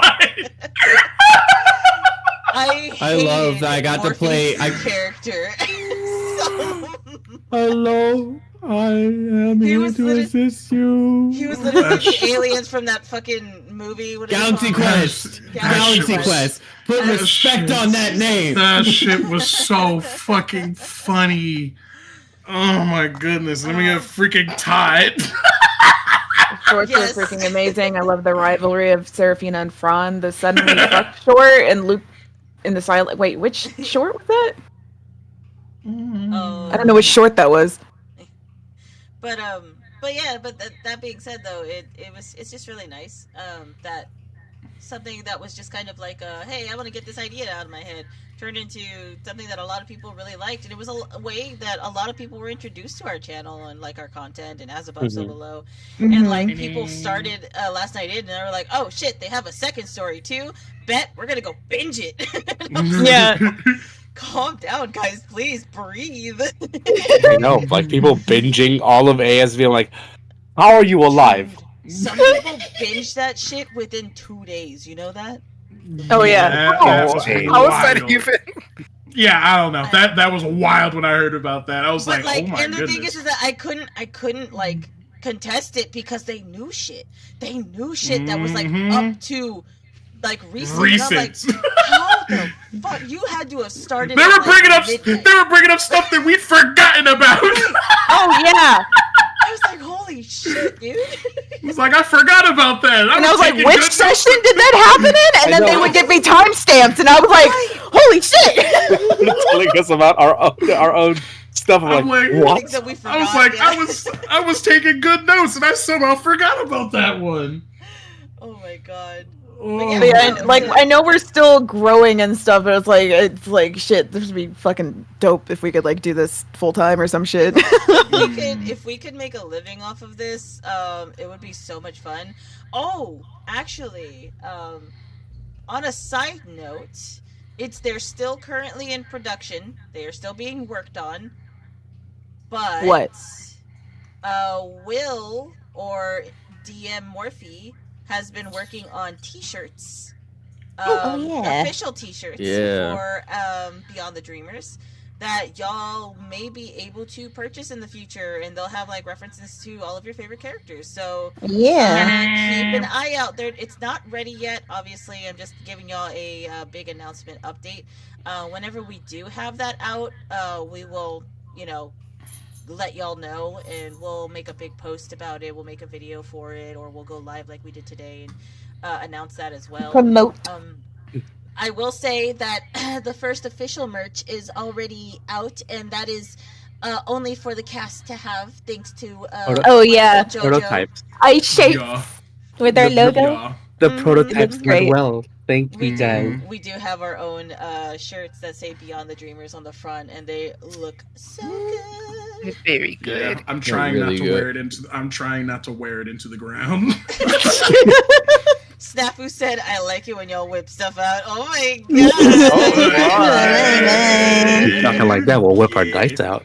Oh my goodness. I got a whole horde too. Mm. Hey yo. Do we have any other questions? Yeah, we have a couple more. What are your characters' pronouns? She, her for both of them. Fran is he, him. And then Fee is she, they. Will is actually they, them, but he doesn't care enough to correct anybody.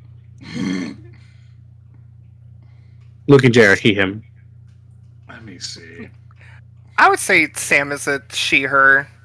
Very queer, but a she, her. The problem that I run into is both of my characters. Both of them are very much the I don't do this gender thing you guys are talking about. So wouldn't that fall under the pronoun it? Maybe? I don't know. I don't like it that much. I don't like it though. That's my problem. That's fine. Yeah. Me as a I am brown back. person gets dehumanized enough.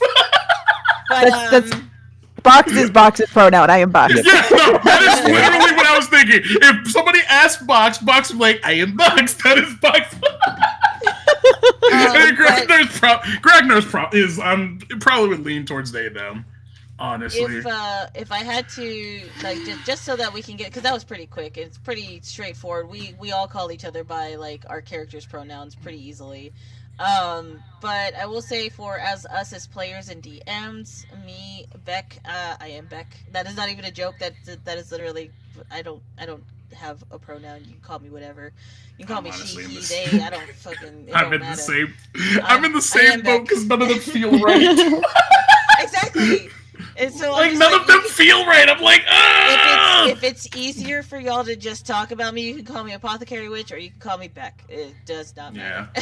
Like, I am in the same boat. I do not care about the pronouns. Go off. None of Go them off. feel right anyway. I am JoJo. I'm still figuring out myself as a person when it comes to that, because there are times that they them feels better. There are times, again, I don't really care enough to correct people.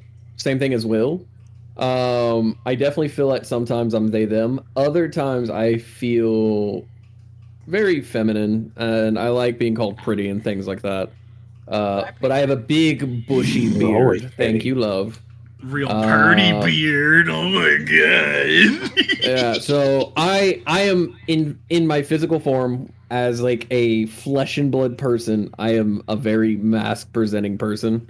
I'm very hairy, head to toe. So it's one of those things where people presume masculinity. So I don't care enough to correct folks. But it is nice when people go like, they are or she is, because that gets me a little giddy.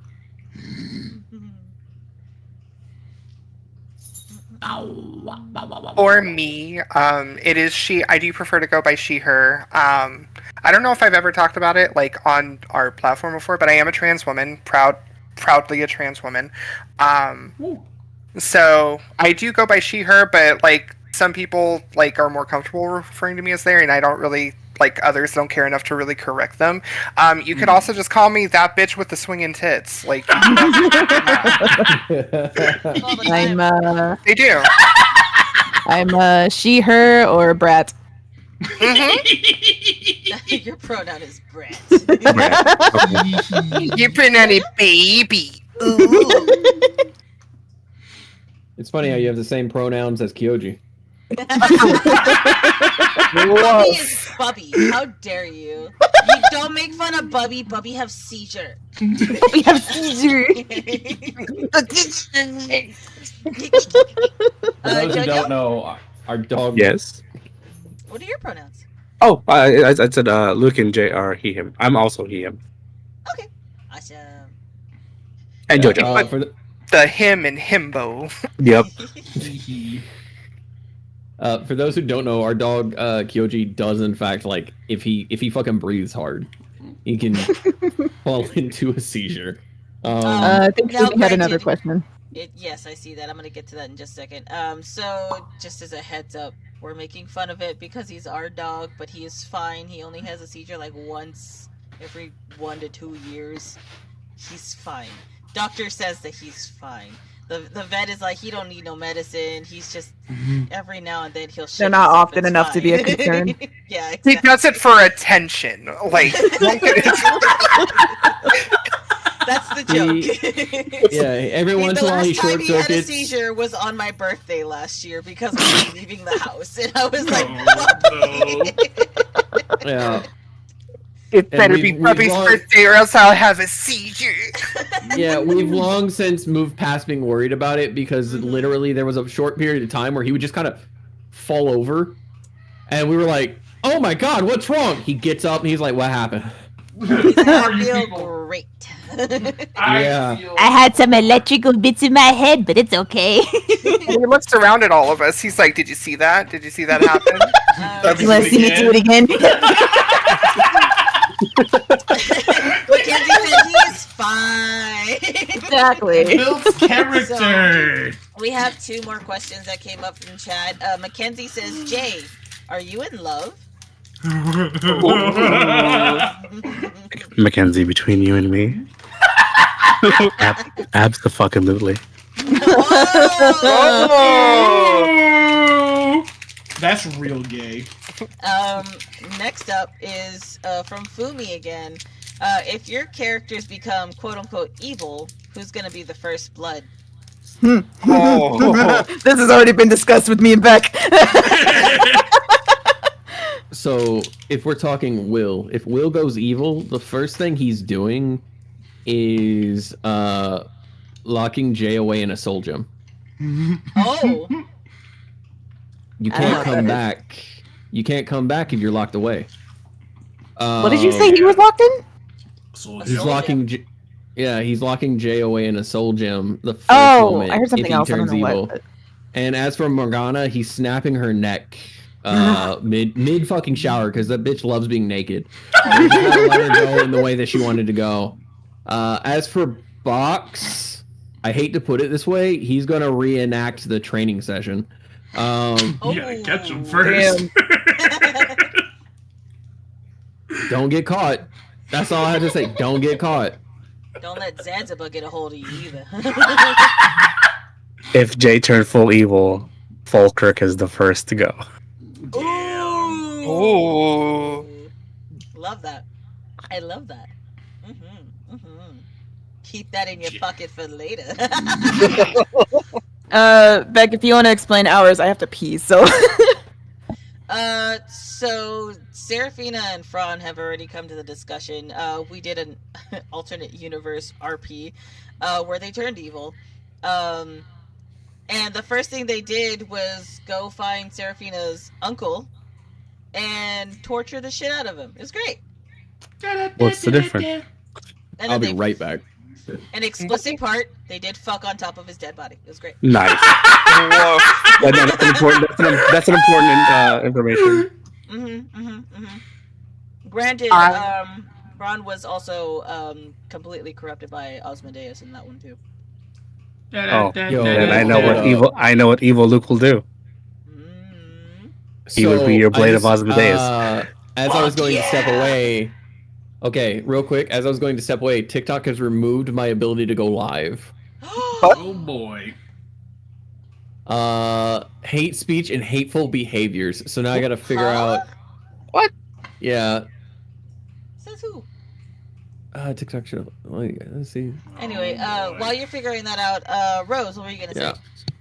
Oh, so for Sam, if she turned evil, she would get real ambitious. So she's killing the new spear of Osmodeus, and then she's killing Osmodeus and taking over Hell.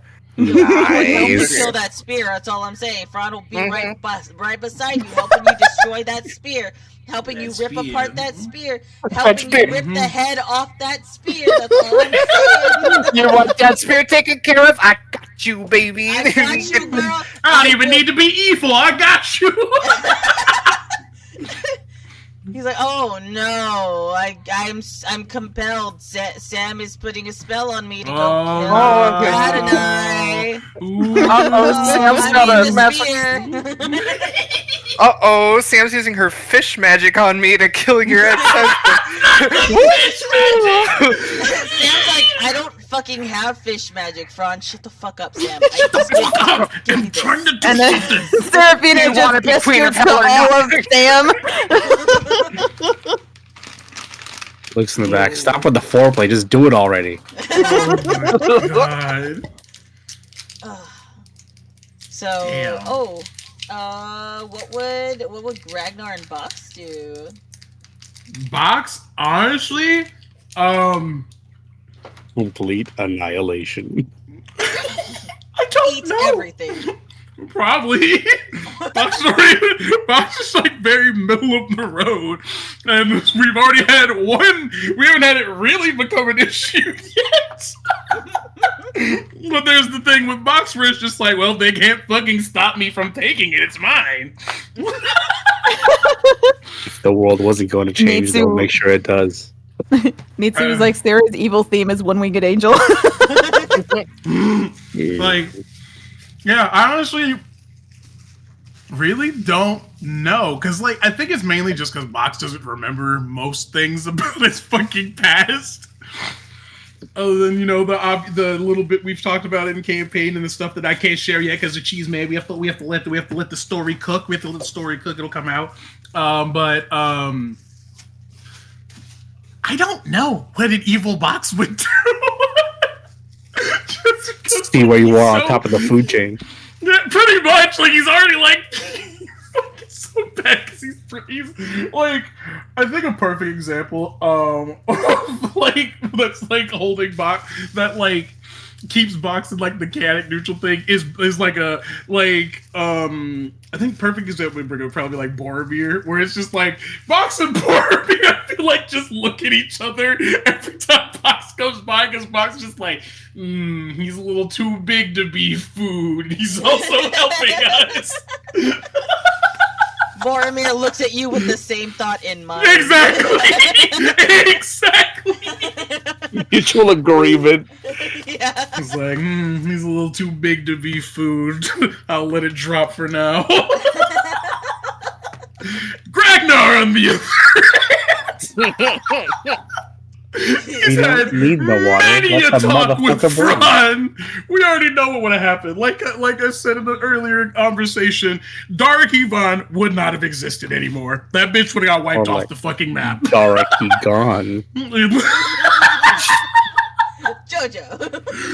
Sorry. I don't know.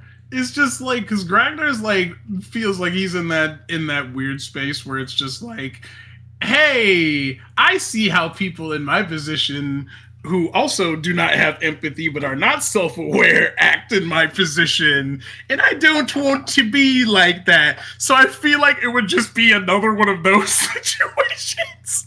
Like maybe not like full Asmodeus, but probably not much better. Pretty goddamn close, yeah. Mm-hmm. Yeah, considering we do have that one alternate universe where Ragnar is a destroyer god and literally destroyed the entire world. So, there's that one. Yeah. We have a question for the DMs here. Ooh. How many years apart do the sessions take place? That's a good question, isn't it? Yeah. Well, Nitsu has a question to add to the queue as well. Alright, I'll add that now. I think Aaron may have still stepped away. Is he? Okay, then I guess I will answer mine first. Sorry, I'm eating a candy cane. No. Oh. Yeah. There you go, crunch. Wow. Yes, go crunch. That good crunch. Exactly. I'm putting some stuff on the Evil. here. Actually, before we answer that question, why don't we take a BRB break real quick? Okay. Okay. Yeah. Well, you BRB. like Backstream, get those questions revved up. Rev up those fries! Rev up those fries! Oh my god, I'm going BRB.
And we're back.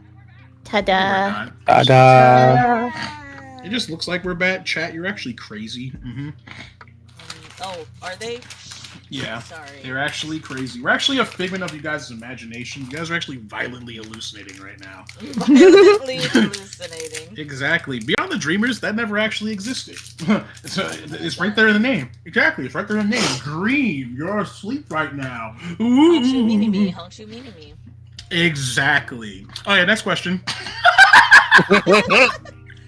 Alright, so pulling up the questions here. So this was the question that was right before Morphe hopped off. So God damn it, Derek, no! I was crazy once. They put me in a room. A rubber room. No. Rubber room. Rubber Rubber room with rats. Rats make me crazy. Crazy. I was crazy crazy, once. They locked me in a room. In a room. A rubber room with rats. And rats make me crazy. They make me crazy. Steven, I want you to know that you sounded almost exactly like Gilbert Gottfried for a second. How many? So this was a question for the DMs. How many years apart do the sessions take place? They are neither close nor far because they are alternate worlds. We have a tentative agreement that we can do whatever the fuck we want with the characters. At any point, that can be revoked or changed. The two DMs are married, so we get to talk to each other every day, all day, whenever we want about these things. But they are their own thing. They have characters from each other, and these characters will have continual traits across the board. But at any point, you know, it can change. They are not the same universe. Let's just put it that way. There's a reason that like Fron is the way he is, and it's different from As Above, So Below. When he's in LKI, he's different, and there's reasons for that. We as people, as creators, that Morphe actually doesn't know. yeah. Dun dun We as dun. creators and DMs take bits and pieces, and this is for all DMs. We all take bits and pieces, that things we like, some things we create before, some things new, and we recreate them. Falkirk, all the stuff that Beck has done is a combination of their older content and a lot of newer stuff they're doing. And I have, like, in my campaign, I have a whole world map that is constantly updating and changing based on what the players do. So, like, in that regard, if Beck decided to take that world map and run with it, I have no problem with it. But it is, at that point, Beck's world map that they will change as they see fit. I hope that answers your question. And as the one who put the setting in place for Last Night In, to answer the best way I know how. Near, far, wherever. Oh my god. Hee hee. Just kidding. Hee hee. Yeah, so there's no set years apart. Next question. This is from Nitsu. What would y'all want your characters' songs to be? I have a whole ass playlist. Most of us have a playlist. No, I don't. I made other than the playlists one, for yeah, other a than lot the of one, them. other than the one Rhea made. I don't know. I've always been a problem I've had with all of my characters. I'm really good at just coming up with crap off the top of my head and coming up with a bunch of ideas for stuff that just come from nowhere. But I, for the life of me, can never think of songs that match my characters. It's like I was just like, maybe I don't know how to make playlists for my characters. You can listen to the playlist in my Spotify if you click on my I link. did. It's real good. It's real good playlist, guys. You should listen I'm to looking it. through Fran's playlist right now, and I'm trying to figure out which one would best suit him. I guess I could like- pick a single song. Let me look. I will pause and I will pull up. Where's I think William? the only So, one that I What we could need to do is we personally just need to say- do a master list of their playlists. Mhm. So like those on my stream will get to Actually- see. If anyone is interested, and you search up, if you have Spotify, if you search up Last Night In and then dash campaign, you'll see something by Beck. That's a playlist. That's an official Oh, playlist. yeah. that I put together. Ta-da! I want to say Another Love by Tom Odell for Serafina. Oh yeah, that's perfect for you. Let me see. I think the only one that fits in this current moment for Gragnar. What the fuck's the name of the dude? Hold on.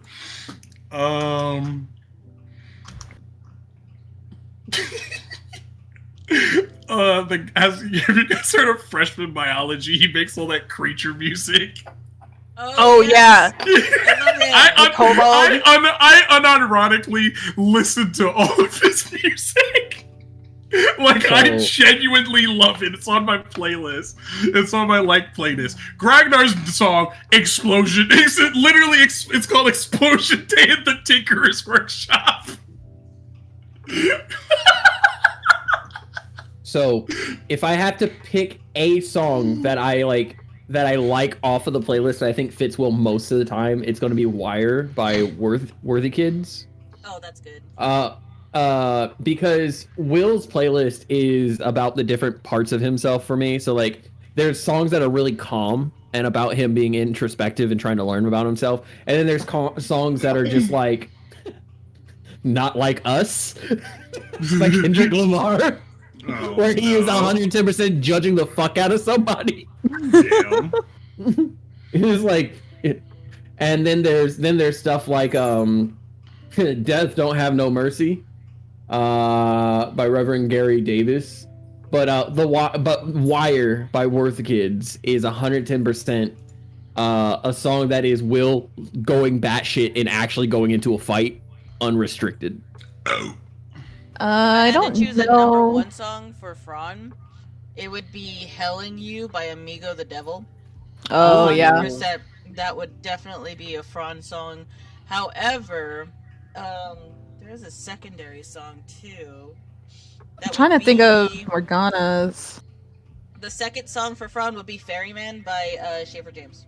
Ooh. Oh yeah, Featuring that's a good one Willwood. too. I love Willwood. I do see. Oh man, actually, I stumbled on him randomly. You know what? Willwood in the fucking... What the fuck is name of this band? I fucking forgot. I have two songs for Morgana. One of them I can't really say because spoilers, but the other one I'm gonna say "Maneater" by Nelly Furtado. I just realized I did not add "Pile of Bones" to Will's playlist, and that is such a good song. That's a great song. I don't want to listen to Willwood. God damn it. What about you, Jojo? For Luke, it's A Hero Comes Home from the Beowulf soundtrack. Oh, Fuck yes! As for Jay, I'm not sure if I'm for Jay yet. Sam? So for Sam, I actually have two. The first one speaks more to her soul, which is Cherry Bomb by the Runaways. Cherry Bomb. And then the other one is more akin to like her life with this group and what we're going through. It's a song called Unfuck the World by Angel Olsen. And it's actually a very sad and like bittersweet song, but it's very fitting.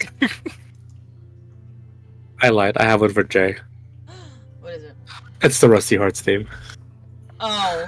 It's the what? Oh. Rusty My Hearts theme. heart. I don't think I've heard of that one. Rusty Hearts is an old MMO that me and JoJo used to play avidly.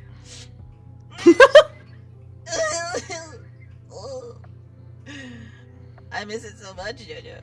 Why would you do this to me again? I'm sorry. I'll post it in the bubble chat. I appreciate it. For... Let me see. Demon, did you have a song that you would put for Gragnar and one for Box?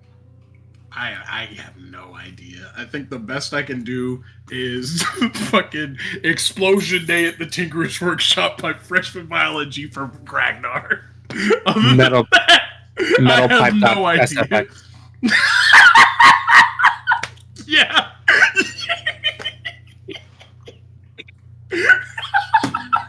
Wait, what happened? I missed it. Metal pipe. The metal pipe sound effect. Yeah. Oh. Oh, hi, geese. Jesus fucking Let's Christ. see here. Yeah, I'm really bad at making up thinking of songs that fit my characters.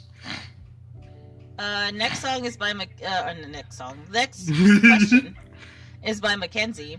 If you had an ability to become your character, which one would you choose and why? Luke. Oh,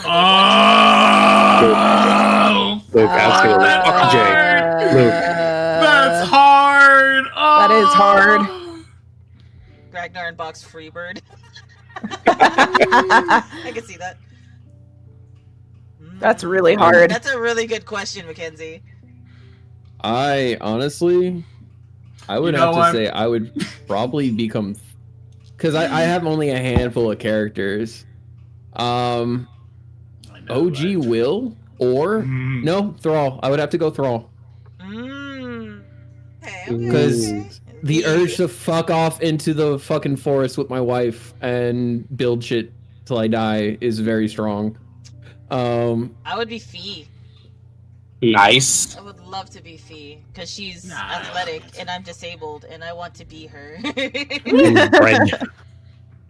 I think I'm gonna go at Box for the sole purpose of I have enough trauma. I don't need the level of trauma that Ragnar has. Yeah. He's got some trauma too. Okay, He does, but he doesn't have as much as Ragnar. The problem with Ragnar is Ragnar's just like, I'm just gonna compartmentalize all these and not think about them. But we're getting to the point where the hard drive is getting full, and Ragnar's like, okay, I have to actually think about these things. I have to spill some of it out a little. I'm going to actually lose it. I think I'd probably try to be Morgana because she has a lot more confidence than I do. Nice. I think if I were to be any of my characters, I wouldn't want to be Sam. She's dealing with too much shit. But if I could, it's actually a character from another one of Morphe's campaigns. Her name was Lafayette, and she was a cute little water genasi sorceress, and she is my most favorite character that I've ever made, ever. And that's Fee's like adopted sister. Yeah. And unfortunately, I didn't really get it. We didn't really have much conclusion to her story, so she would definitely be a character I'd love the opportunity to play again. But yeah, if I could choose one, it would definitely be her.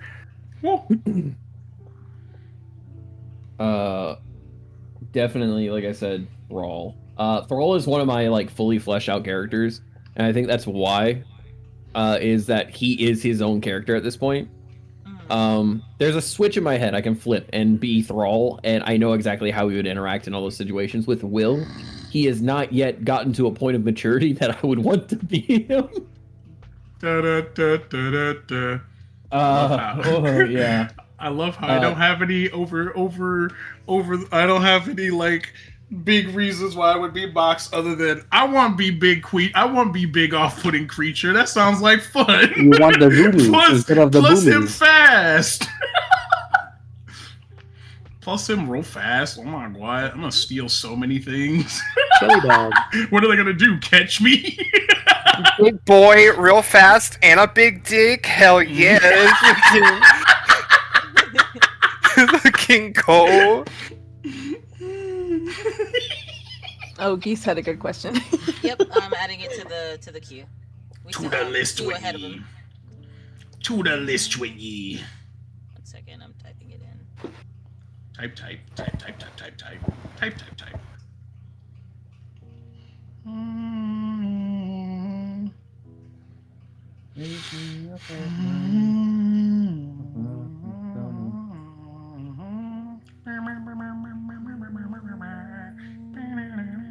Okay, next question is from Nitsu. What magic items would you want to find? Well, I talked about it last session in Asba with the gauntlet thing.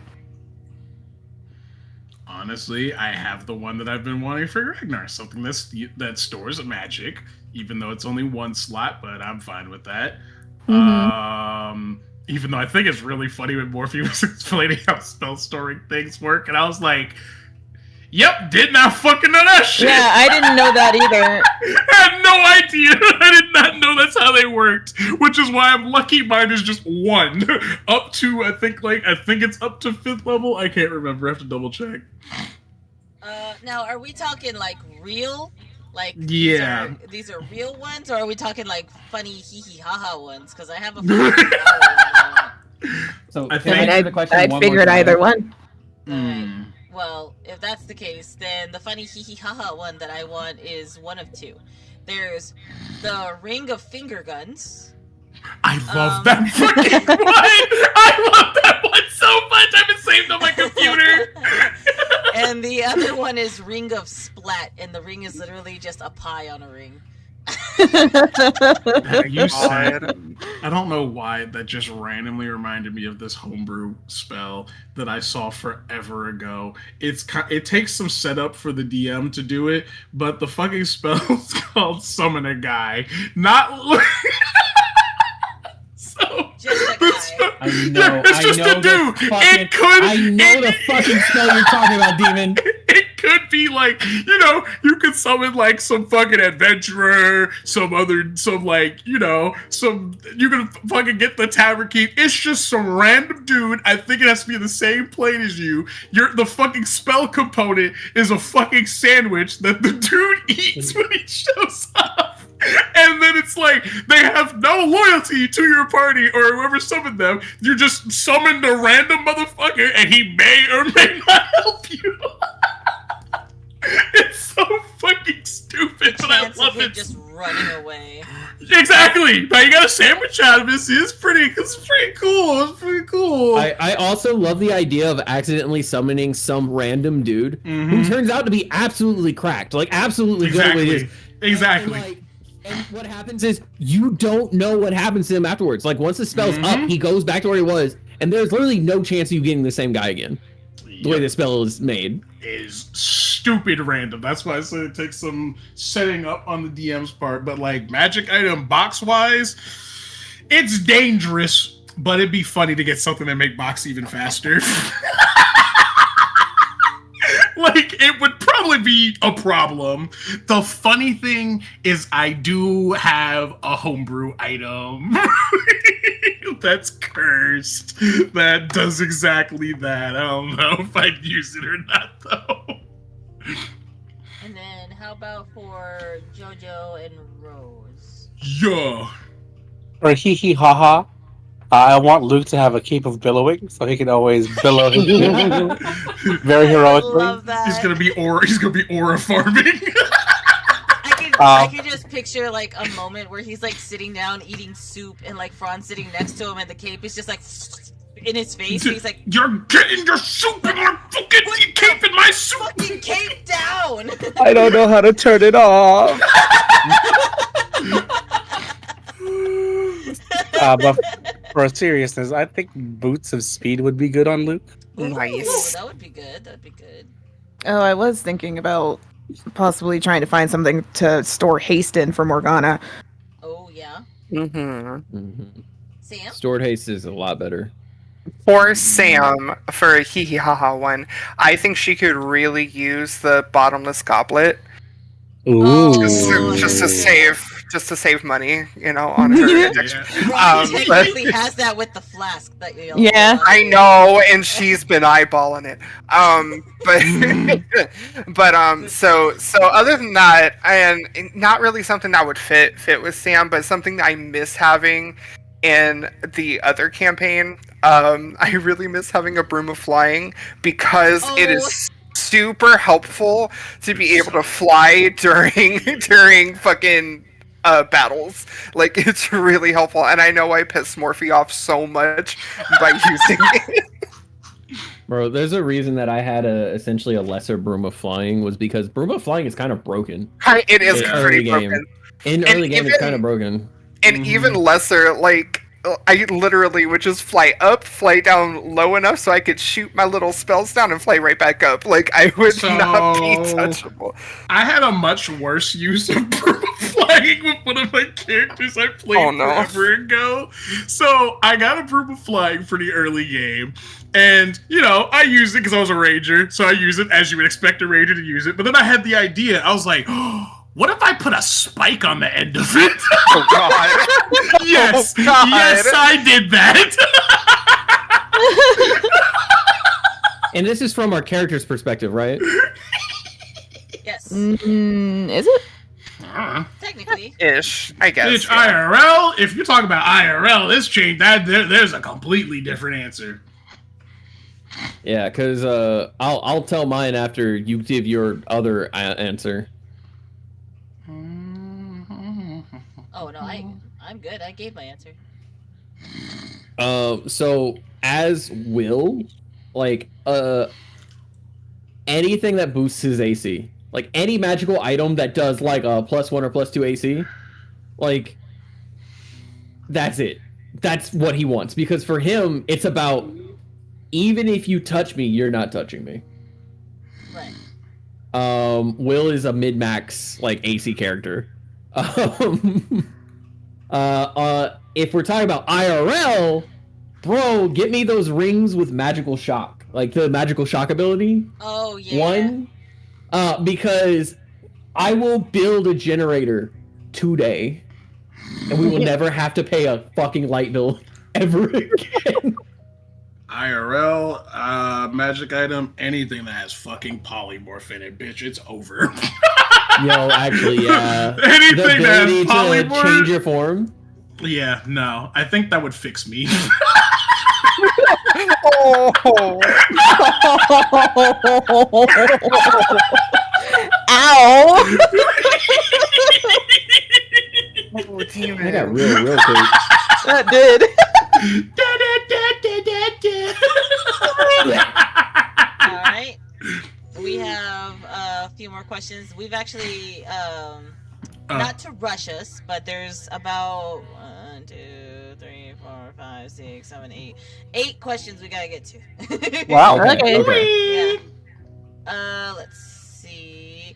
Fumi says, if Fran makes a story of each member, what would it feel like? And if Fran ever made a story for himself, what would it be like? Ooh. I think we've done this already, right? Ooh. No, No, so. we've never No? done it. Mm-mm. That's a question that Seraphina and Front have had like in RP, but it's That not might have been it. Yeah. That is a. Okay, let me try to think about this. So again, starting from left to right on my screen. If Fran were to make a story about Sam, He was a bitch. The end. as He funny was a as that would, fairy. as funny as that would be, Fran takes his storytelling very seriously. So he would actually give her a lot of credit. He would probably write a story about a very famous captain, and their adventures and the accomplishments that they had made throughout their journey, and for the finale of her story would essentially write off that she retired happily and decided to have a nice little boathouse because she loved living on the sea so much that she could not leave it even after retirement. That's actually really cute. For Luke, he would write a story of a harrowing hero who not only saved the people, but he saved anyone who asked for it.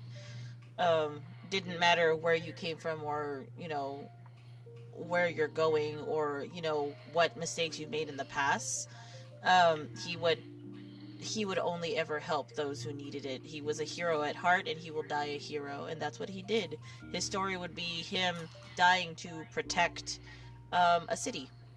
And successfully doing so, and them raising a statue in his name and honor. Thanks. For Ragnar, he would write That's a me. story. He would write it in the sense of like a kid's book, not out of like disrespect, but he would write it in the sense of a kid's book, because Ragnar was still technically a kid at heart. And he kind of, it's that mentality of you had to grow up a little bit too fast because of everything that happened with you and your hatchlings and stuff like that. So he would write a kid's book about a kobold who dreamt of becoming something bigger than the hole in the ground that he grew up in. And he did just that. He becomes a hero, but he's a hero who only wanted to be known to those he wanted it to be known to, if that makes sense. So anyone who would know his name would only know it because he told them, and you would have to be very close. Other than that, he would go down as almost like an unknown hero, very similar to how Luke would be. They would have constant reminders and statues and different icons that would look or sound or, you know, be in remembrance of him. But since he constantly changed his shape and he wanted to become somebody different, he himself would also plant the story that he was somebody different and somebody bigger than that. So they would write in a dragonborn. They would write him as a kobold. They would write him as a halfling. They would write him as a goblin. They would write him as somebody who he wasn't, just so nobody knew his identity and he could live peacefully as the hero he wanted to become. That's real gay. Aw. As for Seraphina, he would write the story of a woman who wanted to live a normal life. She would be a simple farmer living with her husband and her kids, 3 kids, all by name. They would go into town occasionally whenever they wanted to sell their produce, and it's a very simple, very romantic story of her living the life of normalcy that Seraphina has always wanted, with no troubles, no issues, no anything. And he would write the romance of the man that she loved. No matter who that was, he would always ever want Seraphina's happiness, and he would write her laughing, enjoying herself, living her life to the fullest, and being nothing but full of joy and smiles. Because that's what Fran wants for his wife. Even if that means he's not in it.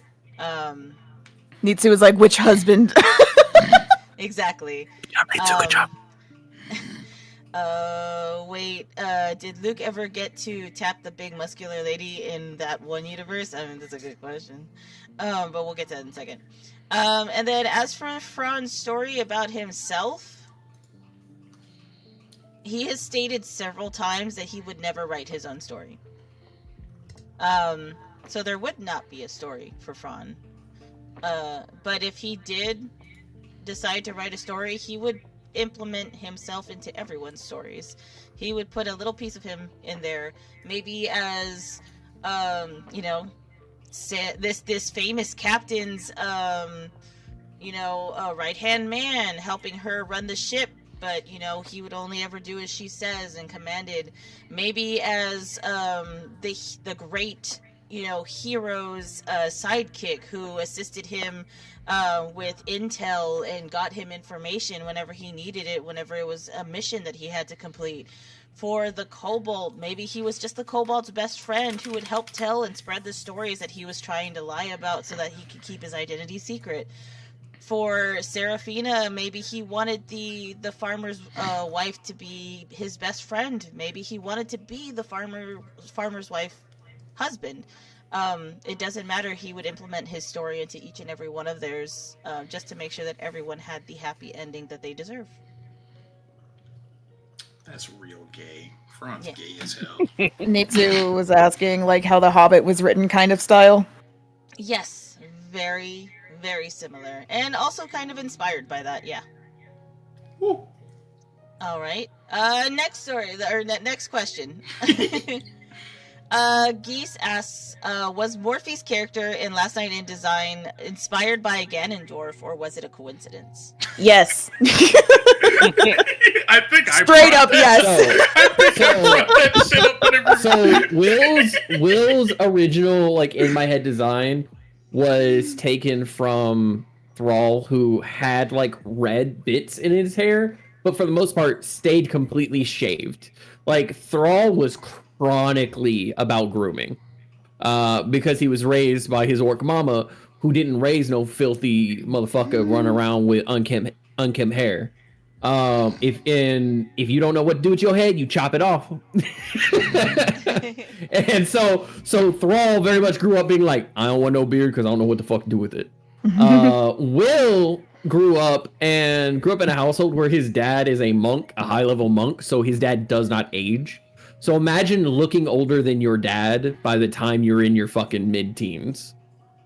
And so he kind of leaned into the facial hair to get away from that. And my thought process was he was going to have like this dark brown hair.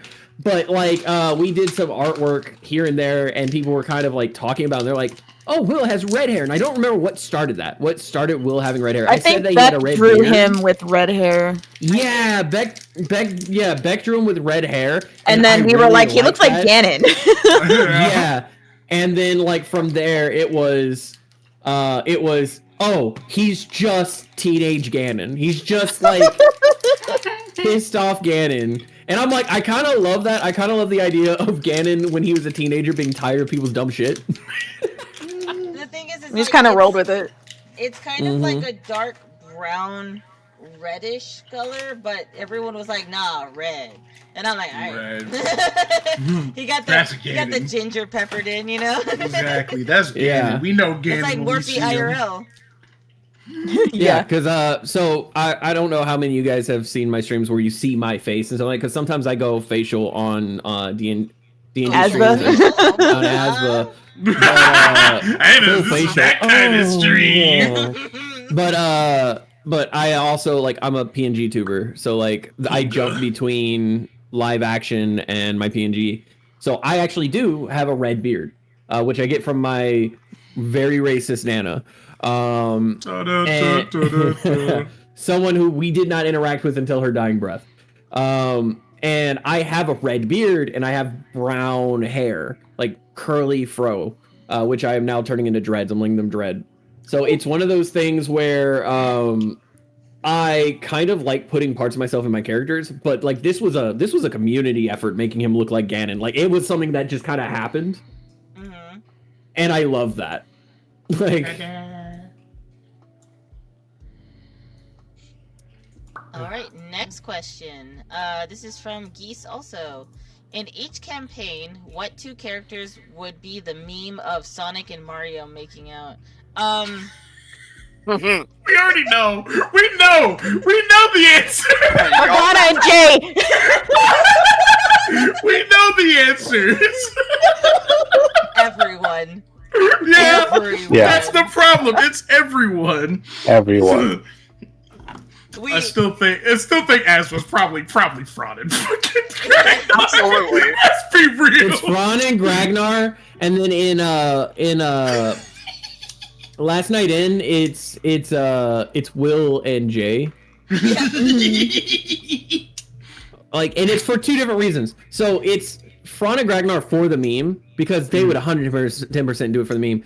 It's Will and Jay because they're opposite sides of it. You've got a queer ass motherfucker and who would just absolutely fuck anyone who just asks. And then you've got Jay who's like, dude, I am a straight male. I am cis. What is happening here? Why are we being shipped together? What's happening? Yeah, we have Will's stickers doing for all of them. Yeah, Fine, and Bill's character. yeah, a child. He fucking graham crackers gets me every time. It's so good. I still think, I don't know why that randomly just reminded me, because I remember it happened during a session where we realized, we're like, wait a second, Gragnar just looks like a tiny Garum. Yeah. I just randomly remembered that shit. And you know what's That was- funny? You guys can use these emotes of all of them making out with that specific meme by going to our now live Discord server. Yay! You can find it on Beyond Dreamers card. You should go check it out. It's Bernie. Haha, hee hee. Which, by the way, Rat Traveler, welcome to the Discord. Yes. Also, I think that's for me. Just so y'all know, Wolf Lover has been. That's Mackenzie, by the way. They posted that picture in there of like the spiked up turtle. They said that this is an NPC that they are not an NPC. This is a character that they've been working on. Sick. And they said that they want to build it like essentially like a tank, that only ever takes damage. They don't attack. They're too slow for it. They just sit there and they are a wall. Provoke. Okay, Yes, so provoke. I I am love that. there's idea, by the way. there's an ability called Shield Bash, and it is a homebrew ability that Will has. It was modified because it's stronger in its original form. That I think would go really well with this character, Wolf. And what it is it is 110% a provoke. You bash somebody, do 1d4, and they have to make either a will save or a charisma save. I forget which. I think it's will save, or they are like provoked into attacking you. And I also for, like, a think, turn. I also Fumi think is there's a Rat Traveler, feat by the way. for. I also think. okay. I also think there's a feat for spike armor, if I remember correctly, too. I'd have to double check, but I'm pretty sure there's a feat for spiked armor. Or I vaguely remember that being a thing. Who knows? All I have to say is that spiked armor in fucking Dark Souls. Next question is from Fumi. If a character ever gets to have a superpower, what would it be in character? Ooh. Seraphine is just gonna kind of look around and is like, I have magic. What are you asking right now? Yeah, I mean, we do kind of have superpowers. I can literally turn into a flaming T-Rex. I've seen it. I can confirm. My superpower would be. Never mind, that would be too mean. Never. You know what? I wouldn't want any super. I love who I am. Now, What is your answer,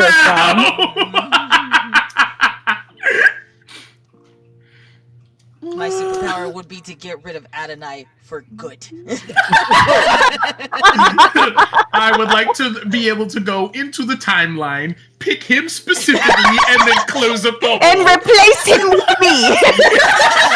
Hey, buddy, you want to go for a walk after this? We did actually have an alternate. We did actually have an alternate timeline for that.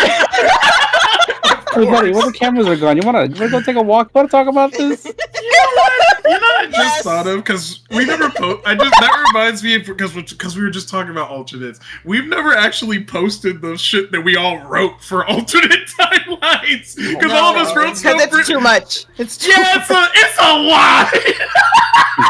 We have all of us wrote like fucking Doom timeline shit. Oh, that stuff. Yeah. Funny, I think that was like during the retcon.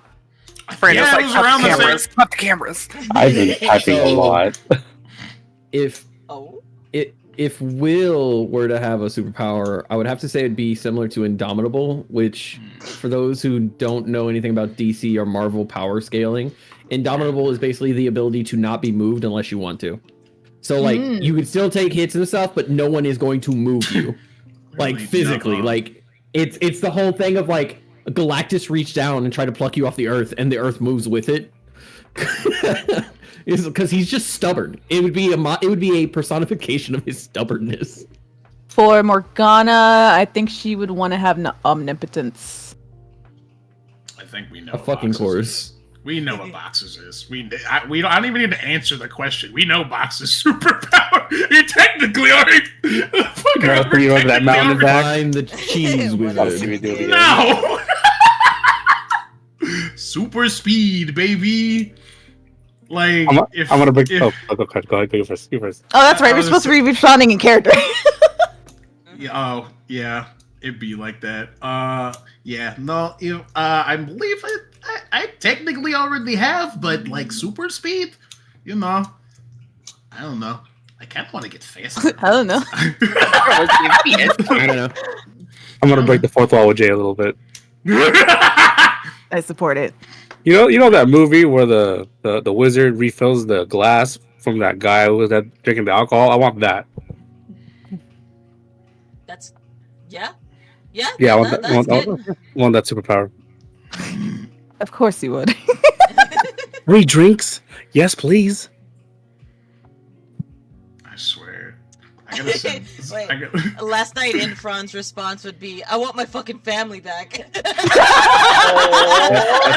That's dark, Alistair. You want to go? Want to go for a walk? Talk about it. I have gone for walks. I have done inventory on all cities that Nothing works anymore. I own. I've been doing inventory for 15 years.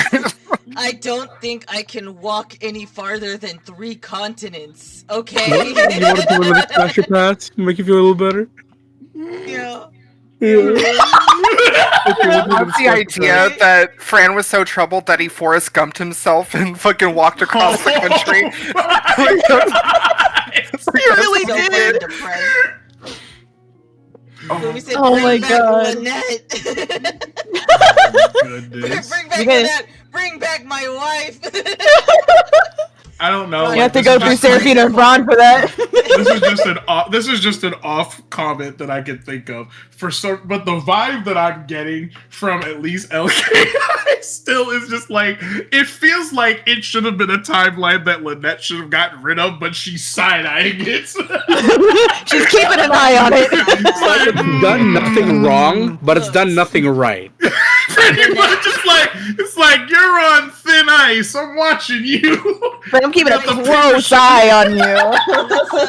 Let's not forget Lynette has been canonically, Mm-hmm. said to be a daddy's girl. So like, Mm-hmm. dad's still alive, and they're like, Like, he's still she's there. like, That's she's like, gonna- where's the rest of you? Yeah, I I've been don't resetting know. all Like, these worlds. Dad, you're kind of. New. It's like, Dad, you're kind of cutting it close there. What you doing? Yeah, You you're know right. what? Let's You're let like, this one live. I've been I'm not destroying gonna- all the other ones. I'm What's the not worst gonna- that can happen?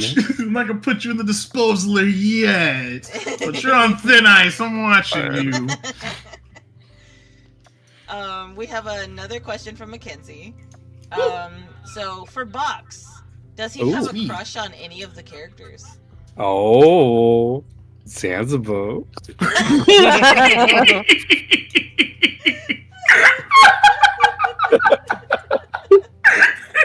I'm not gonna lie, he's definitely thought about it. Oh my god. He's like, that squirrel, I can hit that. I mean, he's already been inside me, so you know. Oh, It's true. Yeah, It's true. I can confirm. as far as his throat. Yeah, Almost all the way in. Oh, exactly. but then exactly. William had to come in and fucking grab him. Not without protection. Let me He's see. like, So it's hey, like squirrely boy, Zanzibar. looking for a nut? Yeah, it's like He said, well, that would Zanzibar. absolutely fit. Oh Lord, Jesus fucking Christ! It's like definitely thought about Zanzibar, and he thinks Morgana's pretty, but he's not a simp like Ooh. Jay. Yeah, he is. It's a really weird one because I think it's so fucking funny because we got the other fucking hand. Jay saw fucking Morgana naked once. It was like,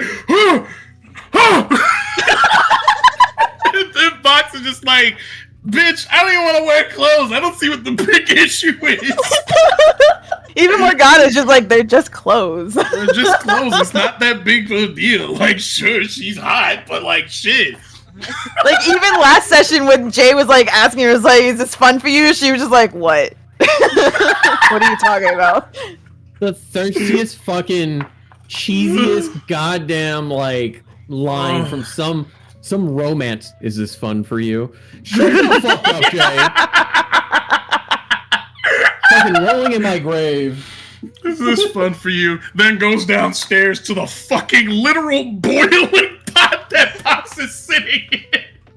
Pops is like, you can get it. I don't fucking care. It might be a little too hot. Like, yeah, it's boiling. Oh my god.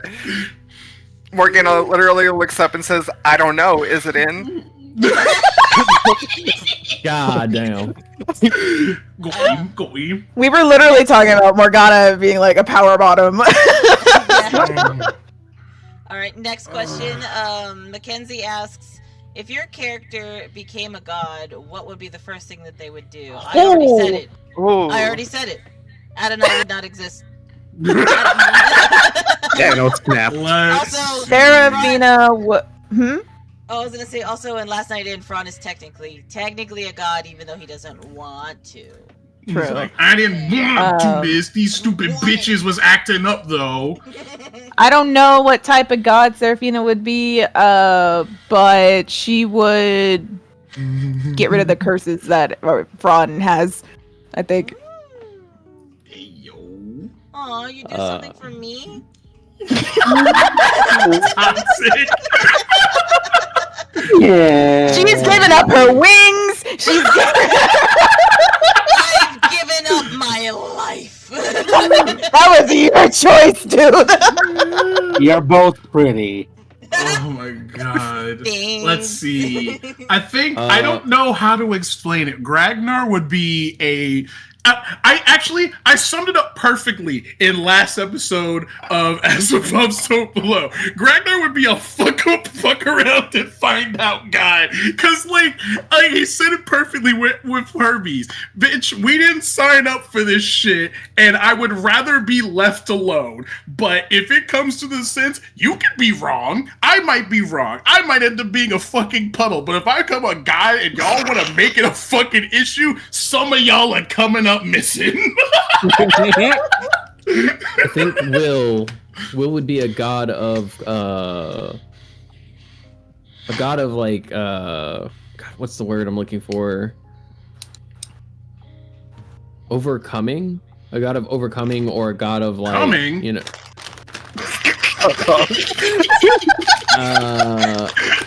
What is the word I'm looking for? Basically, like, if you're in a situation and you're like I'm having a problem dealing with this, he's that wall.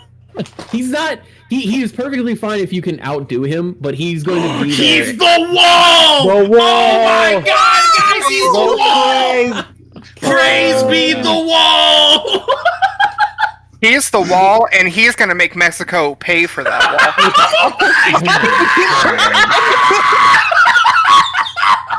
Oh my god. Of like Oh perseverance. I'm sorry.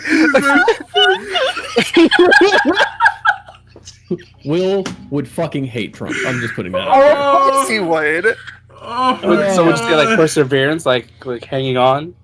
oh there. Yeah, well, my yeah, God. perseverance. A god of perseverance, but also a god of trials. Because, like, Will would never turn down the opportunity to throw down with anybody. So it's the idea of, like, if you wanted to be, like, his paladin or his cleric, you have to 1v1 him. Fucking reminds me of Cord from like the Greyhawk. Not it's just got- Cord. It's just, we it's got, 100. we got chat saying praise the wall now, just so you know. Praise Oh the my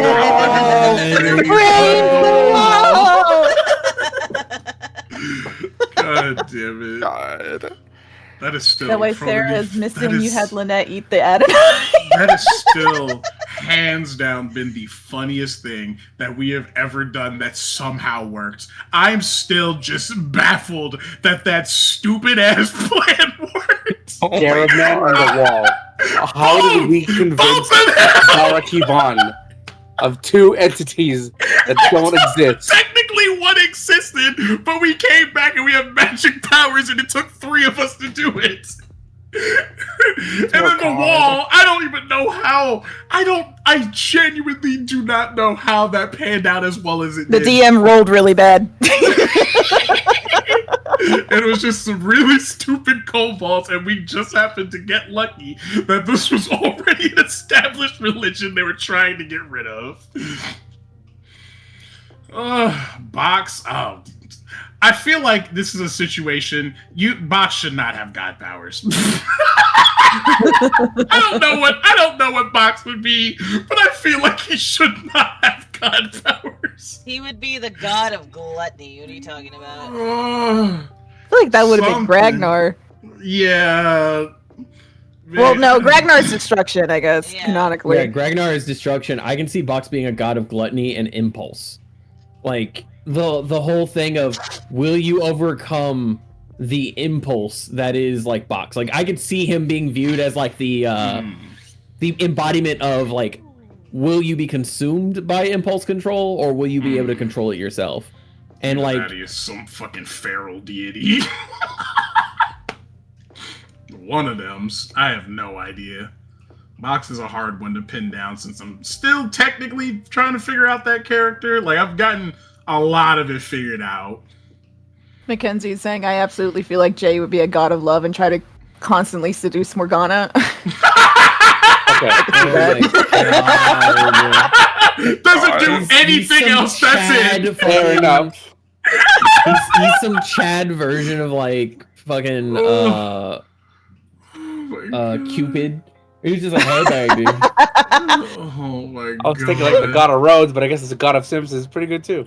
Damn. The god of Sims! The god of You Sims can't is take crazy. bronze title. It's a competition now. Who's Exactly. the simpiest of simps? Who gets that? Exactly. Who gets that portfolio? Who gets that deity portfolio? They're the twin god of simping. The twin gods of Twin simping. gods. Oh my god. Sam, what kind of god would you be? Other than the obvious, I mean, she'd probably be a sea god. She gonna be. But her bitch. first act of god is we also discussed it earlier. She would fucking murk the shit out of Osmodius. Yeah. First thing. Yeah. First thing. And you know what? Maybe she would just fuck around and become like queen of the underworld for a little while. Maybe we Hell should Fuck yeah. do that Put too. it in your resume. Fucking So you're he literally said the just trying to be domain of OG. Sims. You're literally just trying to be OG fucking Poseidon. I still think that's Basically, so funny. yeah. Yeah, So because funny. go ahead. Sorry. I was just saying, because like it's funny. We got the two simps, we got the creatures, and then we have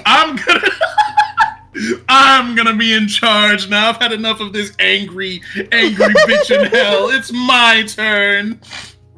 I just want to Oh say my that there was a God. very wonderful D&D video that sums up really hard how I feel about everyone who's like, I'm like, I'll let y'all be gods, but like, there's a video where like they defeat and they stop an evil god from like coming into existence, and then it's like we should destroy it, and then you have the warlock. Actually, I think we should go ahead and remind them, like we should remind them that mortals aren't someone to fuck with, and it was like, oh no. Because absolute power corrupts absolutely. Yeah. You know what? Luke doesn't want to be a god. That's exactly what. That's exactly the thing that Gragnar is currently dealing with. He sees how certain people that we have dealt with. He sees how power corrupts people who are not aware, who don't have that empathy that Gragnar also doesn't have, but they also don't have the self-awareness, and that's the big thing that constantly eats at Gragnar. So that's another one. I don't know what Mm. Serafina would be god of. Luke would be a concept. Oh, I Like like a that. hero. He could be the Concept of warrior. heroism. Yep. Oh, look at that. I can Oh see my that. God. Look Oh, at you thinking outside okay. the goddamn box. I Yeah. I heard you so wrong, but we're gonna continue. Seraphina's the goddess of power bottoms. That's what we're... Not power bottom, just bottom. Damn. So, next question is from Geese. Can the homies break Williams' AC? No. Wait, At how? Give me time. What? Give me time. So, can the homies break William's AC? So, William know what that right means. now. So, his armor class. William's It's a armor question class for right William. now. Oh, At this point, his highest it can be is 24, not Still- including. There is a trait that orcs can have, but I have not put it on his sheet because it's from a different build.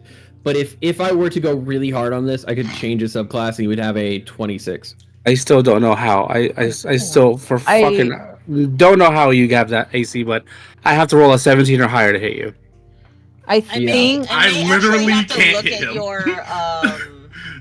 your character sheet, Morphe, because I know Okay. that for a little while. I'm not saying that there's anything wrong with it, just that I might have to.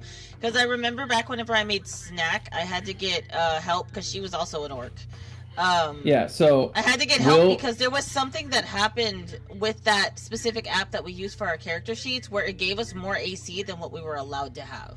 Like it was a stupid amount. Like she should not have had that much AC. So again, his normal armor bonus is Well, 16. No, I get that. I'm just saying that that's something Yeah. that I might have to look at with you later. I'm not contesting Yeah. it right now. You don't have to go into detail about Well, it. no, because they're asking specifically about his AC. So like, Oh, we'll his talk about it armor- later. We'll talk about it later. Yeah. Fine. Okay. No, I'm just I'm- saying you don't have I'm to. You geeking don't out have about to it. break it down. Is what I'm saying. Yeah. So with full armor, he can get hit because it's a 19. But when he takes his armor off, it goes up because his full armor actually reduces that. So that's the difference between when he was in combat earlier versus now. He's not wearing the armor as much. And as the resident fighter, I have to roll a 17 or higher to hit Will. I literally can't hit. I literally cannot hit Will. But I have another plan that'll show its head eventually in the campaign. Oh, was that Geese said? I guess the homies can't hug William. Hold up. So let me say real quick. AC is not if you can touch somebody, it's whether or not you can deal damage to them. No. So another part of it is technically you could hit somebody, and if they're blocking it, like it might hit their arm, or even you can punch them in the chest. If they don't react, that could still count as a no hit because no damage is being done. So via the textbook, someone could land a hit on Will, whether or not it would actually hurt him. Yeah, Mackenzie was like, we can talk about it in Discord. And Geese said Maybe it was we- a joke. It didn't land. Maybe we That's a can't tism. hit him, but we sure can kiss him. Oh my So god. anyway, next question. This question's from Derek. Yeah. Yeah. He said if you had to change your character's classes, what would you choose? Oh. Ooh. Fran would go warlock. Fighter for Will. Probably sorcerer for Morgana because I'm a slut for sorcerers. Seraphina, I don't know.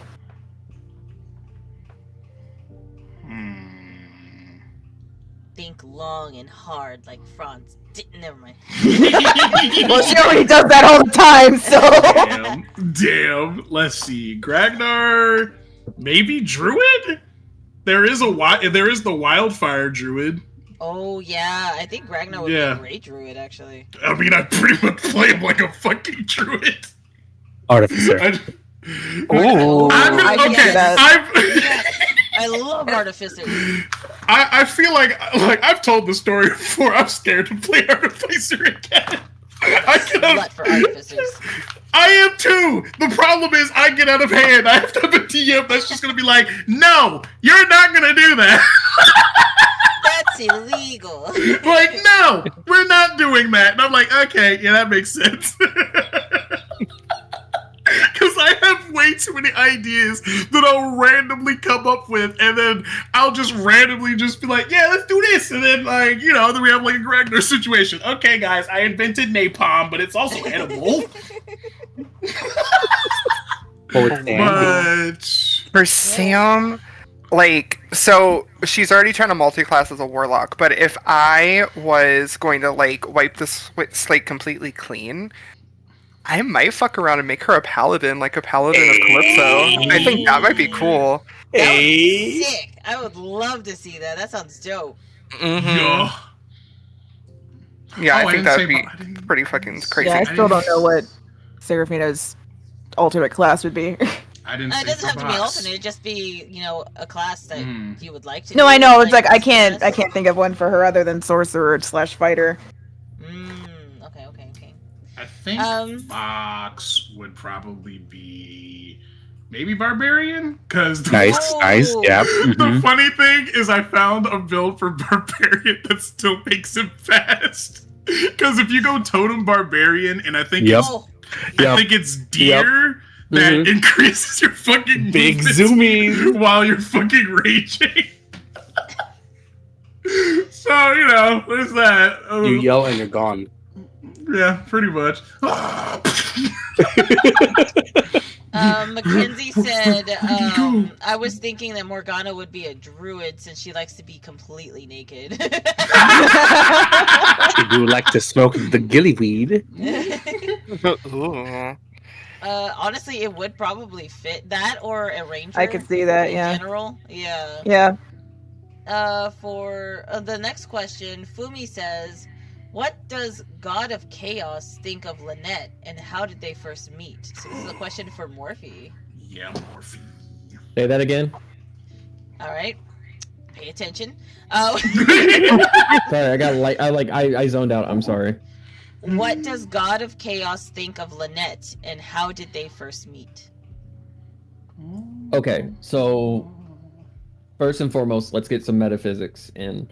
When you become a god, you become a god in that moment, but once that happens, you've always been a god.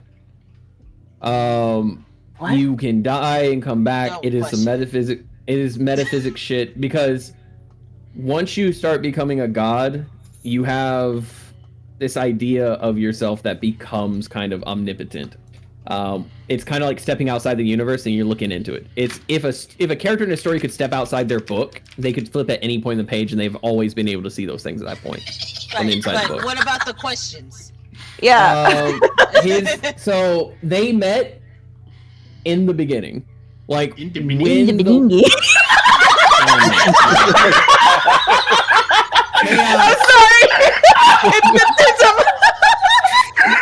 Oh my god. All right, guys, come on, let them answer the question. Chaos loves Lynette because Lynette fucked shit up the same way he used to. For those who have been through AASB, you know that Chaos origin is that he was locked away by them creating the concept of logic and like laws. So like the rules that keep the universe going limited how much chaos could actually occur and do things. So before that, he used to fuck shit up. So this up and coming god, who just so happens to be the child of chaos, shows up, starts eating entire multiverses, and people are like, what the fuck is going on? And gods and concepts have been erased for no better reason than I want my dad to live. Chaos loves that shit. Absolutely adores her. She is the best grandkid you could have ever given him.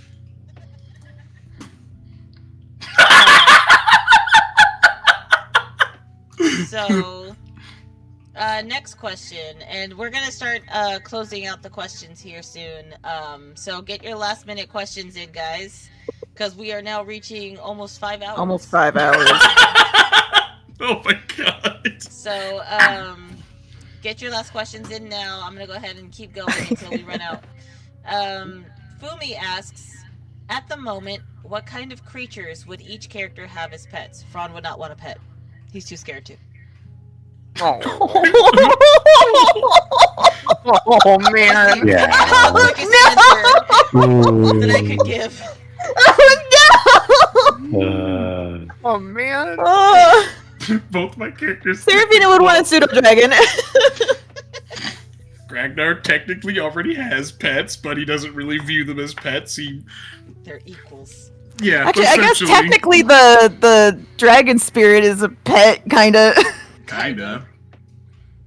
It's Luke the would have same a wolf This is- or a puppy. For a puppy, that's it's cute. it's like the same situation.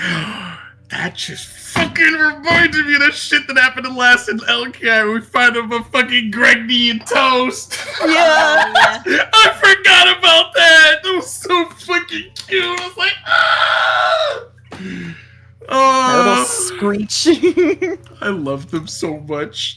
And to think we got them and some. It's funny because we weren't even taking care of them. Like Ragnar was just thinking about it back in his head. We bought these fucking wolves and haven't done anything with them. And they're just pretty much been locked up. He's like, I don't like being like that. I'm gonna go take care of them.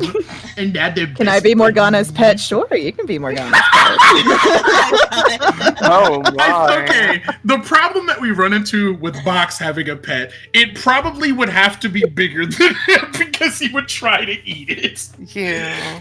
It would be that meme of Jay approaching Morgana. That's a grown ass person. And I mean, and you can't do Like, that. Woof, woof, bark. I hope. You okay? Meow, meow. I have a video for that, and it happens to be saved on my computer. I'm posting it in offline chat. Oh my god. There you go.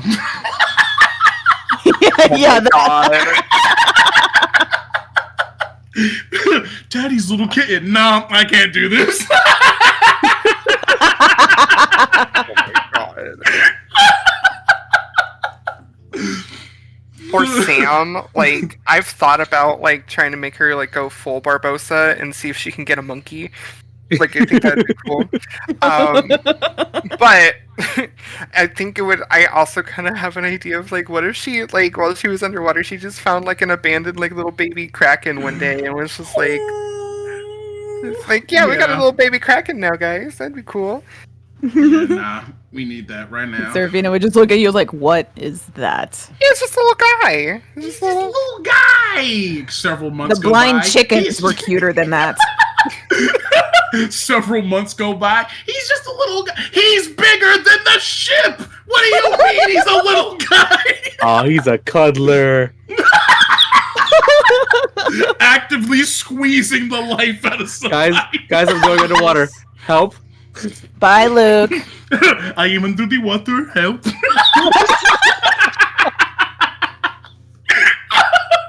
Luke's getting, like, tossed around and shit. He's like, I think he likes me. Yeah.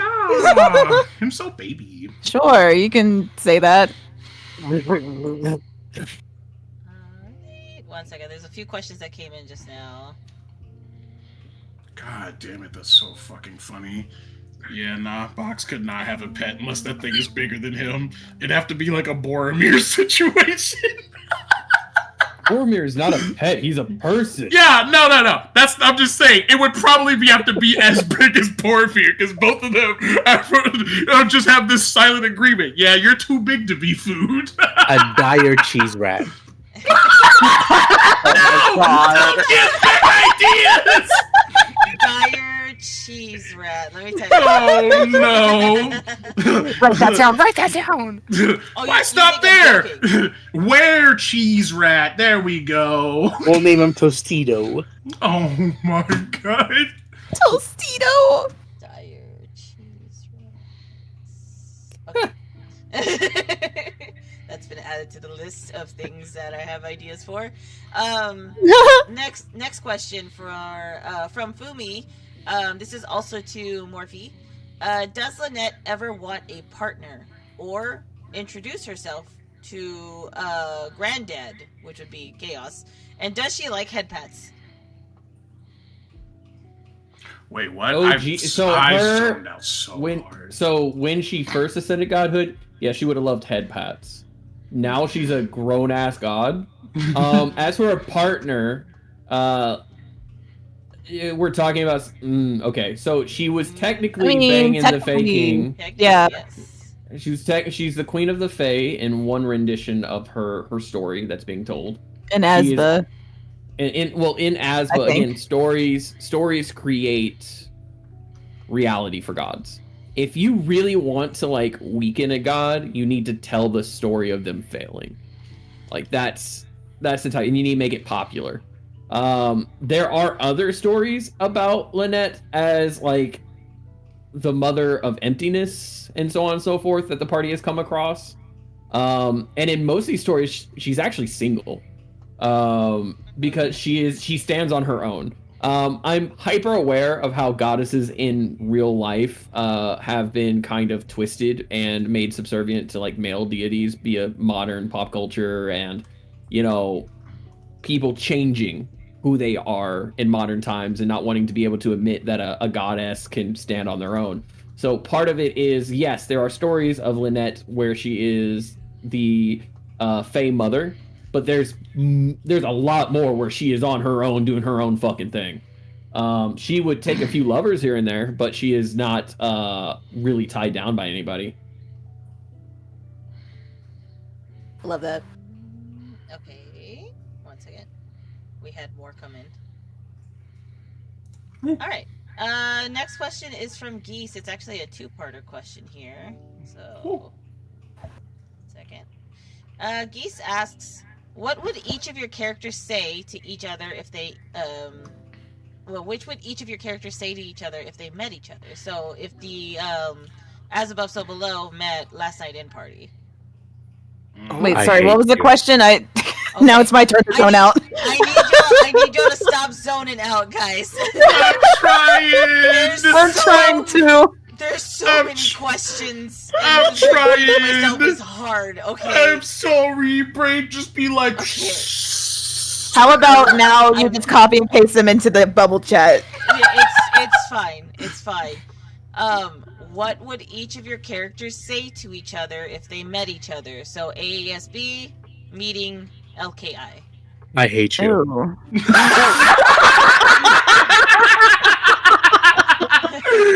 Damn! You ask a loaded question, get a loaded answer. Yeah. Yeah. Fran would look at Fran and be like, "You're so lucky." I thought you Now were gonna I'm- say hot. I really thought you were gonna say hot. I'm gonna let you try to figure out which Fran is saying what, though. Dun, dun, dun. Yes. I think with Morgana and Serafina, Morgana would look at Serafina and be like, "So you're the wife?" Yeah. Whoa! Damn. You know what? I already know the conversation that would happen with Box and Gragnar. It would literally be Box just giving Gragnar the like, "Can I eat him?" vibes. Gragnar literally lights himself on fire. "You have fire too? I can breathe fire," and then it just autism. You're just looking up at the sky and like fire breathing. Pretty much. Oh, hey, thank you for the raid, Brutal Brett. Thank you. Hello. Nice raid. We are answering questions for our D&D stuff and our group. I don't know how to do this.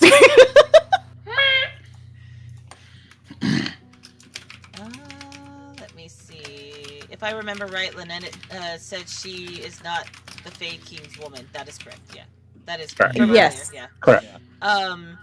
Also, let me see. Since, for the sake of William not having a counterpart in AASB and Sam not having a counterpart in AASB, we'll start with Sam. Sam, if you could look at any of the characters from LKI, what would you say to any of them? I think she would like. This is something she'd more so think. She'd see two Frans in the room and she'd be like, "Fuck." No, there's two of them. There's two of them. And she's like, "Wait, is it Seraphina's birthday? What's happening?" Is this mirror image? Is this like a bit they're doing? What are they doing? Like, We finally have- agreeing.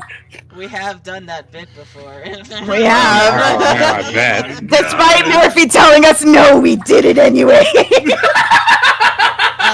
William, choose a character from AASB, and what would you say to them?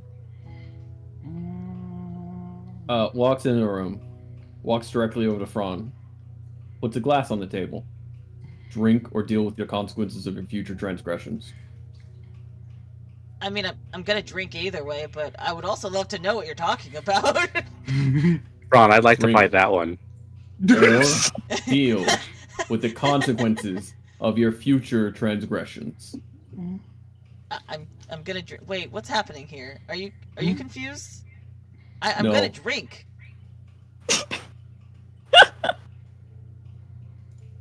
Good boy. Oh, God. Oh.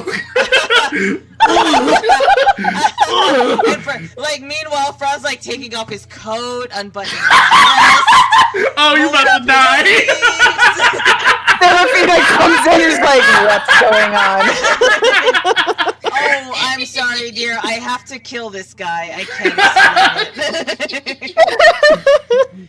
But I don't want to get my shirt dirty. I just gotta dry only clean. I have just the got one. this, you know. I'll hold your drink for you. I only get blood out so many times. I'll hold your drink for you. Exactly.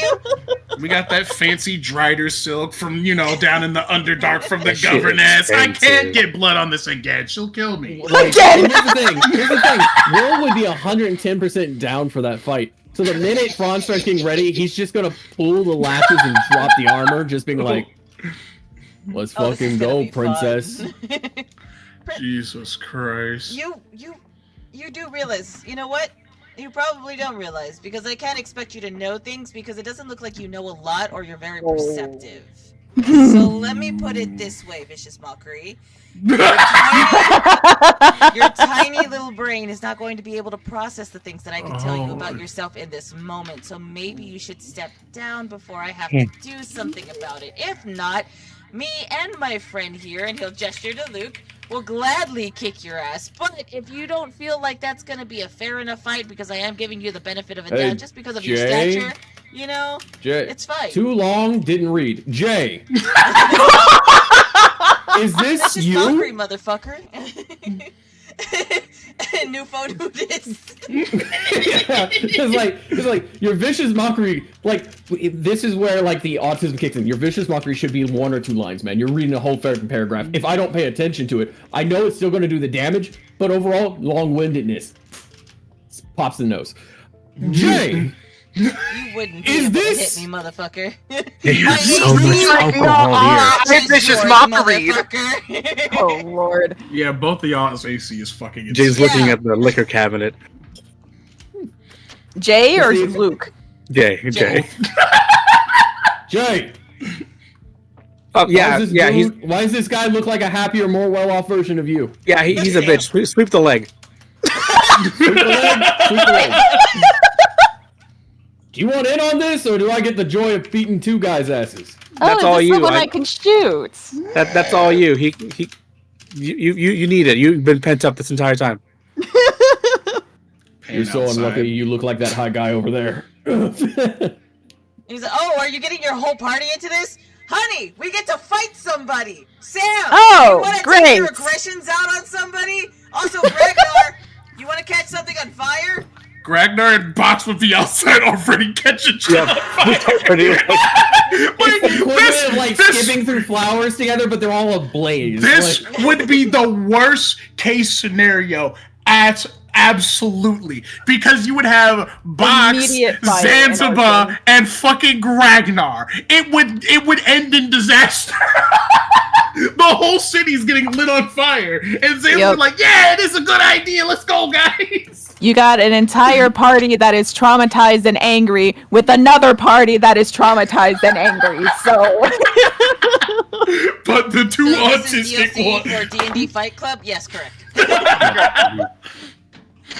I would actually love to see the fight between Fran and like a Will, purely for the fact that they are both built to not be touched. I'll tell you what, one of these days, we will do a one-on-one. Yeah, I'm Fight so down Club. for that. Yeah, Fight Fran Club. versus Will. I'm so down for that. We'd have to pick a that level. day will have to come whenever we are the same exact level, because I don't want to have to break every bone in Will's body. Woof. Oh wow. Okay. Woof. It would be Here I was. unfair. Here I was trying to be a gentleman about it. Yeah, Will won't, but I was trying to I'm be being a a gentleman about it. he is. Yeah, Yeah, he's being Will would nice. he He doesn't. He 110. doesn't want to. I just said I don't want to break your bone. Thank you. You're a very tall creature. I appreciate that about you. The second part to that question. Hi, I'm Fran. is, You're looking for a job, and you hand him a business card. Second part. What would your IRL selves say about meeting your characters in real life? And would you hang out with them? Oh. I No. would hang out with Fran. I would hang out with Luke. I would hang out with Jay. I would hang out with Box. And I would hang out with Sam. The rest of y'all, IRL Beck is gonna be too overstimulated with the rest of y'all. Same. I'd be like, who are these people? I feel like I could hang with everybody, but Morgana. I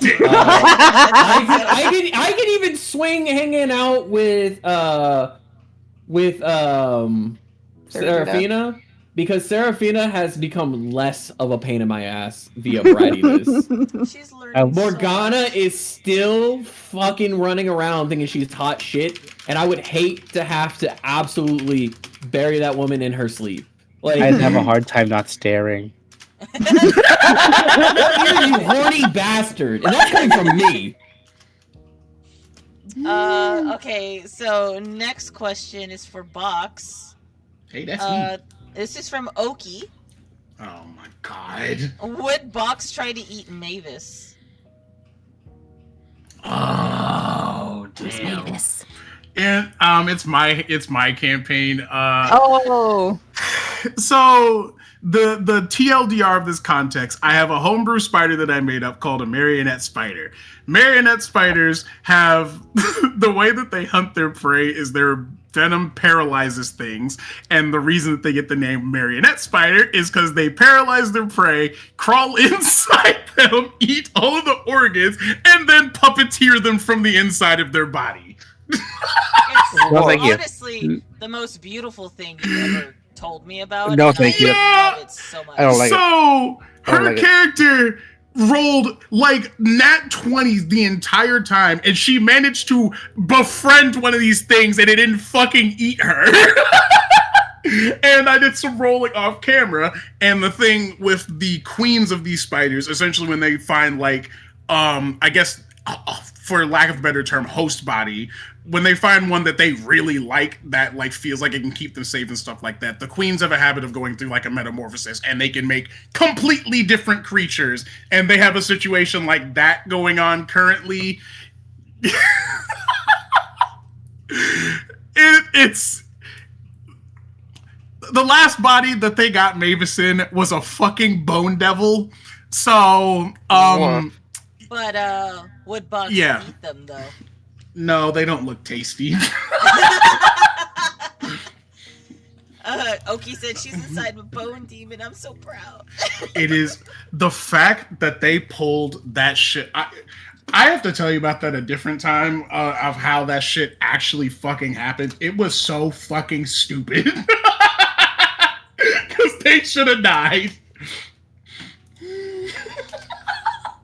But yes, no, Box wouldn't try and eat Mavis because they don't look tasty. No tasty, no No, tasty. they don't look tasty. No. No, Alright. no. Next question. This is from Stevo. Do we know of Box's dad? We've only learned about his mom so far. Ooh. Technically speaking, we don't know anything about Box's actual parents. It's been heavily implied that Box's mom is definitely that is the adoptive parent. But as far as Box is concerned, that's his mom. She literally raised him after backstory stuff. She raised him. That's Box's mom. But in actuality, it's his adoptive parent. Actual parents, Box has no idea. Did we use point buy when we made our characters for LKI, or did we roll? Should be. We It should be use point by. Point by. Okay. Wait, we did? Yeah. Should have been point by. I think I did that. I don't remember. I'm paranoid. I'm going over Will's stats and Like I recreating said, we'll them. go So over that together, so you're good. Needs it's had a paranoid for question me. as well. What's that? Needs had a question if you want to add that. Yep. Let me see. Ooh, that's a good question. I'm gonna go ahead and. Is it a good question? Is it a good question? It's a really good one. Ooh. All right.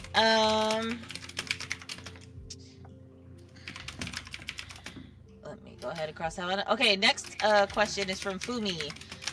If the as above, so below characters, if they went on a vacation, where would they go? A nice beach. Would be nice. Crackers No. going back to the Underdark. Ron would not go to the beach. He'd probably go to the countryside. Seraphine would probably also go to the countryside with Ron. Morgana, I don't know. She's been everywhere. Box would definitely be like a forest countryside person. Ragnar would probably go back to the Underdark. Like, Ragnar's gotten used to the sun at this point, but it was like a spa day down there, getting back underground where there's no sun. He's like, yes, My eyes don't hurt anymore.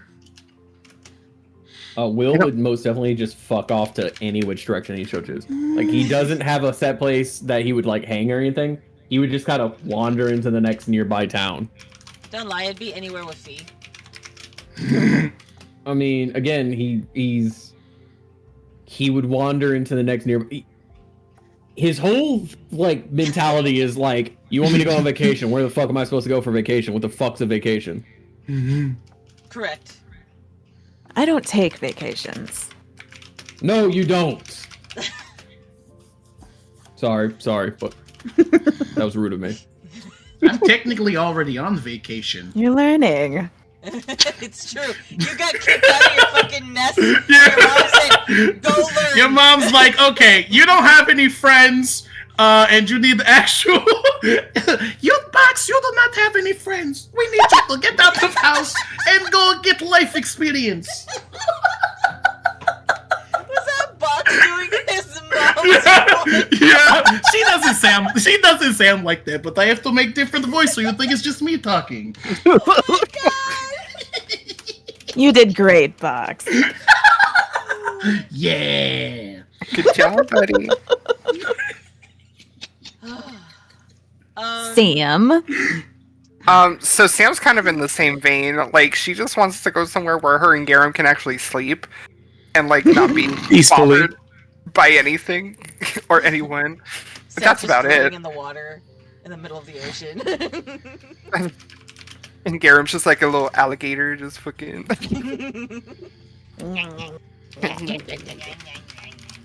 What about Luke? Where would Luke go? Yeah. And everywhere and anywhere. He'd be like the tourist. He'd be like, if he had a camera, he'd be taking pictures at all the hot places. He'd be like, ooh, Hey, wait, ooh. you know what? You're absolutely right, because didn't you say as soon as they get to fucking Ashengard or whatever that he's gonna be like, ooh, I want to know all of the fun sites. Yep. I need to go. I want to see. Yep. I want to see. Because he doesn't have, he never had the chance to learn about any of the world. Oh, Like, That I'm he gonna be a forgot. tourist. I'm gonna put on my flip flops. I'm gonna get me a snapback. That's why he needs a Got the phone. Hawaiian shirt. Where did you get that? Dude, Hi, look, buddy. dude would rock a Hawaiian shirt with the first button unbuttoned. Absolutely, he would. I Okay, would so love we to need see art of that. So we need art of that. Flip flops, Hawaiian shirt. With who? Luke. Listen, that would be a cute like thing. Cheeky Have drinking everybody's beach hands. outfits, everybody's beach day outfits. That'd be cute. Another question? Welcome to Luke's Predator and Fox don't have a breach outfit. Land. So, next question is also from Fumi. This is a question specifically for Morphe, Rhea, and Demon. Ooh. What would happen if Lynette, Seraphina, Box, and Gragnar were in a room and they met for the first time? What would happen? Lynette, Seraphina, and Box? And And Ragnar? Ragnar. And Gragnar. That's an interesting one. Well, Seraphina would look to Lynette and just say, "It's like you are very familiar." People say that a lot. And Why do I feel like you're- crying? Oh People man. say that a lot. I feel like it would, like I said, it would just be a repeat. It would just be a repeat of the another conversation. Box just like, he looks edible. Ragnar lights himself on fire. You can breathe fire too. Seraphina's like crying, Lynette's watching her cry, and in the background is just them both breathing fire. Because Lynette is actually like, one thing about Lynette is that she is she's very regal in how she appears. She's very regal in how she appears, and then there's just this eldritch horror thing where like someone has a blink and you miss it moment where they see like this maw way open, and then all of a sudden they're like, "Did I see that? I don't think I saw." What? Makes sense How did we considering go she's back to- makes sense. She's Loth's technically Loth's kid, so Yeah, so it's this whole thing of like, how did we get here? What happened? What's going on? Yes. All right. This is the last question that we're taking from chat, just so y'all know. A final Oh. question. So this is from Nitsu, and it's a question for Fran and Will. What are the last words you want to tell your father? Ow. You go first, Fran. Age Which before Fran? beauty. Yeah, which front? I mean, feel free to like. If I were to do both, if I was doing AASB Fran, his last words to his father would be, keep our family safe. Even when I'm not here anymore, please make sure they live that life of normalcy that I promised. Oh. If it's LKI Fran, why didn't you help me? Ooh.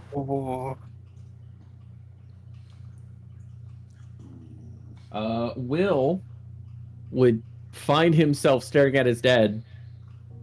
Fuck you. Nice. Love you too, son. Love you too, son. Didn't even know you were there. Damn. Damn. Didn't even know you were there is crazy. Damn. That just brings me back to fucking remembering that shit I was talking about earlier about Gragnar's last words. Oh, alright, hang on. So that's the last question that we'll take from chat. This has been super cool, super eventful. Yeah. Yes. Yeah. No, this is fun as shit. There's 2 questions that I had put in place, if we could answer them real quick. Mm-hmm. Okay. What kind of job would your characters have in the world that we live in today? Oh god. Oh God. Fran would probably be a private eye.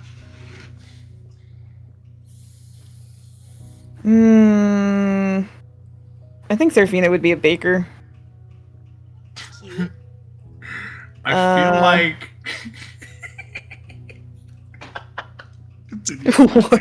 continue laughing because I'm just something that's on the actual Box's character sheet. With Morgana, maybe like a paralegal. Oh, okay. Okay. Luke would be a blacksmith. Yeah. I can see that. For Sam, she would be one of 2 things. She would either be a bar owner. I could definitely see her do that. Or she would own a tow truck company. That's what Oh my god. And it's gonna be called On My Last Legs. Last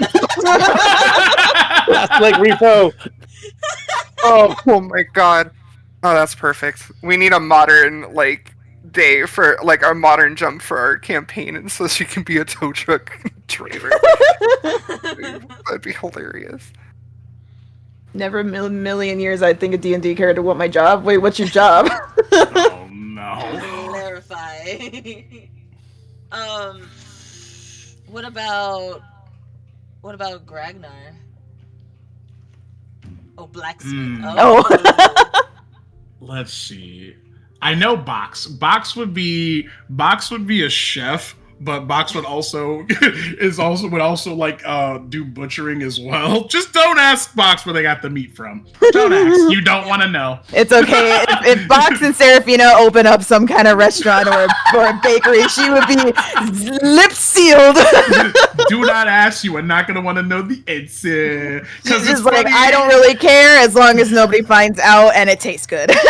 Because it kills me. Because Box actually knows how to fucking cook. I literally have proficiency in chef's tools for Box. So Box knows how to fucking cook. Gragnar, though. Probably a chemist or something. Or a fucking supervillain who fucking knows. Fucking Harvestus. Oh my god. Yeah, no, he'd probably be like, yeah, no, Ragnar would probably be like a chemist or like, I don't know, maybe like an apothecary of some sort, something like that. Oh my god, because, yeah, Will? no, that fucker's has high-ass fucking rolls for that shit. So Will would most definitely just be that guy traveling from place to place, like doing odd jobs. He would not A handyman. have a Handyman. handyman would be way too restrictive. It's I need you to move this from here to there. Cool. I need you to watch my kid for like a day. Cool. I need you to fix my car. Cool. Oh, you're the I know a guy. Yeah, he is the definition. I know a guy who just got back into town after being gone for like 5 years. Like, I know a guy, and that's me. I'm the guy. It's like, hi, I'm your guy. Hi. That's me. I'm the dude. I be doing stuff. And then Next question. the last and final question of the night, you guys. All right. Dun, dun, dun, we've made it. Of all the astrology signs, what would you consider your character? Oh, Seraphine is a Scorpio. Just to give people a perspective, if they don't know astrology, fire signs like Aries, Leo, and Sagittarius are usually passionate, dynamic, and temperamental. Earth signs are like Taurus, Virgo, Capricorn, very grounded, practical, and reliable. Air signs like Gemini, Libra, and Aquarius are intellectual, communicative, and social. Water signs like Cancer, Scorpio, and Pisces are emotional, intuitive, and nurturing. I think Fron would be an Earth sign, so he'd probably be a Virgo. Luke would be an earth sign. Oh yeah, I could see. Morgana that. would be an Titans air is, sign, I think. I We think actually just recently figured out Ragnar's hatching day. Yeah. Oh, yeah. And he's an Aries. But Oh, are that we makes sense. surprised? that tracks. That makes sense. I think No. Sam, and I think we've talked about this before. I think she'd be a Taurus for sure. Like I think she's grounded, but she get angy. She's stubborn. Stubborn. Seraphine would be a Scorpio, and Morgana would be a air sign of some sort. I don't know where Jay's a the fire fuck sign. Box. I don't know where the fuck Box would land. Genuinely have no idea. I would Box? Stop sign. Yeah, what do you think? A stop sign. Stop sign. I think Box would be a fire sign. So very passionate, dynamic, and temperamental. I don't know which one though. Maybe a Leo? That's what I was kind But of you're thinking. you're not prideful though. Yeah. Yeah, What about Sagittarius? Probably a Sagittarius. possibly. Let me look up. Sagittarius. Because I think we said Ragnar was an Aries, right? Yeah, Yeah. Gragnar. I literally have Ragnar's hatch day written down. I think it's April. Oh yeah, Sagittarius. 100% Sagittarius. Personality traits are curious, energetic, and adventurous. Oh, there you go. Known Yeah. for being natural explorers. Yeah. Mm-hmm. So yeah, no, 100%, 100%. Yeah, You would that's be a Sag. Sagittarius. You Sag. Oh shit! I wrote it down. Where it is? April 18th is Ragnar's hatch day. Yay. Aries. On the tail end of Aries, but Aries. All right, everyone. Well, we do want to say a couple last things. Thank you guys so much for being supportive of our channel and of our, our group. Our The antics. cast- Yeah, the cast here for Beyond the Dreamers just want to wish y'all a happy New Year's. Thank you for asking all of these fun questions that made us, think about our characters a little bit more. We also love hearing, the stories of which characters you guys love or which character scenes that y'all love the most. What shorts, were the ones that brought you into this, or what made you really love, the channel as much as you do, or your favorite scenes from each of the campaigns is always really nice to see. I will let you guys know that essentially we have a group chat that anytime we see something funny come up in the comments section, we post it in there and we all Oh, yeah. we laugh together and we look over it and we're like, oh my god, they get us, they completely understand it. Everyone is mad at Jay. It's great. It's so Still fucking laughing funny. at that fucking Jay comment. Jay be this with the utmost sincerity. Maybe let Box talk next time. Nah, my It's favorite was awesome. Jay, for the love of God's, pick one. You absolute do- fucking walnut. Yeah. And again, we do have a Discord if you want to continue these discussions with everybody Yeah. and just have a time. I'm tired. Yeah. And let's build up that community, y'all. And remember, Oh, just yeah. a reminder, please be respectful, be kind, be caring. You know, try to keep this as positive of a community as we already know it is. We have nothing but respect for you guys, for all of the support and love that y'all have given us over the, years technically. But yeah, just seeing how much y'all love and enjoy hanging out and chatting with us has been awesome, and we're just happy to have y'all here to continue to keep us motivated and make us, feel better about how well we're doing, because it definitely we all need it sometimes. We all have the brain juices that do the bad, so Yeah. Yup, we got that mental And- Illinois. can't wait for the next stream. Yes, that's gonna be this Sunday. on for Sunday. As Above So Below. Sunday, Yeah, it's That'll be heist a time, fun baby. session. Heist time, baby. Oh yeah, and then plus Ragnar's probably should talk to Agatha. Ice Oh, time, yeah. baby. So just so y'all know, we will be posting when the next episodes are going to be on the Discord channel. So if you don't know when it's going to be, and instead of like waiting for a response on any of our channels or any of the comment sections, you'll actually get those notifications in the Discord. So Oh yeah, the AKA events. not what me, not what me and Luke do. If you go into our Discord and then go to the events, you'll see all the dates for what days the campaigns are going to go live. Yes, that is correct. I haven't set that up yet, but I'm going to be setting that up today Yeah. because of the Oh, holidays I thought and you everything. did. I had to make sure. I'm thinking of the other server, but I can also make a visual calendar thing of some sort for each month, and yeah. Wow. Wow. We did it. We survived. We did. Also, I'm so tired. I wrote it down because I needed to hang on to it when it, like, while we weren't talking about like questions or important stuff. I thought of one more cheese themed creature that you could add in your thing. Oh god. So, Do like, tell. Lay it it's on a me.